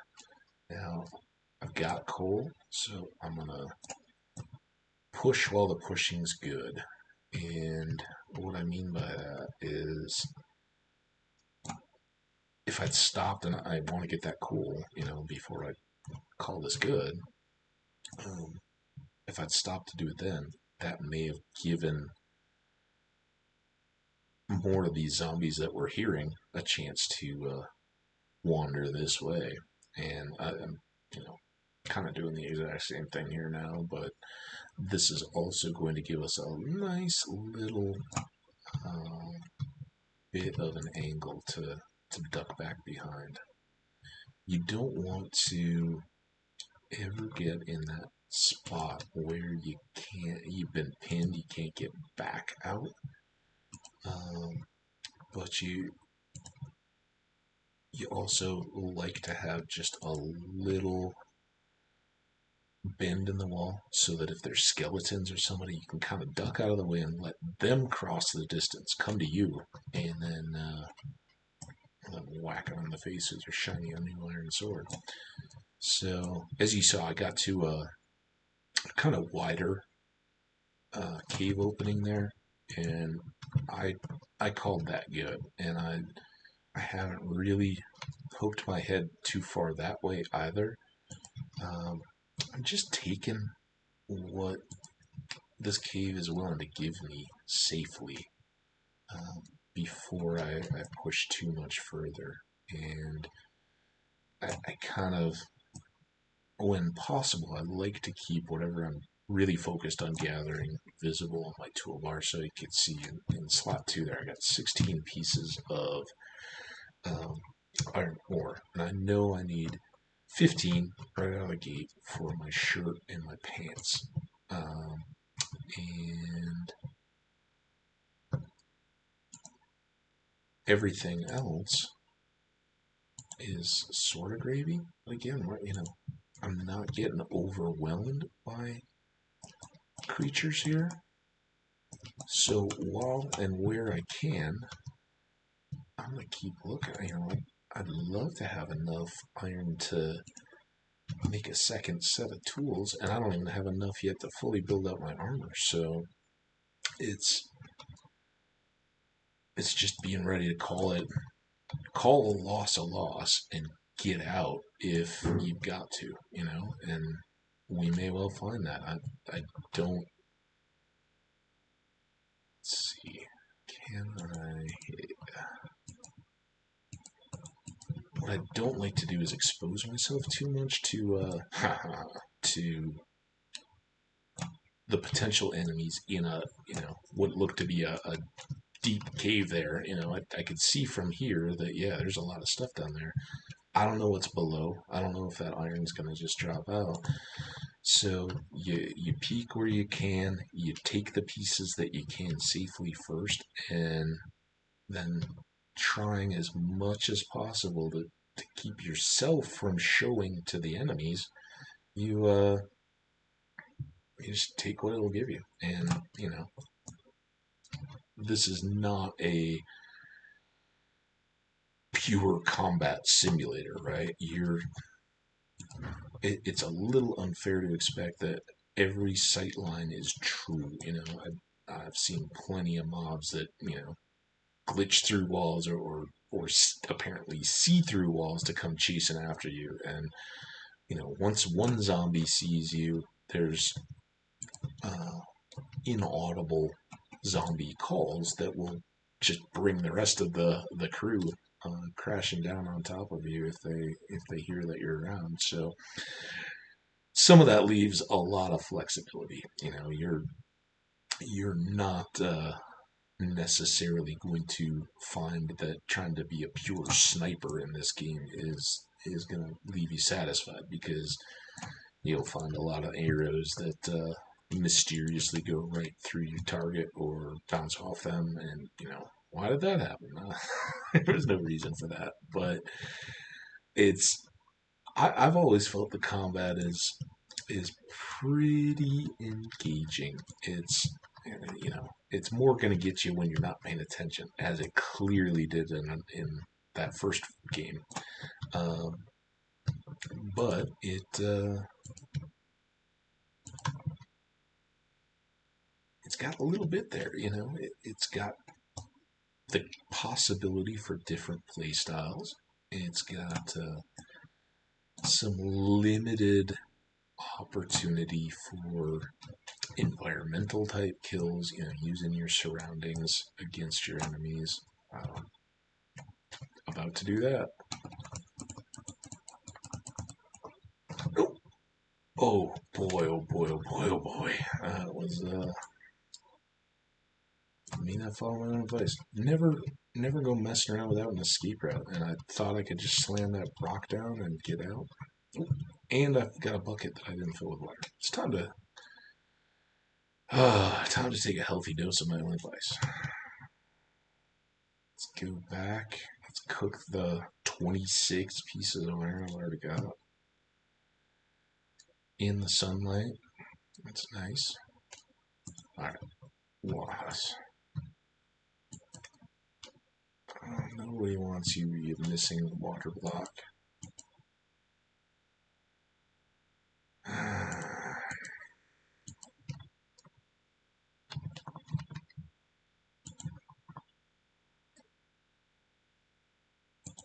I mean, nobody wants that in their world, right? So we gotta take the time to do the right thing. Fix. This may be pushing it. Okay, now cook her up. Boy, oh boy, oh boy, oh boy. I'm getting reminders left and right not to ignore my own advice. Still doing alright on torches though. That's good. Don't think I'm gonna take along extra. And it isn't lost on me that we didn't go back to fully vet out either that temple or that second town. So we've got a lot of stuff here to keep in mind, I guess, which I haven't been doing. And what I also said was that we so far haven't done the full complement of tools, but I think that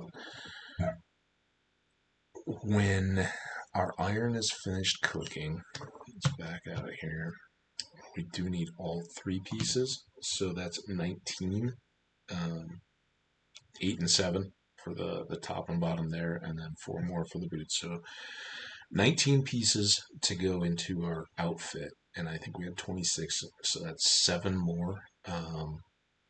Now, shears are kind of nice if you don't have a bed, and they're good for additional beds. If you're passing sheep when you're looking for a home, it's great to snip off, especially the white sheep. One, you don't kill them. And while I did happily kill those that were at the place where I wasn't going to be living, first day, I'd gladly get them done and get out of the way. However, when possible. Sheep are the one example. You can shear them. You don't need to kill them for wool, and that's that's awesome. You can then dye them. All kinds of fun stuff to do with sheep. Also, their food, their meat isn't as good as beef, so not particularly what you want to rely on for a food source long term. But day one, getting that stuff, awesome.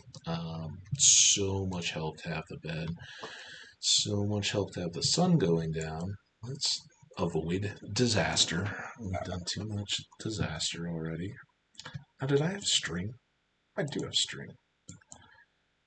We're just jabbering on here, filling time while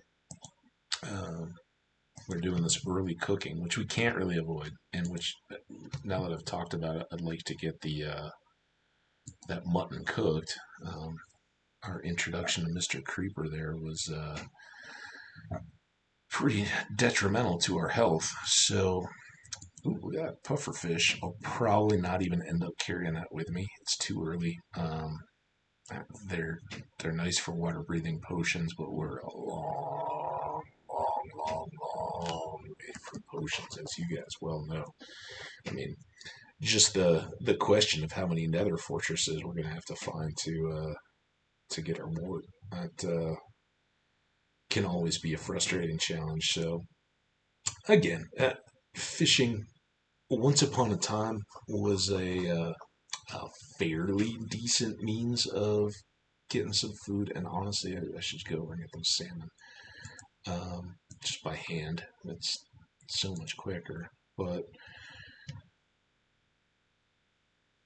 yeah, we got the time, and we're cooking, and I don't want to forget to do that mutton. We'll add in some cod, I guess, since we're just sitting here doing it. Then we'll head back to town, town and temple, and I want to check that cavern by the temple that we did visit once we got some torches, and I'm not just terrified that something's going to crash down on my head. And see what food goodies the village has to offer. I think we're going to be past most other stuff that they could be expected to give us. Sometime the best, in my opinion, benefit of the village's early game, and it's relatively rare to see in villages, certainly not in every one. And we haven't, I don't even know if we saw one while we were there, is the metalsmith shop or blacksmith shop in town. And when you find that, you can, grab either just some iron ingots, maybe an iron tool, or a piece of iron armor. And, man, day one, that's game changing stuff. That's huge. But once you get past that point, there's not even as much value for that. You're very quickly going to be getting as much as you. I need boots. So we'll just mainly check carrots, beets, or if we happen to find it, a pumpkin seed would be ideal. So those are all good possibilities. But I think we've pushed our luck here in our little cavern, friendly neighborhood cavern, as much as we can reasonably expect to. Even though now we have full armor, we got a little, another degree of safety in doing it. But it's again diminishing returns. At some point, we're going to have as much iron as we could possibly need working to set up our mines. So what I'm going to do... Oh, this is where it all went bad the last time. Get these little pauses. I don't know if that's something running in the background against my CPU. The game and the stream seem to be in good shape, and it's something not in Minecraft itself that's bogging us down. But when I have looked, we've been very low on utilization of resources. So again, something I'm learning about, and I apologize for those little hiccups. Let me just interrupt here. I'm gonna wisely pause the game, and I apologize if anything pops up on the window here, but we just want to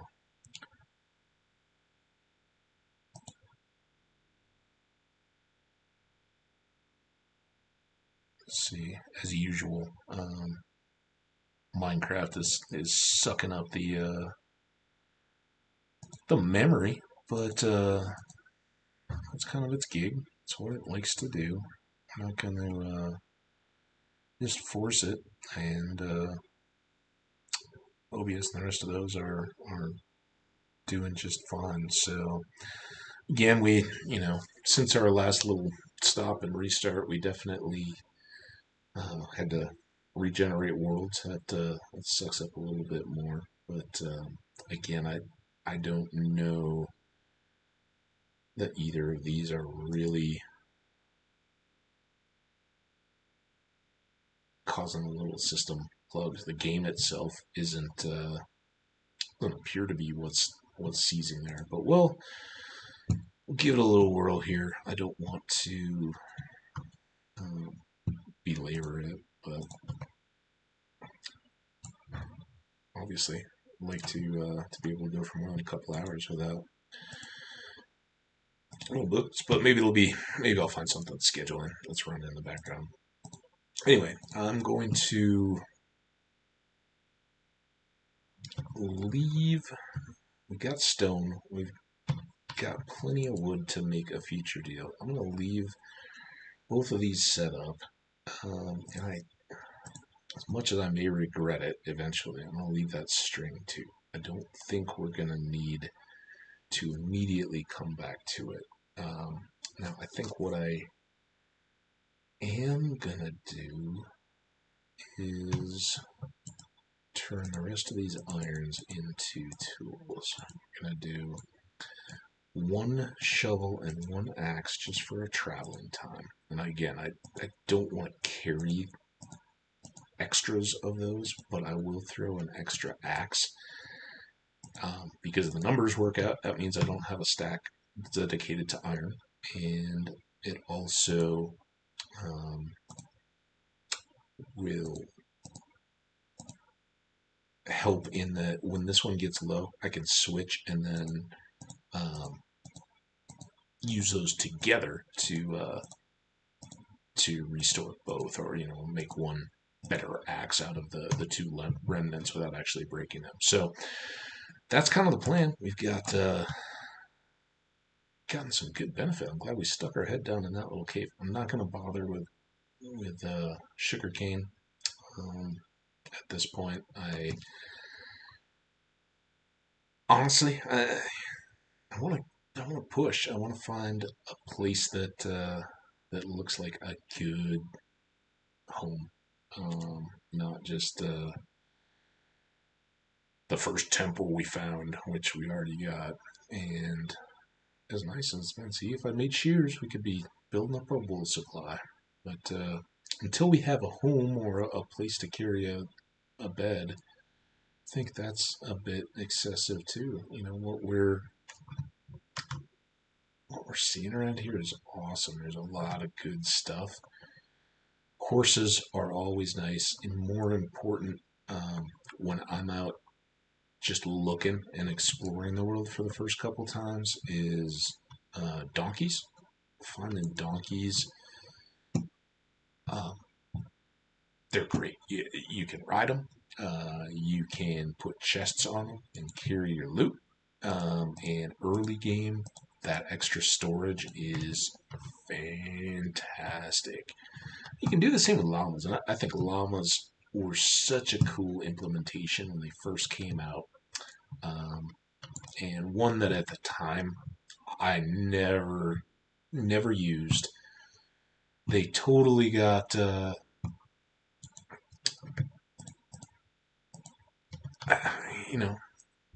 overlooked by other cool, awesome developments that I would never complain about. I think they made Minecraft better, but not even many people don't realize that if you get llamas tamed and put chests on them. You can throw stuff in the chests, and they have an attribute like the speed and jumping of horses that regulates how much they carry, if I recall correctly. Again, it's sad, but I don't use them too much anymore either. There's just not the same purpose. You have to have just the right world build and be at just the right point in your game to even make it worthwhile. But you can load up, man, at 8, 12. If anybody knows the number, but and I'm sure that I know the wiki says, but you can get these llamas to follow one another once you've tamed them. So if you have one llama and one leash, and you throw a chest on him after you've tamed him, he'll carry your stuff. And if he has 6, 7, 10, whatever, I don't know how many it is, but all of his buddy llamas, if you're cool to them too, and they all have chests, they'll all carry your stuff too. And when it first came out, that was massive. It was loot carrying to a huge new degree. And I honestly can't recall, the notes out there in the wiki probably make it pretty clear pretty quick that whether they were there before or after shulkers. I know I hadn't gotten to the point in my play where I was regularly equipping myself with, a whole ender chest full of shulkers that I was carrying gear with. And by far, at that stage of the game, you don't need them anymore. You really have to limit your play to a point in the technology that makes sense to use them.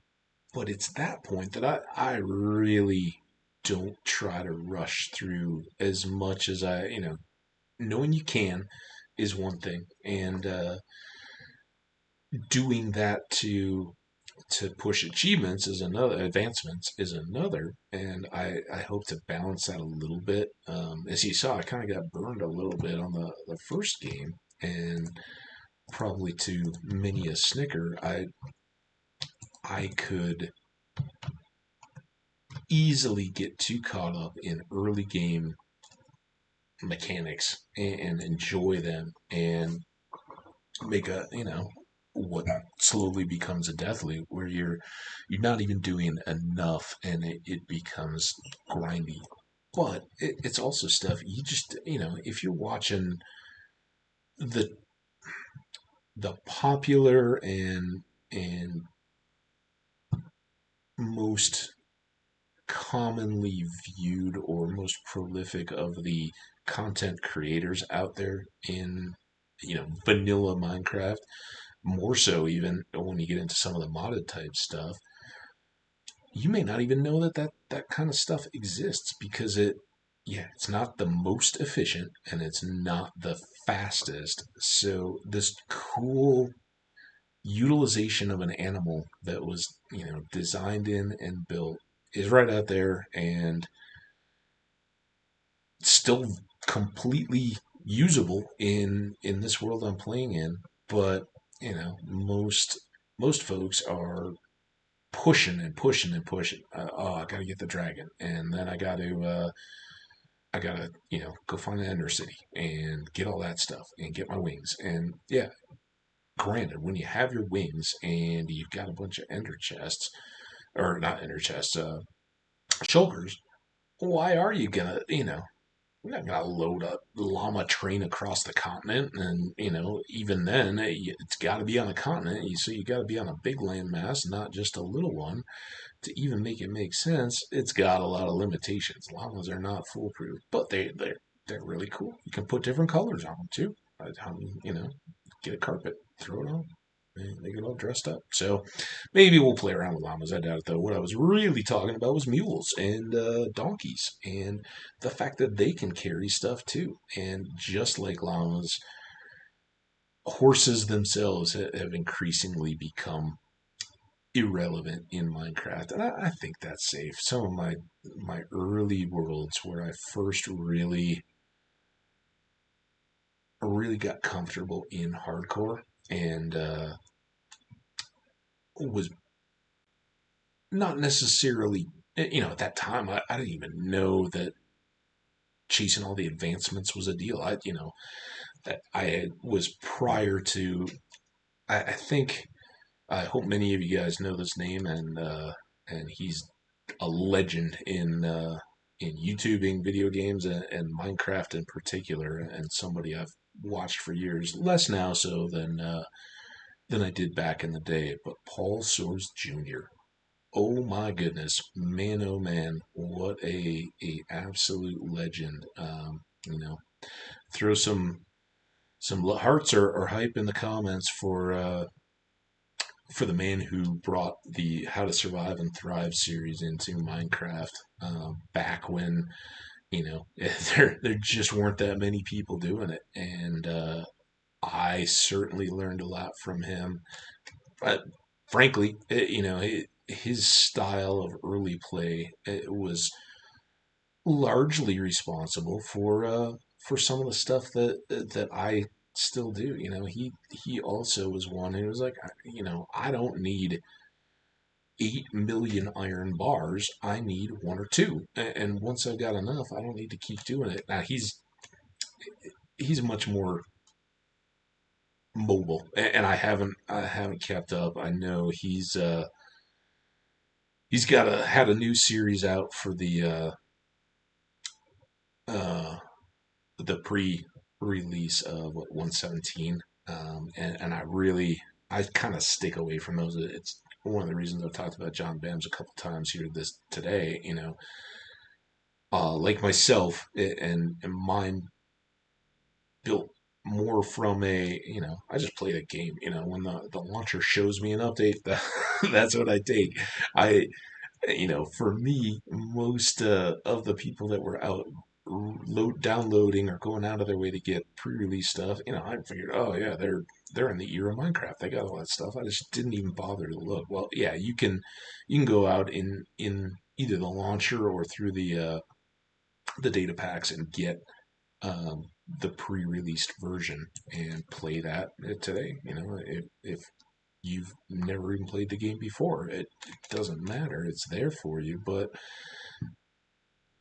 I've always just played that, when the game tells me something's ready to go or that's the version, I know how that's always worked. I know they're going to push it on me. And as much as I've always, each time something new's come out, I've been like, oh man, but felt like I was just really getting to enjoy the version before it. They all seem to go too fast for me. I want to savor each piece.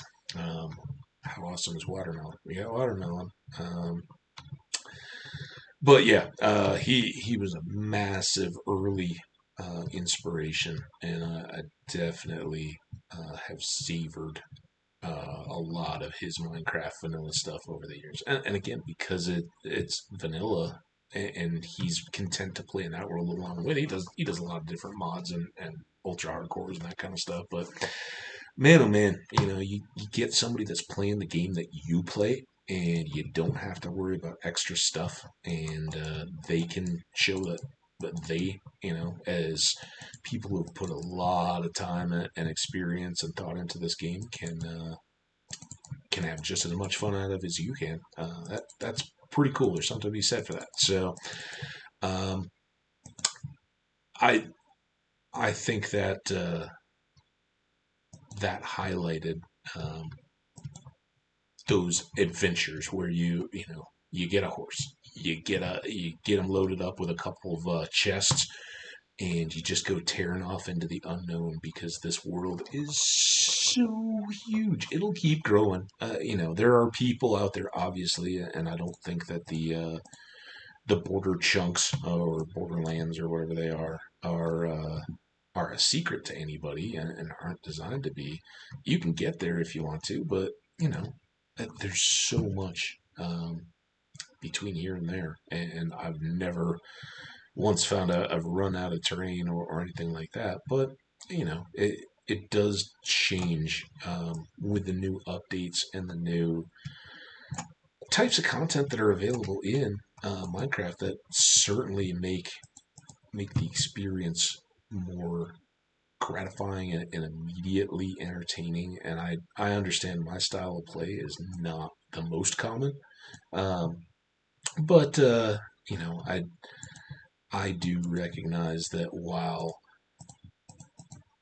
increasing the instance rate of uh, mine shafts, may appease the frustration of people that say, "Oh, my game was totally ruined because I had to keep exploring or just keep tunneling." Well, I've never found a lack, but I certainly have found that they seem to become more frequent over the years, maybe. And again, sometimes that's perception. It may not have changed as much as I thought, but certainly when you add in things like flight, which again, wow, how cool is it to have this world that you can just strap on a pair of wings and light a rocket and go tearing around. No, no limitations. That's uh, that's pretty great. Didn't I have a boat? And look at all that wheat. Where did I miss that wheat? So anyway, that's part of why this is fun to record. It's great to ramble and get your thoughts out on some of these kind of things. I hope you guys are enjoying it. If you are, please go ahead and leave a comment. That's the starting point of all this is to hear if anybody's appreciating it, or if you guys have any recommendations on what I can do to make it more entertaining, more appealing. I fingers crossed we'll have some longer term worlds here going, but in the meantime, certainly there's always that potential for death. I think we showed that quite clearly. My outlook isn't going to change in the regard of I want to enjoy all the phases of this game. And while I've said that, yeah, advancements, I always am playing with a mentality that I want to do all of the advancements. The Wither fights are awesome. Man, they're great. Getting him out there and smacking him down with a Smite 5 sword. Good stuff, and usually a great opportunity to eat that enchanted golden apple too. But I if it circumstances set up when we find our home and they're looking like, yeah, let's get a ranch going on the plains. Let's get some horses and have a pack of mules and that kind of stuff. Hey, let's do that and not just say that we're in a rush to make the fastest, most efficient run to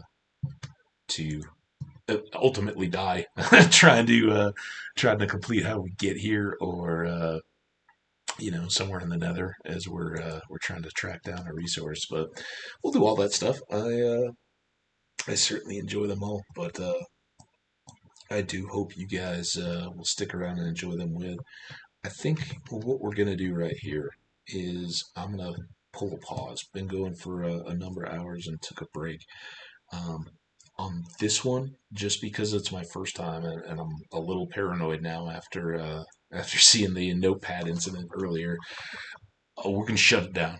This will be the end of the first episode of our Worlds 1 and hopefully the last two, but I doubt that will be the case too. But we're going to stop this one. I certainly may be back to record some more, but as I get used to the actual uploading on the YouTube side of things, these may get spaced out a little bit. Again, I don't know. One, that they can run in succession, or what the timing is going to be on that. This is all kind of new world for me, and I've certainly gotten a big file together here on this one. So we'll get a fresh start, let everything clear and reset, get plenty of fresh, juicy resources going in the laptop, and then whether I pick up the next episode immediately, I would love to get us into our home and find out at least where that is, and start to start to get it going. I know I won't be able to play while those recordings are getting set for posting. So um, kind of the realities of a new streamer getting started. It'll be nice if some other resources can go. I've got a lot of hopes. I hope that there's an audience and there's some interest because I will be more than happy to keep this growing out a little bit. You know, streaming. I've got monitors that are currently sitting idle and would love to throw those up so I can be a part of a chat as well, and we'll see how these first initial video recordings go, and then quickly look to incorporate some of those elements as well. So thank you anyone who's tuned in and checked out this first video. If you're coming to it late, welcome. You may not have hung out this late, but it is. I always enjoy finding a streamer or catching a highlight clip or something and going, oh look, in a playlist on YouTube they got all the way back to the start of their season, and you can see it and watch the full thing. And I know people will just dip their toe in. I don't know how many like me will let these series run after the fact, but certainly a first video. It's a great way to get a little feel for how a streamer or a YouTuber get started, and a little chance for me to run on in the mouth about what I'm hoping to do here. So here we are in our little village, friends. I hope to kick back up with you guys here shortly. But for now, thank you all for tuning in. We'll pause for now. And I, as always, want to thank you all so much for watching. We'll see you next time, whenever that may be. Thanks all.